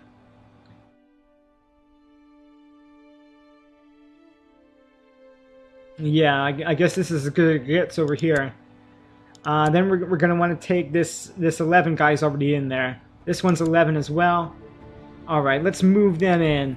There we go. And we're going to take these guys as well. The Great Company. Okay, the Great Company has Galbus. And we're going to put him on there. And then we want to take the other one is Ormelius, who's terrible. But that's okay. Yeah, and then these guys, the Nordic Axemen here, they're going to move on up into here. And I'm going to put... Well, let's see. They get out. Okay, these guys are going to move into Castle Joy. The enemy army is going to be in Castle Joy on the 12th of Sun's Dawn. We will catch their rear flank here. That other column there is going to be out. Okay, so we're going to move these guys in. And then the Nordic Axemen are going to try to get there as well. And possibly these guys just try to shove them in there. I think that should work.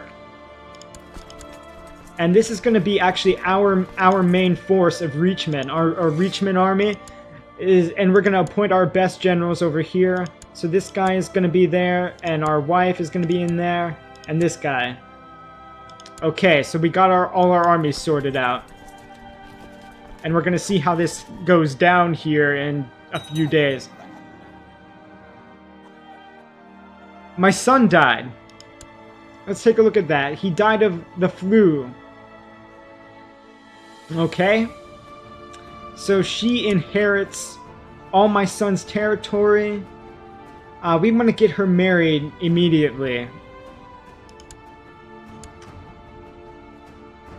Hold on, let's take a look at this.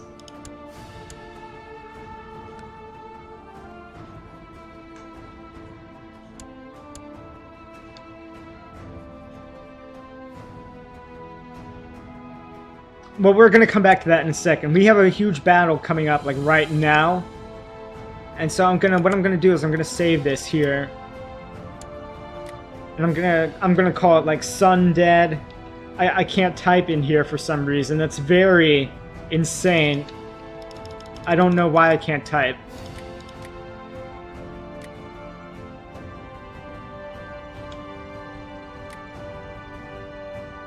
Alright, I'm just gonna save this normally with this name. That's fine. In a second here, I might have to just reboot the game because I don't know what's going on with that. But here we go. There's the first battle. These guys actually ran away, and wow, we stopped their asses right here in Evermore.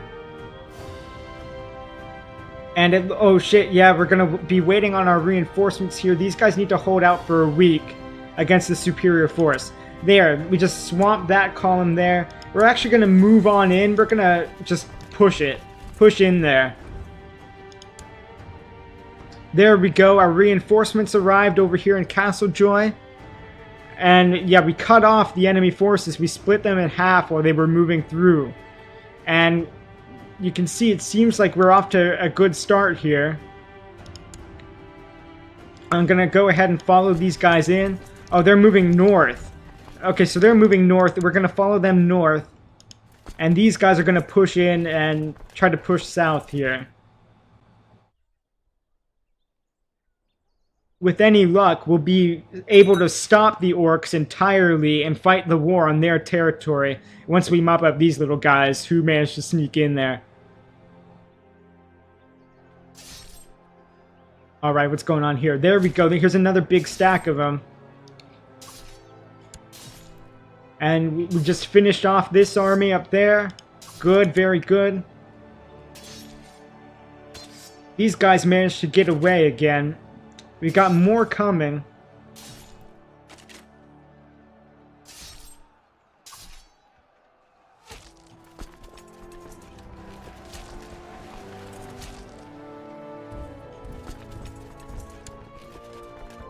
These guys are actually going to end up here, so that's going to be an iffy situation. They are at perfect timing. My reinforcements got here just in time. So this one is actually in our jail. I don't care what you learn. This is like a glitch in this patch of the game. So for some reason it gives me education updates on people who are in my jail. If I have kids in jail. And boy, do I have a lot of kids in jail. Alright, let's see what chat's going on about. Somebody asks, I've united the Nords and Reachmen under a single banner. No, you're absolutely wrong. I have not united the Nords and the Reachmen. I have subjugated the Nords. I've been at war with the Nords from the beginning entirely. And you can see... Okay, let's take a look at culture here. Culture. See, this is Dawnstar. And this is Whiterun. And Falkreath down here, if we take a look at religion, I think I also have Solitude. And these areas have converted to Old God's religion. Now... what that means is I actually forced out the Nords out of Whiterun and out of these areas, and I moved the Nords out and I settled my own Reachmen inside here. So no, I don't have any Nordic vassals either. Due to some accident, I have Nords here and here because I subjugated them in a war. I subjugated them in a war, so they're here. But other than that, I have no other Nordic vassals. All of my vassals are Reachmen, like me.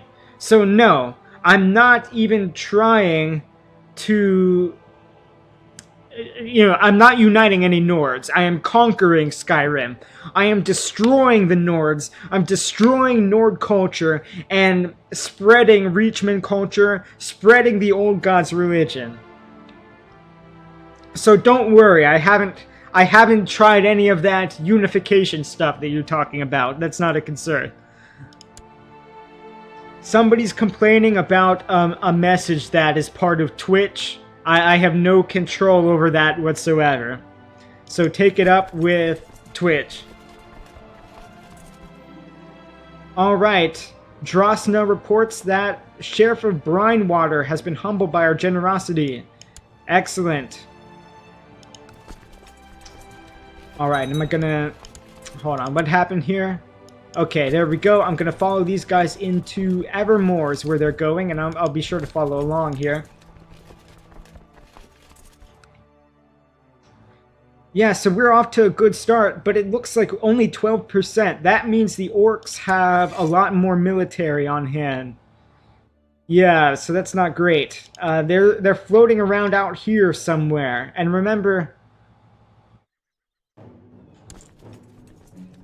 Wait, what is the actual title of this war? This is Orsimer Conquest of Castlejoy.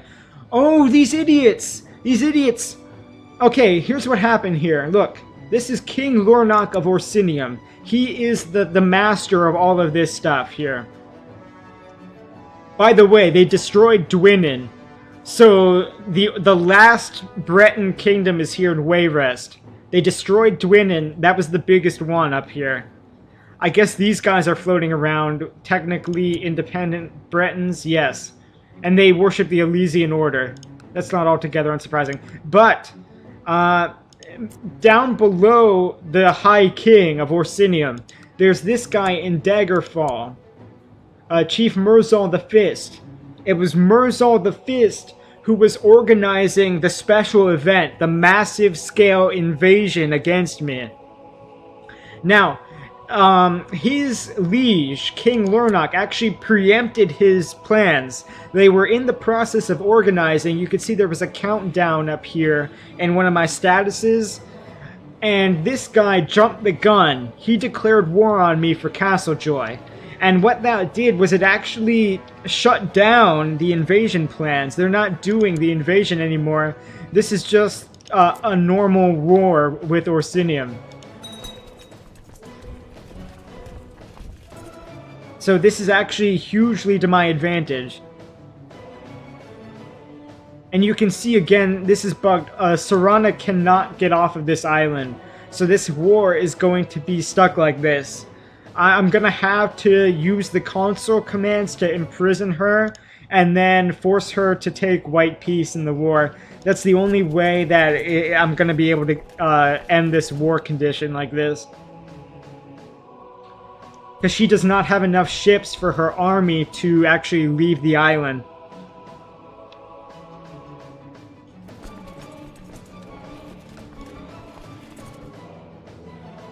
Alright, and I got more guys floating around than I know what to do with.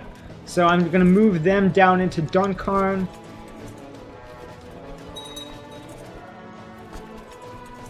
Okay, he's called in more allies. That's what we thought would happen, but we're stomping these people. Before winter starts, I actually want to split these two mercenary forces. I'm paying 25 gold a month. I don't think I need to be doing that at this point. But I'm gonna... Hold on, let's take a look at what's over here. I'm gonna stop him from doing this. I'm gonna say diplomatic relations. Let's have him go here. Okay, so we see, for example, there's another army coming up. That's gonna max out at 1,300 guys.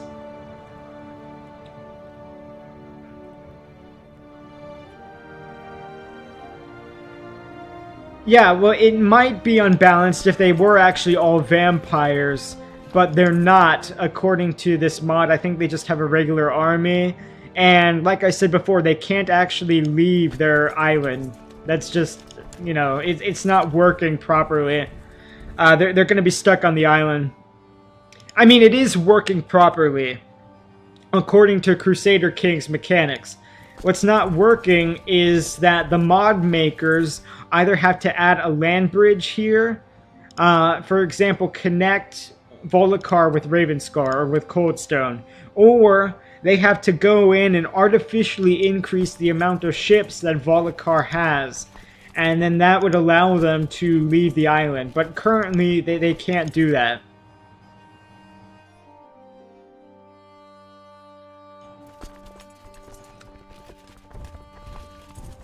Yeah, here's what I'm going to do. I'm just going to push all of my armies into their territory. Oh shit, here we go. That's what I was looking for. That's their army right there. So they're moving up to Portund Creek. Oh, I see what's going on. They're going around this way. I need to move these guys back, because they're going to come down here through Dorvan. Let's actually move these guys up here.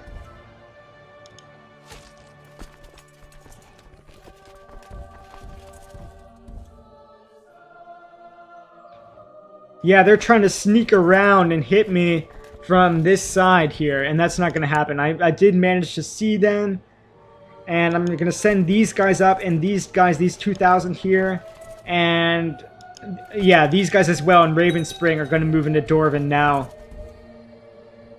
Oh shit, that's growing. Look at that. That is actually...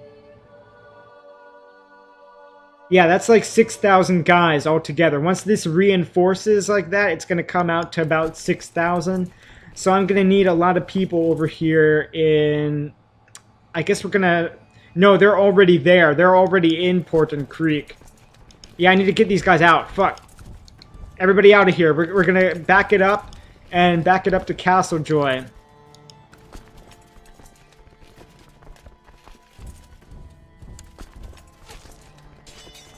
These guys are going to sit here and stop other people from moving in. So I'm going to keep this 2,600 up here, and I'm going to have them camp in, what's this called, Shield Wall. And everybody else, you know, move back here. Look, these guys lost. These guys got caught over here. Oh shit, this is actually where all my good generals are.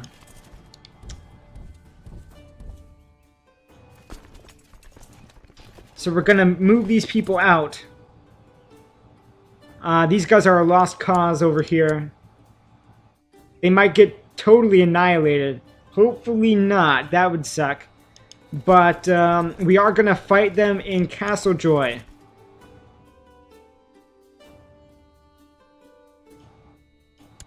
Holy shit. Look at that. Okay. Oh my god. We did. We lost all of those people. Are these guys okay? Yes. My generals are okay. They're alive. Nobody was captured. So that actually works well. Let's see. Where's my biggest army here? These are mercenaries. These are mercenaries. And I have one mercenary force here. And all the rest of them are my people. So what we're going to do, we're going to select the Nordic Axemen who are over here. That's like a stack of 2,000. There we go. We're going to separate them. And then we're going to take these 3,000 here, we're going to merge them, and then I'm going to appoint my generals on here is what we're going to do.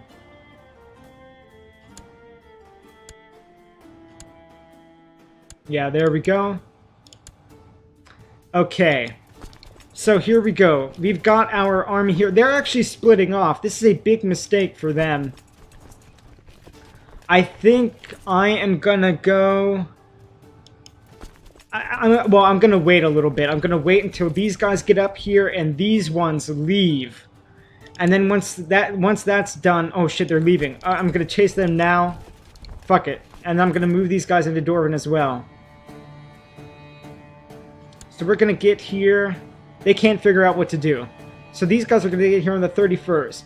And they're going to get here like 4 or 5 days prior. They need to hold out for a week. Okay, so that's what's going to happen here. I'm going to save this.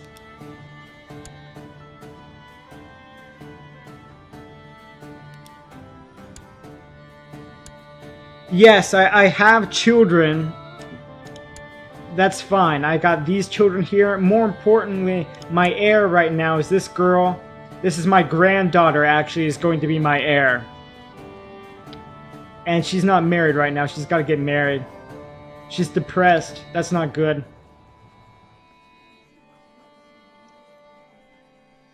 But I've got a big family. That's not really an issue. I've got 11 living family members, so whatever happens, happens. Now, these guys are... That's not the best situation to be in right now. There we go. There come the reinforcements, and these guys are going to get here now. There. So, and we're going to get additional reinforcements in about 2 weeks' time. So this is going well thus far. We do have... Oh, shit. Look. Hold on. Our morale could probably be... I'm worried about this right here. This is a problem. We need our reinforcements to get here. And get here now. Unless we can break this first. Who's going to break first? There we go. We got some reinforcements. That might help us out a little bit. These guys are running, but they're retreating first. This flank did break, but these ones hold steady, and the other flanks in their column actually retreated before we did. So that was a very close fight. There we go. That's the big battle right there. That's got to be most of their guys. We lost a shit ton. Holy crap, the captain of the great company died in the battle. John Blood, do I look like the Empire to you?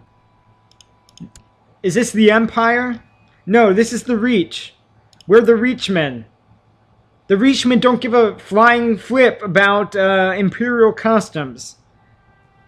The Imperials, we've been fighting the Imperials this entire time. The Imperials were occupying half of Skyrim, and we've slaughtered them, ran them out of Skyrim, and took the land for ourselves.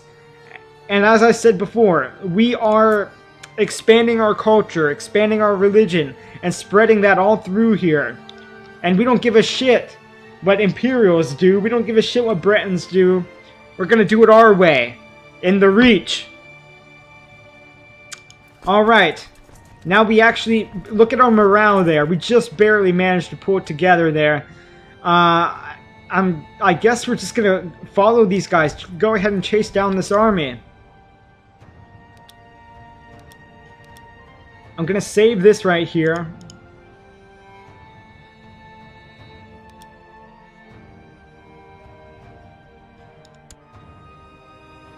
Now check this out. John Blood, look. Here's our laws. Absolute cognatic. That means we don't care if it's a boy or a girl, they just gotta be from the Karth family. And the Karth family runs all of this shit, okay? So as long as there's a Karth in charge, we're good to go. Alright, what's this guy up to? Sheriff Yarmar's... I guess he was trying... Oh, he was trying to bribe this guy. And it didn't work. So he says his visit to this area has done more harm than good. That is fine, dude. I did not actually send him here to actually improve relations. I just sent him here to get line of sight on that area. So I don't really give a shit. Somebody says I'm making him feel like buying Skyrim and playing it. How do you not own Skyrim? It's like a... it's a 6-year-old game.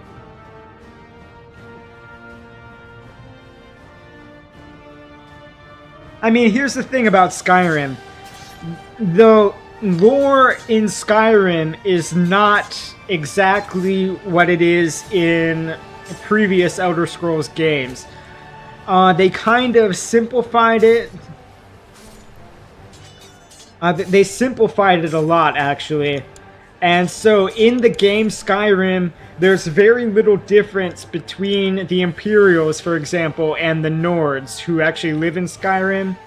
And the Reach, if you go to the Reach in Skyrim the game, the Reachmen do exist. The Reachmen do exist, but they are all Hagraven cultists, which in this mod, for example, is actually considered a heresy of the old god's religion. So 99% of the Reachmen that you meet in Skyrim the game are just going to be like savages that you can't communicate with, and you just have to kill them when you see them. There is a quest line. Well, it's not really a quest line. It's like 3 quests strung together that deal with the Reachmen as if they were, you know, not all just pure crazy people. And that is actually a really cool quest. Let's see what we got here. Okay, we mowed down most of their army now. That's very good. Yeah, why not? Let's just continue on in here and stomp on them for a while.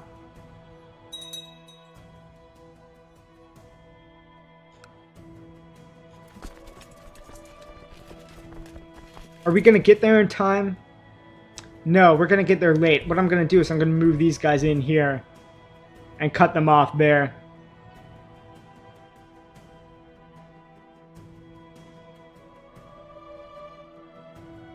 Yeah, John Blood is actually correct. It's ironic that the bandits in Skyrim actually do mention the Nordic gods like Shor and Kine instead of Kinnereth, for example.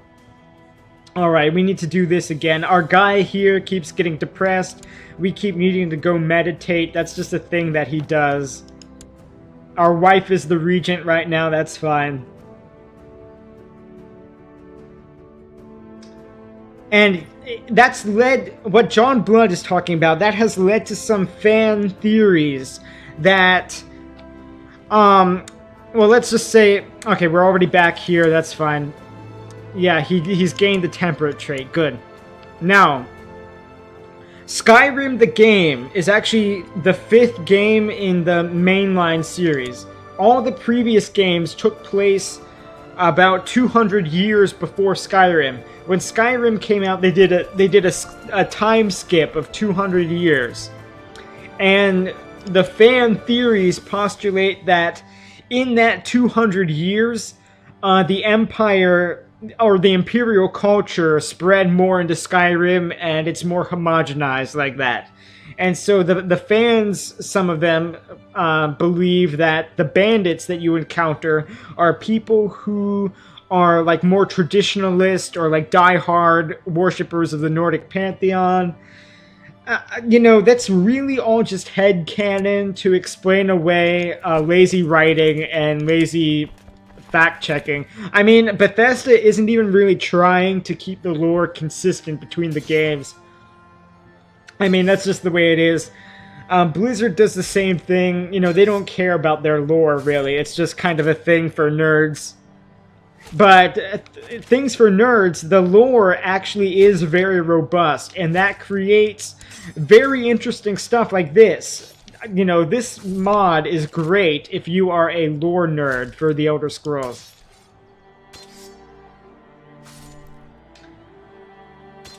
And we seem to have basically finished them off at this point. Oh, it looks like we got some people who somehow managed to get back. Oh, that's okay. Our tribal vassals are going to go down here and stomp on them real quick.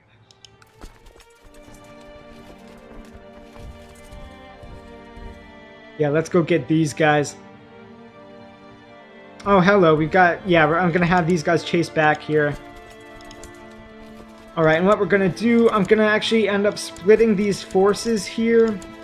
These guys, the Great Company... I'm going to take the Great Company here, and I'm going to move them south.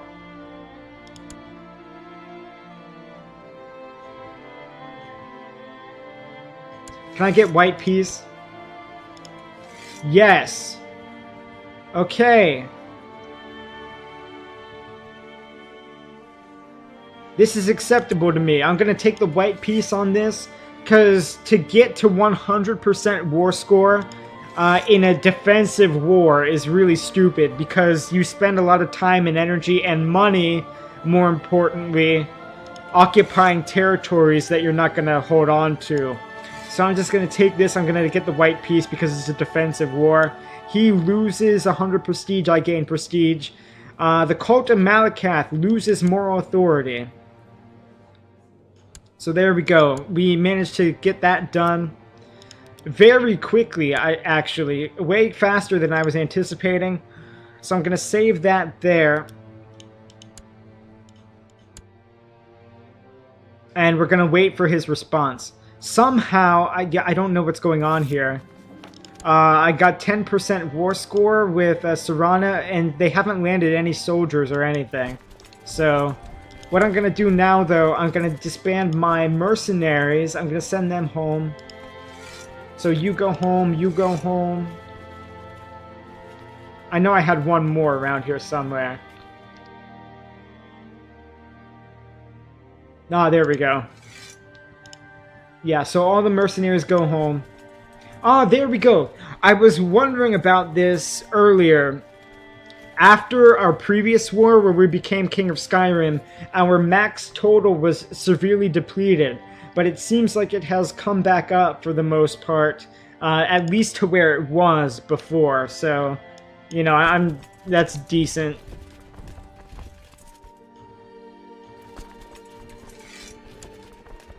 Okay, let's see what people are talking about here. Who does a better job at keeping the lore straight? Okay, between Warcraft and the Elder Scrolls. Well, between those two, definitely Elder Scrolls. Warcraft lore was just completely fucked by WoW. And, I mean, it was passable. Vanilla WoW lore made passable changes. They could be forgiven because we understood that they had to, you know, make the faction system work. Even though, remember, 2 factions in an MMO was not the norm before WoW. I mean, there were MMOs where you had 5 or 6 different factions all working against each other in the same world space. So if they really wanted to, they could have done that. They could have done it with orcs and taurens being allied. They could have had night elves be separated from the alliance. They could have had undead be their own thing, but they chose not to. They chose to funnel it all into the 2 factions. And so to do that, they made tweaks to the lore. Right? But then it just got worse. In every expansion, the lore got worse for WoW. And they contradicted their own stuff. You know, yeah, exactly. It's super fucked. Warcraft lore is super fucked. That's, you know, you're exactly right. No argument there. I mean, basically, if you are interested in the lore of Warcraft, you know, Warcraft 2 and Warcraft 3, those are the games that you want to look at, as well as their expansion. I mean, Warcraft 2 and the expansion was called Beyond the Dark Portal, and then there was Warcraft 3 and the expansion was called Frozen Throne. And those 4 entries into the series are really the best of the lore and the most interesting. At the end of the day, though, it's still really all a Warhammer ripoff. So, yeah, your mileage may vary on Warcraft lore. And this is ridiculous. I'm taking massive attrition damage. So there goes my army. I'm actually going to have these generals go home.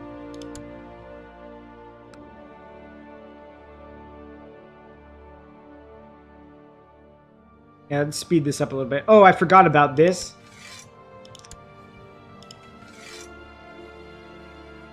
Yeah, I guess I'll just sit on this. If I am getting war score, that's fine. You know, as long as I control the target. Okay, I see what's going on there. So eventually I will be able to piece out of this. But you know what I'm going to do? I'm just going to... That's really stupid. I'm not even going to bother with that. What I'm going to do is I'm going to actually save this here. Can I type yet, please? No, I can't type.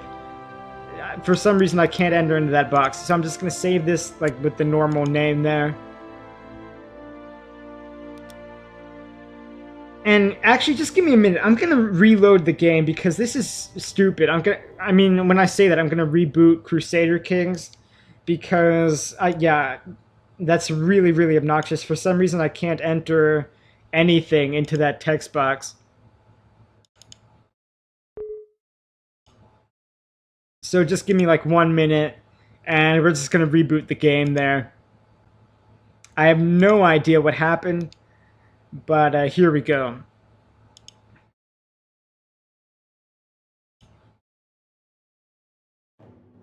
So somebody says, I remember they had portal and WoW be brought back. Yes. Yeah, exactly. They brought back the Dark Portal, even though it was utterly destroyed on both sides. On both sides, the portal was destroyed, but they brought it back for some reason. Somehow. Alright, I'm reloading into the game here.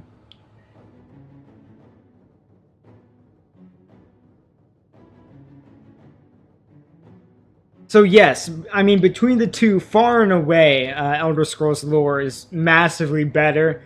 Not only in continuity, but general quality in the first place. And that's saying a lot because, you know, I'm pretty critical of the Elder Scrolls lore. Alright, so I should be back in here. Yes, thankfully those actually did save. So we're just going to continue from our last game there. Okay, that's special.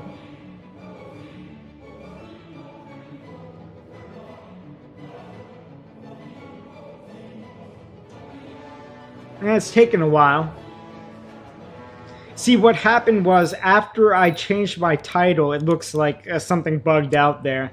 And let me just... Yes, okay, I can type now. Very good. I can type now. There, I'm going to save that there.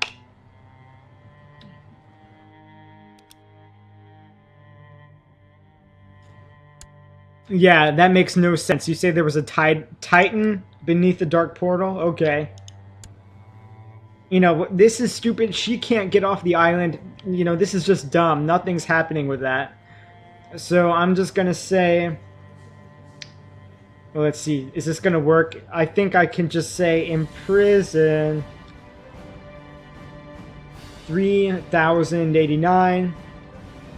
And then I'm going to do... I think it's... I do the prisoner first and then me. So let's say 1315 871. Yes, okay. So there, that just gives us the 100% war score. I'm going to go ahead and do the white piece there. Okay, and so she's out of jail now. There, fine. Everyone's happy. What is going on here? Oh, Dorvin, my vassal is actually conquering Evermore here. Good job, guys. Oh no, shit, Dorvin's not my vassal, that's these assholes. You know what, can I take them? No, I'm not even going to do that. I'm just going to leave them here, and that's going to create a buffer. That's going to create a buffer between me and the orcs, and that's exactly what I want.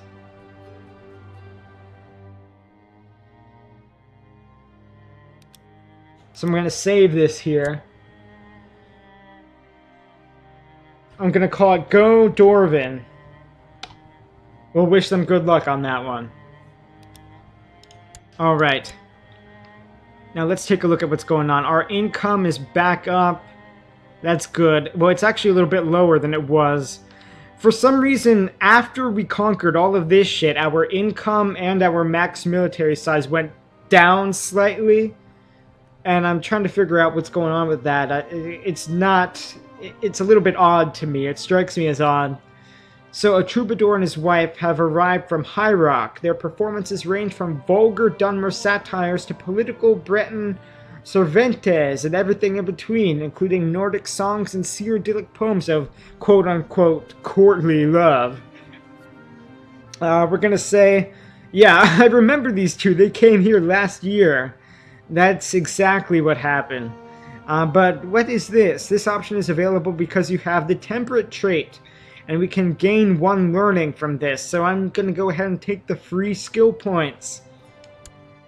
Yeah, I'm pleased to hear that after a period of peace and shrewd management, the County of Solitude is doing very well. People are happy and tax collectors are reporting record intakes. So Solitude is prospering. Now, somebody says, yeah, you prefer that they keep things the way they are, not add something new to past events. If you want to do something new, just explain it without messing with something, and don't fuck with the lore beforehand. Yeah, I mean, it really all depends. If you add a game mechanic, and your game mechanic doesn't work with the existing lore, you do have to change something in order for the game you're making to make sense. But generally speaking, I agree with your general sentiment there. But I will say one thing. There's no such thing as a lore master. That is a silly word. Yeah, so, yeah, no such thing as a lore master. The only reason that title exists in anything is that Lawrence Schick, it was the lead writer for Elder Scrolls Online while it was in development. And after the game launched, they needed to keep him on the payroll, and so they invented this fake position called Lore Master. And say, well, here, you can stay on the payroll, and you can do, like, live streams with us and do community engagement, right? And that's basically what he does. And he also occasionally justifies new additions. Like, when they come out with some ridiculous mount that totally breaks the lore, he'll come up with some explanation for why it's allowed to exist. Alright, there's a defensive pact coming up against us. We've got 21% threat level. Not great there. Let's see, can I get an ambition on my guy here? What ambitions do we have? Make a friend, sure, why not? Gain 1 diplomacy from that.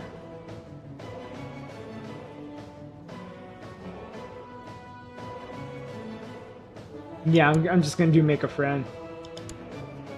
There we go. Oh, look at that. We are fucking huge now. Hold on, let's take a look at the ledger real quick. And see... Independent Realms. Where's Independent Realms? Here we go, and we're gonna do realm size. Boom! Holy shit, what happened to Alinor, though? Alinor seems to have lost. Alinor, when I looked at it last, it was like 140. And now they're all the way down there. So something happened. I'm going to look at that in a second. But according to this right now, we're actually the #1 kingdom in terms of realm size. Followed by Orsinium is hot on our tail there. And then elsewhere. Langdon is in Akavir. We don't give a shit about them. As there are these people. Kavach is actually the biggest, way bigger than the Colovians now. Kavach has pulled way ahead there. Gideon is the Argonians. If we look down here, Gideon has united most of the Argonians. We're not... okay, this is what happened. Alinor's stats are artificially lower right now because they're having a big revolt. It looks like Alinor has moved the capital to Karndar here. And these guys, the rebels, are based out of Riverwatch. Interesting. So what's going on here? What are they fighting for? Oh! Seniority.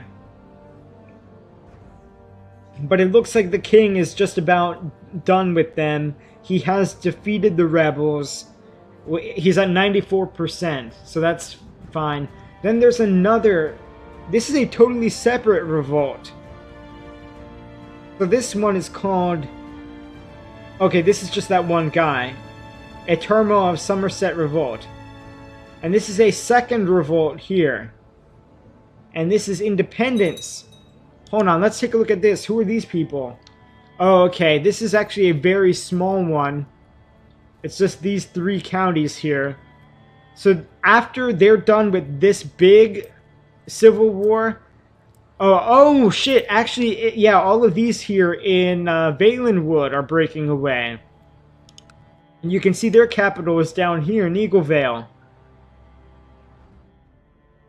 That's interesting. So the Valenwood territories, which are controlled by the Altmer, are trying to break away from the Somerset Isle. Okay, we've got a new chief in Ingmarok. Throw him some gold, try to make him a little happier there. Do we have any factions? Yes. Well, just the usual suspects here. Oh, this guy died without an heir. Let's find somebody else to take that.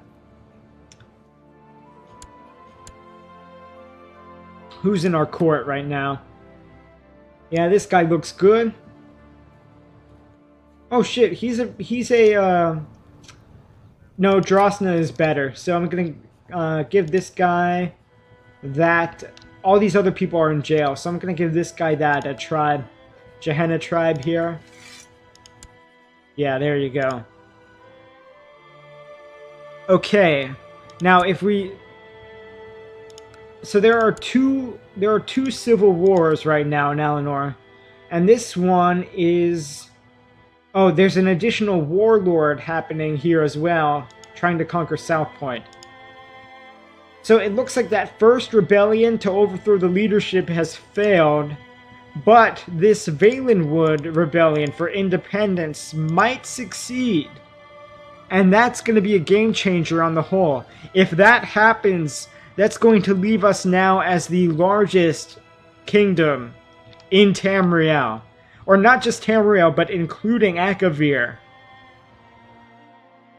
So we're doing very, very well right now. I'm really loving our new symbol here. The Skyrim symbol looks pretty badass, I gotta say. They did a good job on that one. It looks like the dragon bone helmet. And it's got like these old Nordic runes on it. Oh, there we go. I was just wondering about that. Now, here it is, Coldstone. Can we bribe him? This guy's 73 years old. We're going to give him an honorary title. It's going to be something that's plus 10. Do I have any plus 10? Nope, I'm all out of plus 10s. I'm just going to throw a Master of the Horse then.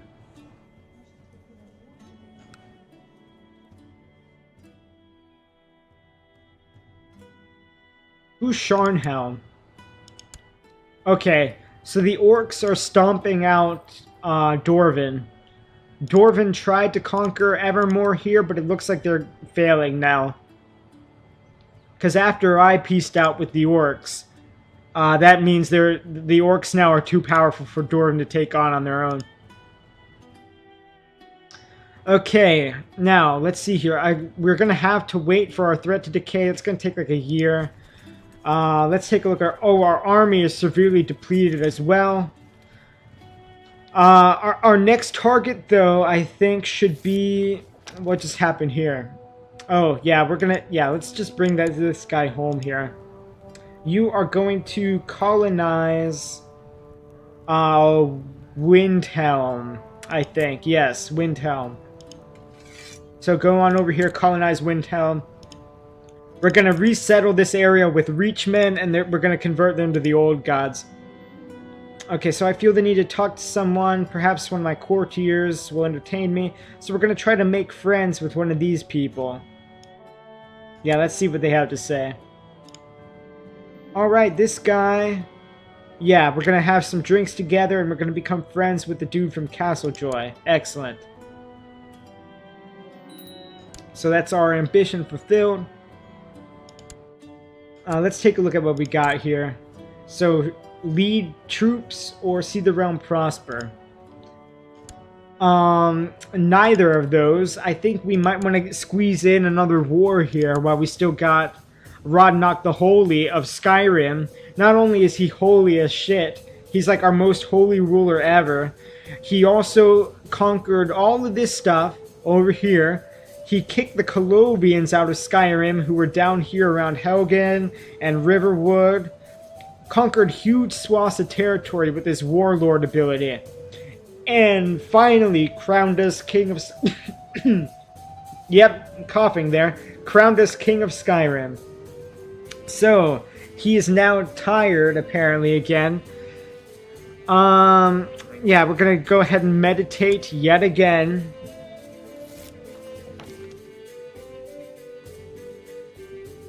Yeah, our wife is gonna be our regent for the time being. Somebody in chat is asking if I wanted the Imperial Navy to be in Oblivion. I don't think the Navy itself is necessary. They could have had like one Navy ship or two Navy ships. The issue, the much bigger issue with the Imperial City was that it just wasn't big enough. It was like this tiny little circle, and it was just this boring circle. They should have had at least as good as what the Better Cities mod adds. They add a separate dock district. They add several other districts onto the Imperial City. They also take the existing areas and they add verticality to it. So they have all these like spiral staircases, and you can go up there and there's additional shops and additional areas. And that's what it... You know, that's the only city in Elder Scrolls which actually has any verticality to it, any buildings that are more than 1 story tall, is the Better Cities version of the Imperial City in modded Oblivion. And I think in vanilla it should have been at least that good. And yes, I did want them to have a separate dock district with a more going on in the lake and more ships available. It didn't necessarily have to be the Imperial Navy. I think actually the Imperial Navy would be kind of weird to have in the lake because it wouldn't be big enough in the game space. Yeah, good question. I don't think we've ever seen any Imperial sailors. Alright, so this guy now got out of his cave, and we get some favor for that. Great. So we lost our warlord ability, but since this guy is zealous, we can go ahead and do Inquisition if we wanted to. For example, let's take a look at this over here. Let's say Inquisition against Evermore, and we could eat all of this at the same time. That might be good, actually. How about... Well, it looks like we've got Plague on our hands. What's going on over here? Yellow Fever started in Blacklight. Alright, and it's already... Shit, it's already here in Windhelm. I gotta get my Chancellor out of there. Well, no, now that he's there, he's just gonna stay there. He's 80 years old anyway, look at that. So he's gonna die any second now, probably. But, yeah, we might want to think about closing the gates if that fever starts getting over this way. Now, what were we looking at here? Oh, yes, potential war targets. Let's take a look at Onsovun, for example. Yes, this lady here. Inquisition against Onsovun. For some reason, that's only this one county. That's kind of silly. Yeah, we can do de jure claim on any single county. It doesn't even have to be bordering us. So, for example, we could take Everstead in the next attack. Somebody says there's no military presence in Cyrodiil in the base game.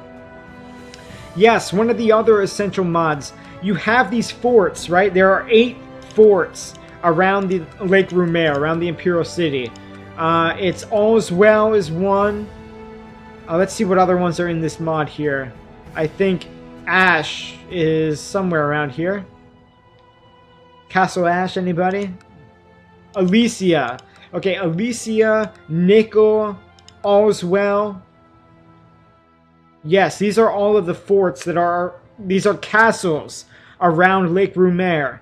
And in Oblivion, in the game, they're in ruins. Like, they haven't been maintained at all. And it's right in the center of the Empire. There's one mod that adds a functional Imperial fort where it replaces the broken fort with a huge-ass tower, and it actually gives you an idea of what a functional Imperial keep is supposed to look like, and that's also really fucking cool. I consider that one of the essential mods as well.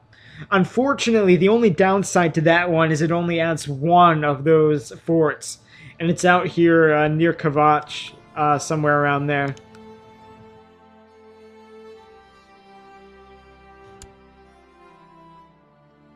So, let's go ahead and see. I don't know.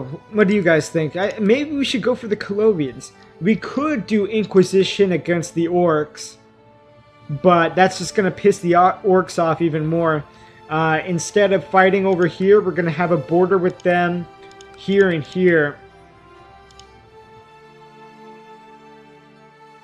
And it's going to be hard. We're going to be even more overextended out this way.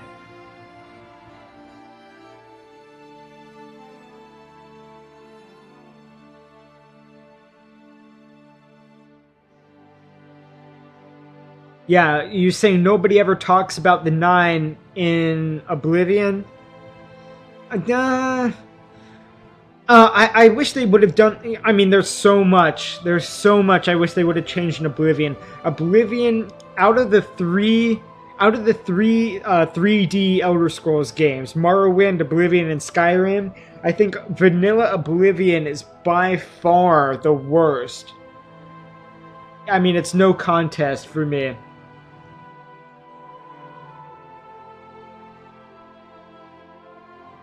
So yes, I do wish they would have done more with the cathedrals and allowed you to have different factions for each divine. That's what I wanted. A different faction for each divine centered around their cathedral. I kind of wanted the same thing for... Well, the Mages Guild was okay. They did the Mages Guild mostly right. I just wish you would have spent more time with the individual branches before going on to the college. Or the Arcane University.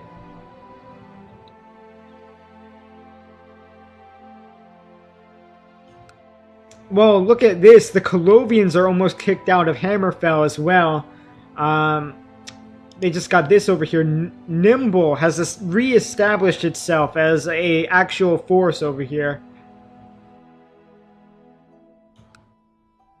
What? Look at this. This is crazy here. Belkarth is run by the Blades, which I didn't even know was a thing. So the Blades... Yeah, the Blades run Belkarth directly. Very cool.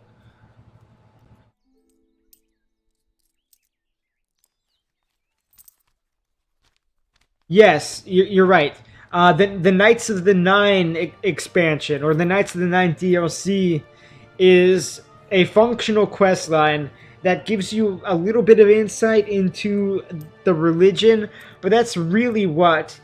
I agree with you 100%. Each of the cathedrals should have had a Knights of the Nine style questline of their own for each of the gods.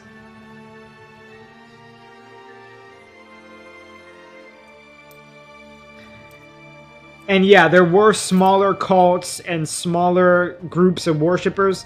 Of course there were, because remember, Cyrodiil is the center of the Empire, and the Imperial City, people come from all over the goddamn place to go sit in the Imperial City. And, you know, of course there are going to be smaller communities that worship other different divines or different forces. And of course, we do see it in this mod. The Elysian Order is still active. The Elysian Order didn't appear in Oblivion at all. Nor did the Shezarines, which is funny because Shezar is one of the most important Imperial gods.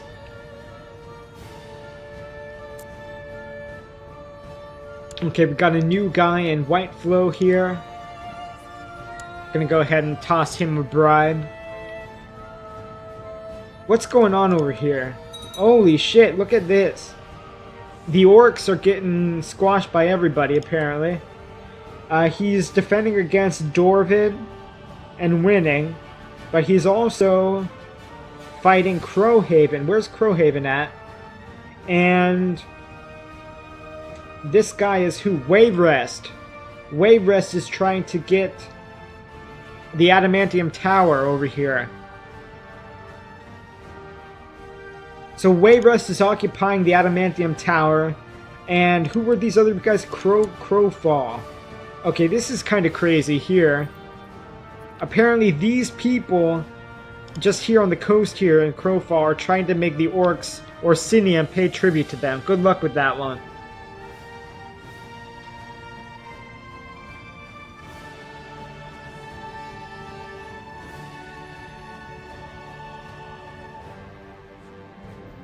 Yeah, I hear you there.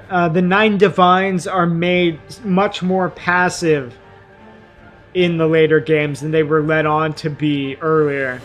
You're absolutely right. Although for some reason, the exception to that is Sheogorath. Oh shit, what am I talking about? Sheogorath is not... Yeah, he's not a Divine. Well, he's a Daedra. Not one of the 8 or 9 Divines, though. So, yeah. The Daedra, are much more active, and they're supposed to be much more active than the Aedra, because remember, the Aedra are bound to Nirn. Like, Nirn is, like, they are part of the fabric of the world, whereas the Daedra are outsiders. You know, they are active beings, and anytime they appear in Nirn, that means that they have an agenda. They're trying to do something. They are interfering and actively interfering. Okay, so we got this event where we don't like the stained glass windows again. This guy's going to help us out, tell us what to say, and that worked. I copied what his opinion, and you know, I just said what he said about it, and the priest seemed satisfied. You know, even though I didn't actually like the stained glass windows, he told me what to say to make the priest happy, and that worked.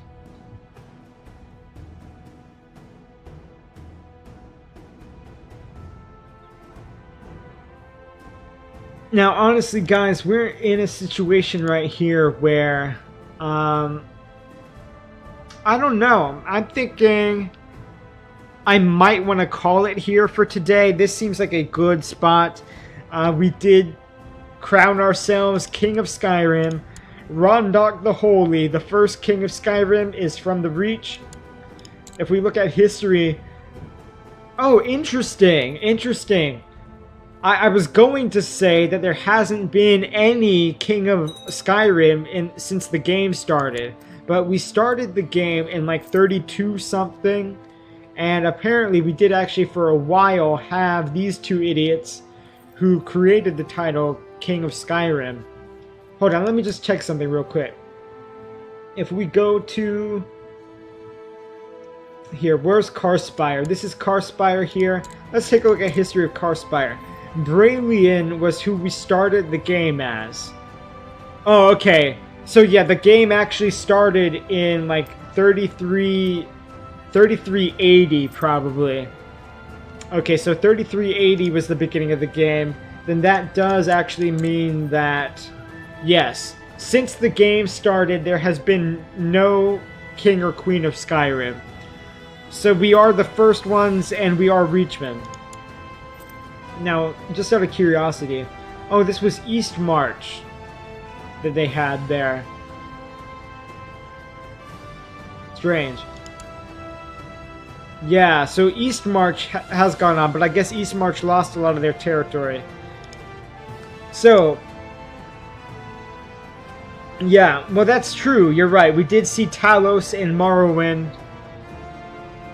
Yeah, you're correct about that. You say Dagon is from Lig and Molag is from another Kalpa. Yeah, well, yeah, you just answered your own point. I mean, they're from outside Nirn. Of course, Daedra are inside the Anu. Everything is. I mean, Nirn specifically. None of the Daedra are based in Nirn or have any real connection to Nirn. You know, their main source of energy is in their own realms.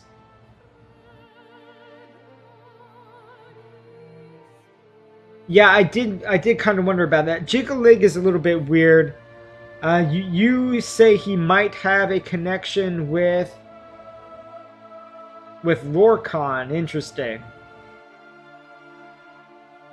Yeah, I guess I could see that. But remember, all of the Divines had a role in the dispersal of Lorcan.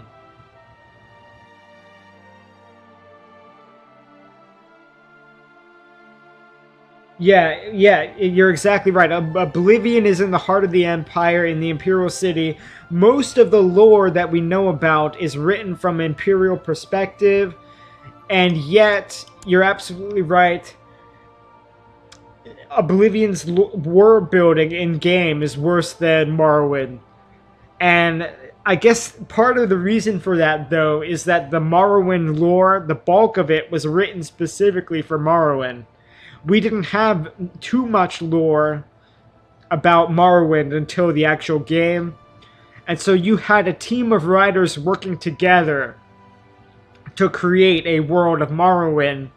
Whereas in Oblivion, you had these guys who were, at least in your mind, were beholden to lore that was 12 or 13 years old, that had been written by a variety of people at various different times, a lot of them just forum users from the Bethesda forums way back when Daggerfall was in development.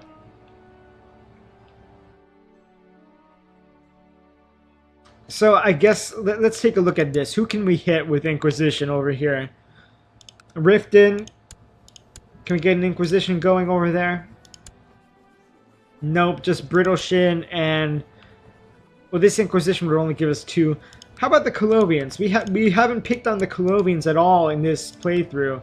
I mean, in this session, I should say. Since we kicked them out of Skyrim for the most part.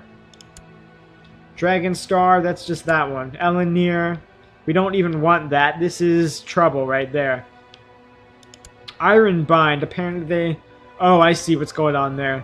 So Korriban and Ironbind are going to be 2 separate wars. So, this is interesting right here. We could go ahead and take Senkrator. Although there's the possibility that other 8 Divine Worshippers might jump in and help us out. Oh, we're still threatening.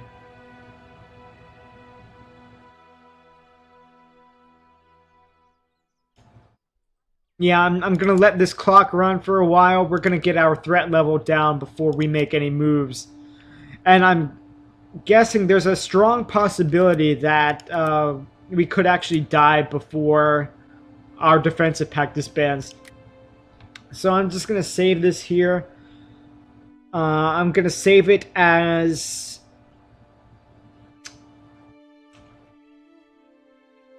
preparing Inquisition, we'll call it. Alright. And just start the clock here. Now, you say Morrowind's lore built up on the vague lore of Daggerfall. Yeah. Yeah, Daggerfall was like a really kind of cliche, kind of high fantasy world. Oh shit, cultists in Scarstone. Let's take a look at that here. Scarstone is around here somewhere. Where's Scarstone at? See, this is part of the problem. Our territory now is too big. I can't even keep track of where all the shit is. So we're gonna go here, go to Scarstone. Oh, all the way out here. Okay, let's take a look at this. Cultist, +1. What we're gonna do with that, take our Magister over here, and, yeah, perform charity on Scar... Oh, I can't do that. Marshal. And let's go ahead and try to convert these guys as well.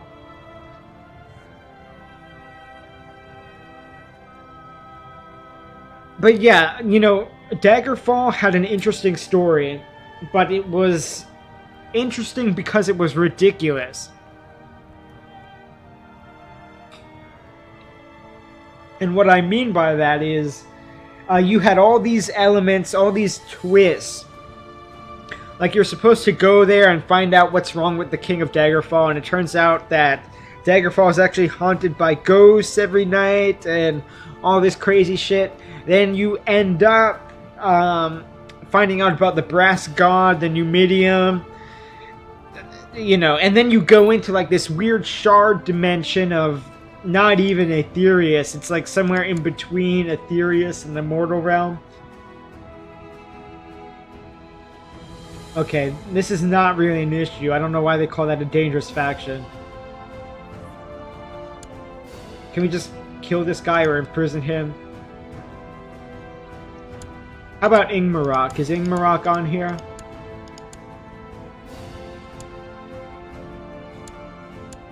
Nope.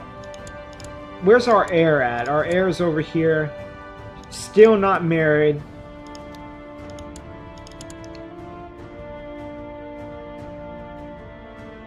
Wow, I can kill my heir. I don't know why I want to do that, though.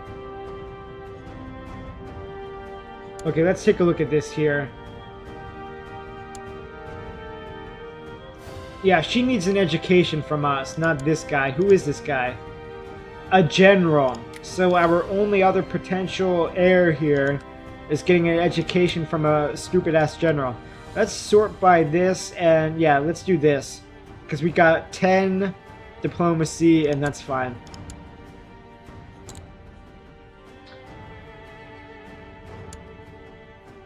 I need this girl to get married.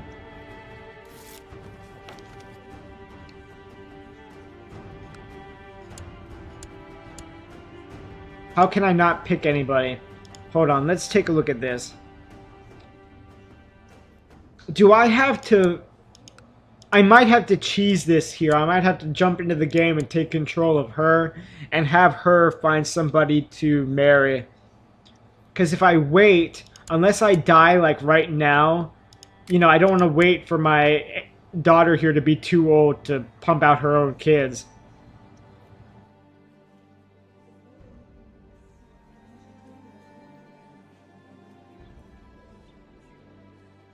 Yeah, the issue with Michael Kirkbride is that he's just too attached to the Elder Scrolls. He doesn't work for Bethesda anymore.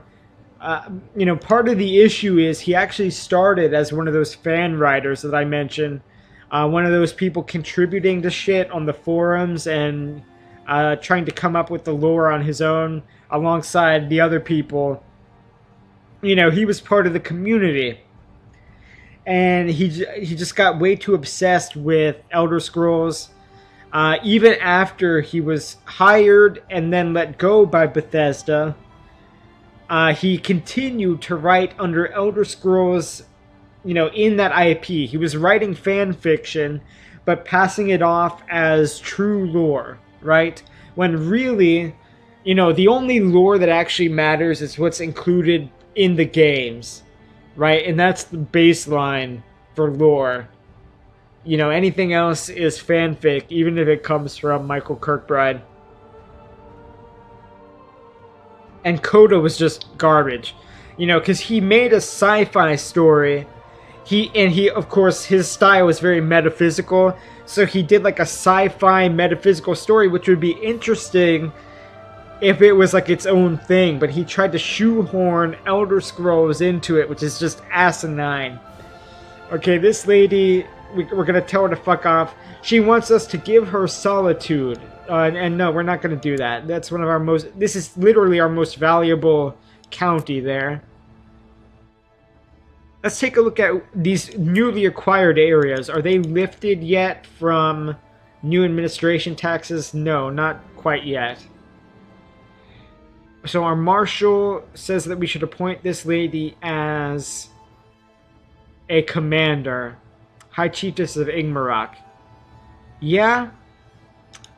Yeah, she's good at it. She's got high martial skill.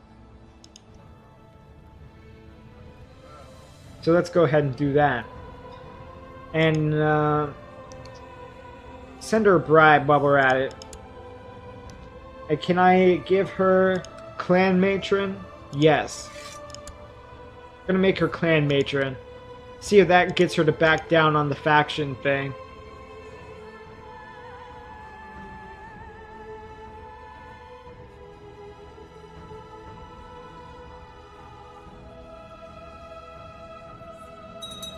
No. Alright. Ah! This guy's going to jail.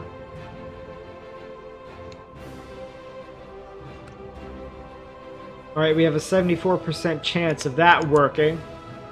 Who's his heir? This lady? That's fine. Does she have kids? Yep. So, let's see here. Should we arrest him or just tell him to stop? I'm just gonna tell him to stop for now. I'm not gonna arrest this guy.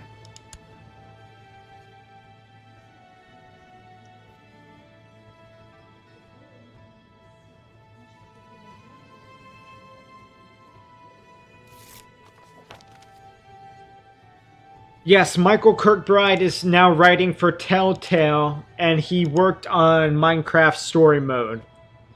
I haven't played it. I don't plan to play it either.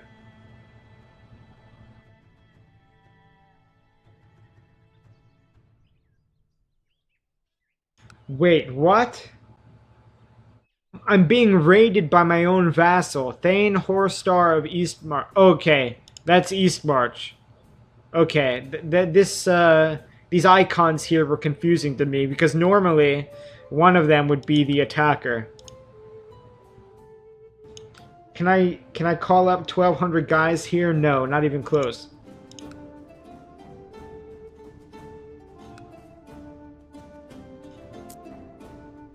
Is this mine? Who does this belong to? Morven Scar. See, it's getting a little bit confusing here because this nation, I guess you could say, is called Morvenskar, but the actual county of Morvenskar belongs to me. Likewise, this is called Eastmarch, but I actually own the majority of the Eastmarch area. Well, I guess no, I don't. Wait, hold on. What's the de jure? Yeah, so I own about half of Eastmarch, and half of Morvenskar as well.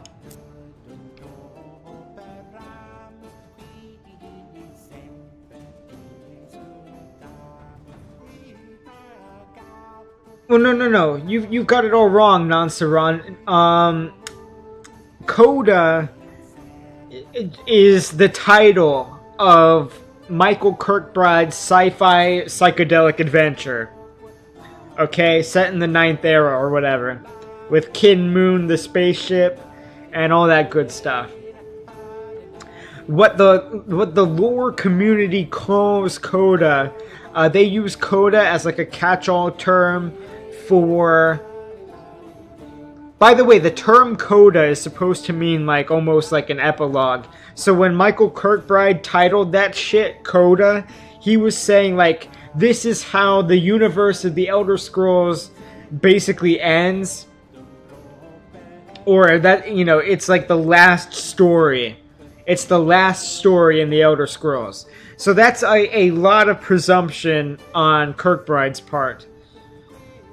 Hold on, let's take a look at this. By upholding the virtue of patience, Stendar teaches us to show mercy to sinners. What greater way to show...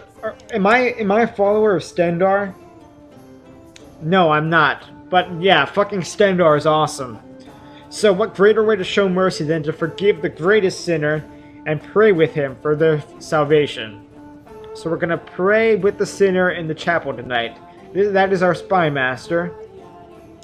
And we're going to ask him if he wants to come along and pray with us. And he did. He came.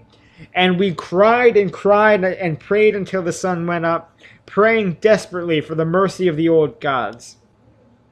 So that boosts his relation with us and makes the old gods happy as well.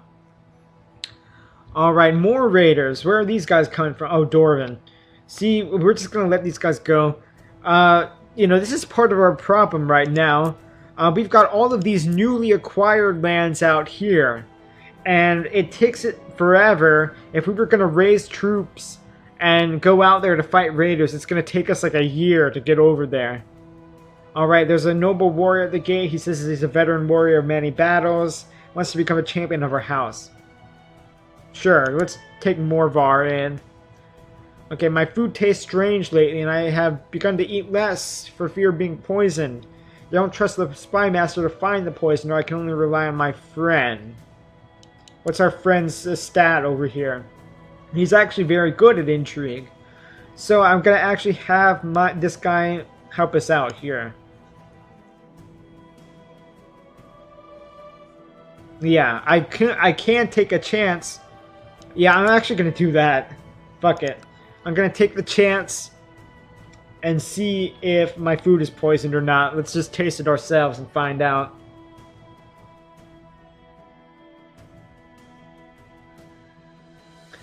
John, how is that disgusting?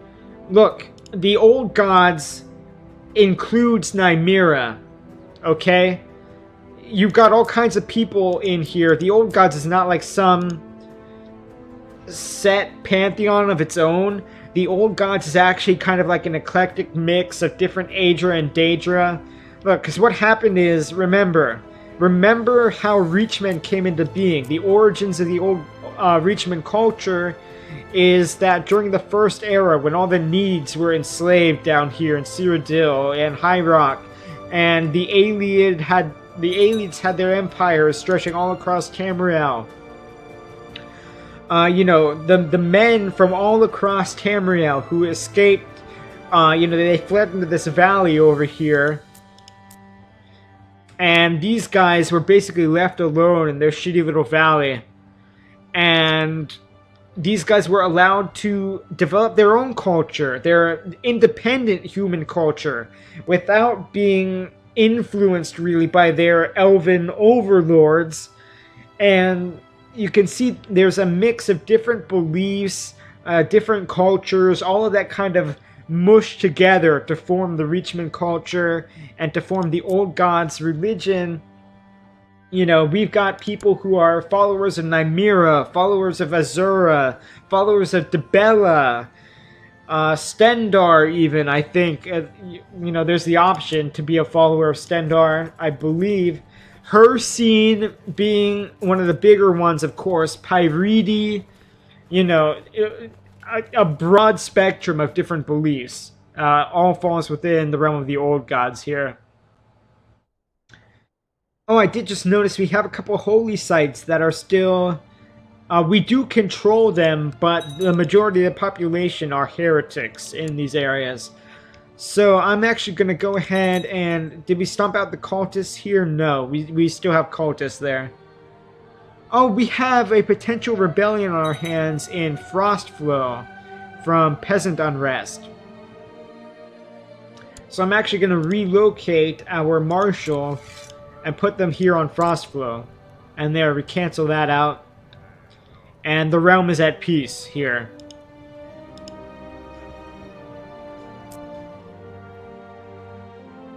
Okay, we're just about done being threatening. We want to get this to 5%. And then this defensive pact is going to disband.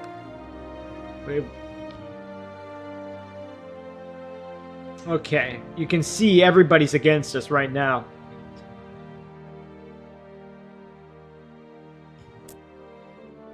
So, somebody says, in regards to Coda, yeah, things started going to shit. Well, I don't know about that. You know, Coda, I've skimmed it. I'm not even really interested in reading Coda, just because I know it gets really, really crazy. I read some of the crazy parts. Anything connected to that is just a setup for failure. I totally ignore Coda. I just see it as Michael Kirkbride's fanfic, and he wanted to write a new story, but he like I said before, he just shoehorned Elder Scrolls into it. It's really just a psychedelic sci-fi adventure. That's how you should think about it. And just ignore any of the Elder Scrolls stuff in it.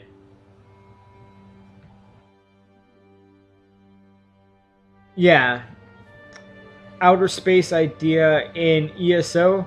Wait, what are you talking about? Does ESO tell you that there's an outer space that is like somehow separate from Aetherius or separate from the Plains of Oblivion? Because that would be ridiculous. That's just flat out wrong.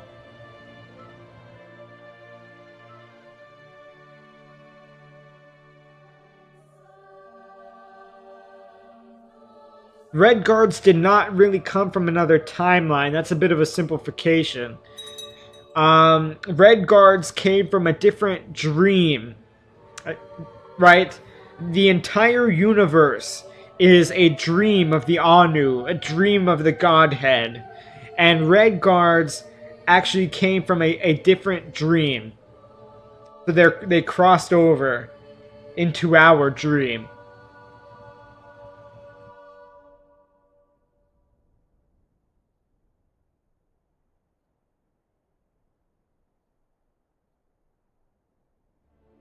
Damn, now we've got raiders from... We have raiders over here, raiders down there, raiders on all sides. This guy finally kicked the bucket. So, what position was he? Chancellor. Let's appoint a new Chancellor over here, shall we? Sure, Vivian. Step right up, you're the new Chancellor. And I'm gonna send you over to colonize Windhelm. By the way, this guy, did he die of flu? No, he died of stress. Okay, that's fine. Yeah, we're gonna... How did she inherit that? Very strange. She doesn't like us very much, does she? She wants a seat on the council. I guess we're gonna make her our marshal then. Sorry, wife. We bumped off our wife. We're gonna go ahead and... Where was she? She was in Frostflow here. Greymore. Holy shit. Even bigger revolt risk in Greymore right now. Why is that? Let's go over here and look real quick. Peasant unrest. Huge peasant unrest. Yeah, send them over there. Oh, something popped up just here in a... Oh shit! It looks like we're gonna have to fight a rebellion somewhere. I would actually rather it be in Grey March because that's closer to our core territories.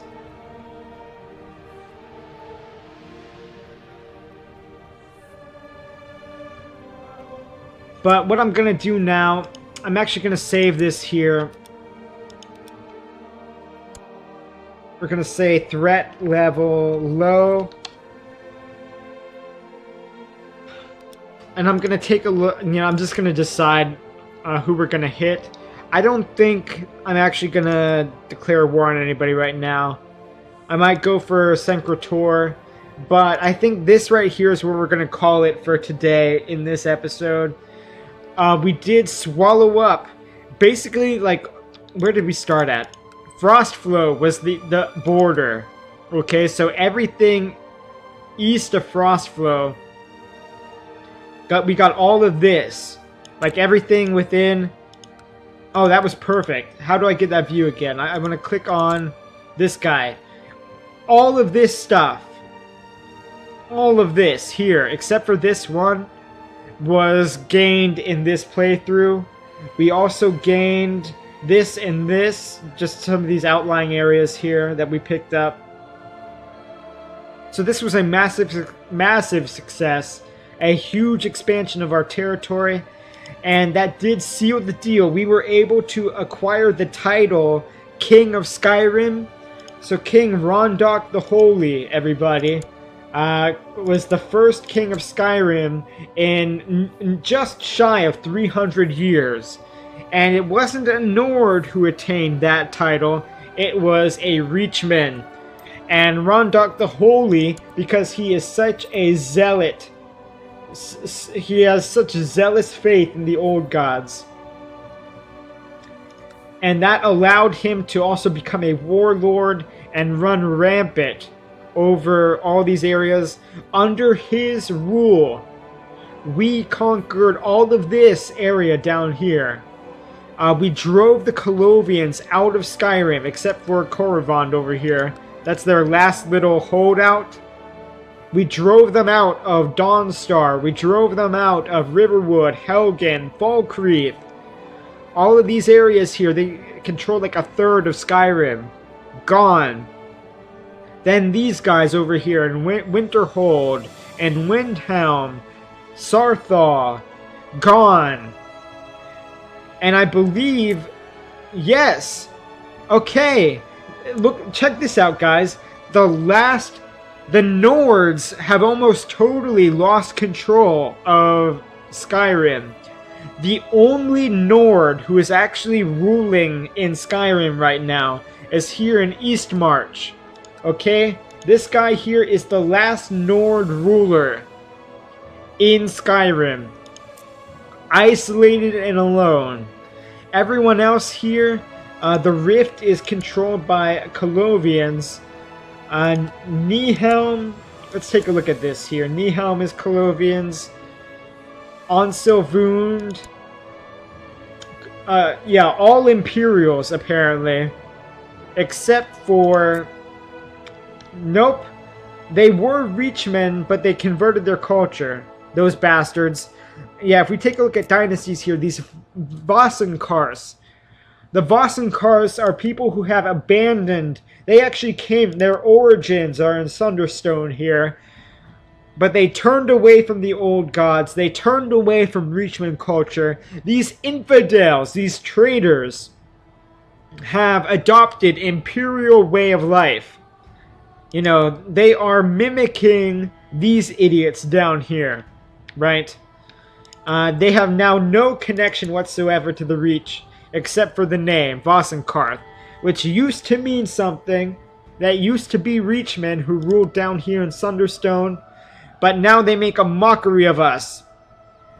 They're like a cadet branch, distant cadet branch of the Karth family, and like I said before, total infidels, total traitors. We are going to eat their hearts, literally, when we get our hands on them. And one of our bonus objectives here now is to totally extinguish the Vosenkarth family. We want to get rid of all these guys, all these girls here, these ones as well. Well, luckily they're dead, that's fine. So our goal here is to extinguish House Vosenkarth, as well as take control of the rest of Skyrim here. And we're going to be doing that next time, I believe, on Skyrim Belongs to the Old Gods. So thank you guys for tuning in. Yeah, I guess you were talking about Coda some more. Somebody quotes Family Guy. I'm not going to get into that. Family Guy is a total trash of a TV show. Yeah, but you're right. Michael Kirkbride does need an editor. And we're going to leave it on that thought. So, but this was an extreme success. I can't believe we are now King of Skyrim. So this is a huge milestone for us. We accomplished a lot in this playthrough. Did I save this here? Yeah, I'm just going to save over this threat level low there. No, it's not Game of Thrones, but we do worship the old gods, okay? I mean, that is the way of the old gods. What do you think a Briarheart is? Hagravens eat hearts left and right. Alright, and even though we're not Hagraven cultists, we don't worship Hagravens. That would be heresy. That's like a heresy of the old gods. But even so, you know, the mainline old gods faith is not opposed to Hagravens. And, you know, we can eat a heart here or there. Were you not here earlier where we had that event pop up where we sacrificed the goat and we were like bathing in the blood of the goat, and we were like staring into its eyes as it died, and staring into the eyes of the dying goat as its blood seeped all over our hands after we slit its throat? That is how we commune with the old gods, and that is how we invigorate our faith. Okay? So that is standard for the old gods. That is standard Reachmen society, Reachmen culture. And trust me, when we get our hands on the Vosenkars over here, who have turned away from the Reach turned away from the old gods, more importantly, we will eat their hearts. I am not joking. That's not an exaggeration. We literally will. And I'm looking forward to it next time on Skyrim Belongs to the Old Gods. So thank you guys for being here and having an engaging discussion. That's what I like the most when I'm streaming. I mean, that's why I stream in the first place. So this was a lot of fun tonight, and I'm looking forward to it. Let's see, this weekend, I'm guessing, well, you know, I've got some stuff. A lot of my game time seems to be now next week. I'm going to be starting Borderlands 2 with the Zarek Zahakaran. I'm also, as some of you might know, doing Morrowind multiplayer with Zarek as well. So I'm going to be active a lot on his channel. But somewhere between then, probably during the week, you know, Monday, Tuesday, you know, I'm going to be back in here doing something. This weekend, Sunday, I might find the time to do some Morrowind myself, and continue that Dunmer Pilgrim character that I had started, and it was having a lot of fun in that. So maybe Sunday I'll be back, maybe Saturday, who knows? But definitely I'd say Monday I'm gonna be back, and you might find me as well on Zarek's channel during the week, doing either Morrowind multiplayer or doing Borderlands 2. So yeah, so that's where I'm going to be. I'm going to keep you updated. I am going to post a video on my YouTube channel talking about my plans for this month, what I'm going to be doing, how I'm going to be splitting my time up like that. So yeah. Oh, by the way though, just one quick note on our way out here. Looks like the House Redoran has taken control of Solstheim, and so yeah, the Skull have lost control of their little island there. They got stomped out by House Redoran. That's amusing to me. And House Dress as well is gone. The House Dress territories are now part of House Redoran. So yeah, that's interesting to note. And yeah, like I said before though, our biggest threat now is actually the orcs. We're going to keep having to go back and forth and defend our border here. That's going to be very, very annoying. A big distraction that's going to come up against us time and time again from here on out. Yeah. Squeeze the heart and spread blood upon our face. Yeah. It's not necessarily part of a balanced diet, but we could go ahead and do that. Why not? Yes. So, again, there we go. I just wanted to make that little note about the death of the Skull before I head out here. So, yeah. All hail King Rondach the Holy, King of Skyrim. High King of Skyrim, I should say. My bad, Rondach. We're going to try this again. All hail Rondach the First, Rondach the Holy, High King of Skyrim, and King of the Reach. Remember, we have both of those titles. This guy is truly a legend who's going to go down in the history books. One of our best rulers by far, up there with Urachra the First, who actually created the title Kingdom of the Reach. And that's where we're going to leave it for today. So thank you guys again for tuning in. Been a lot of fun. See you next time.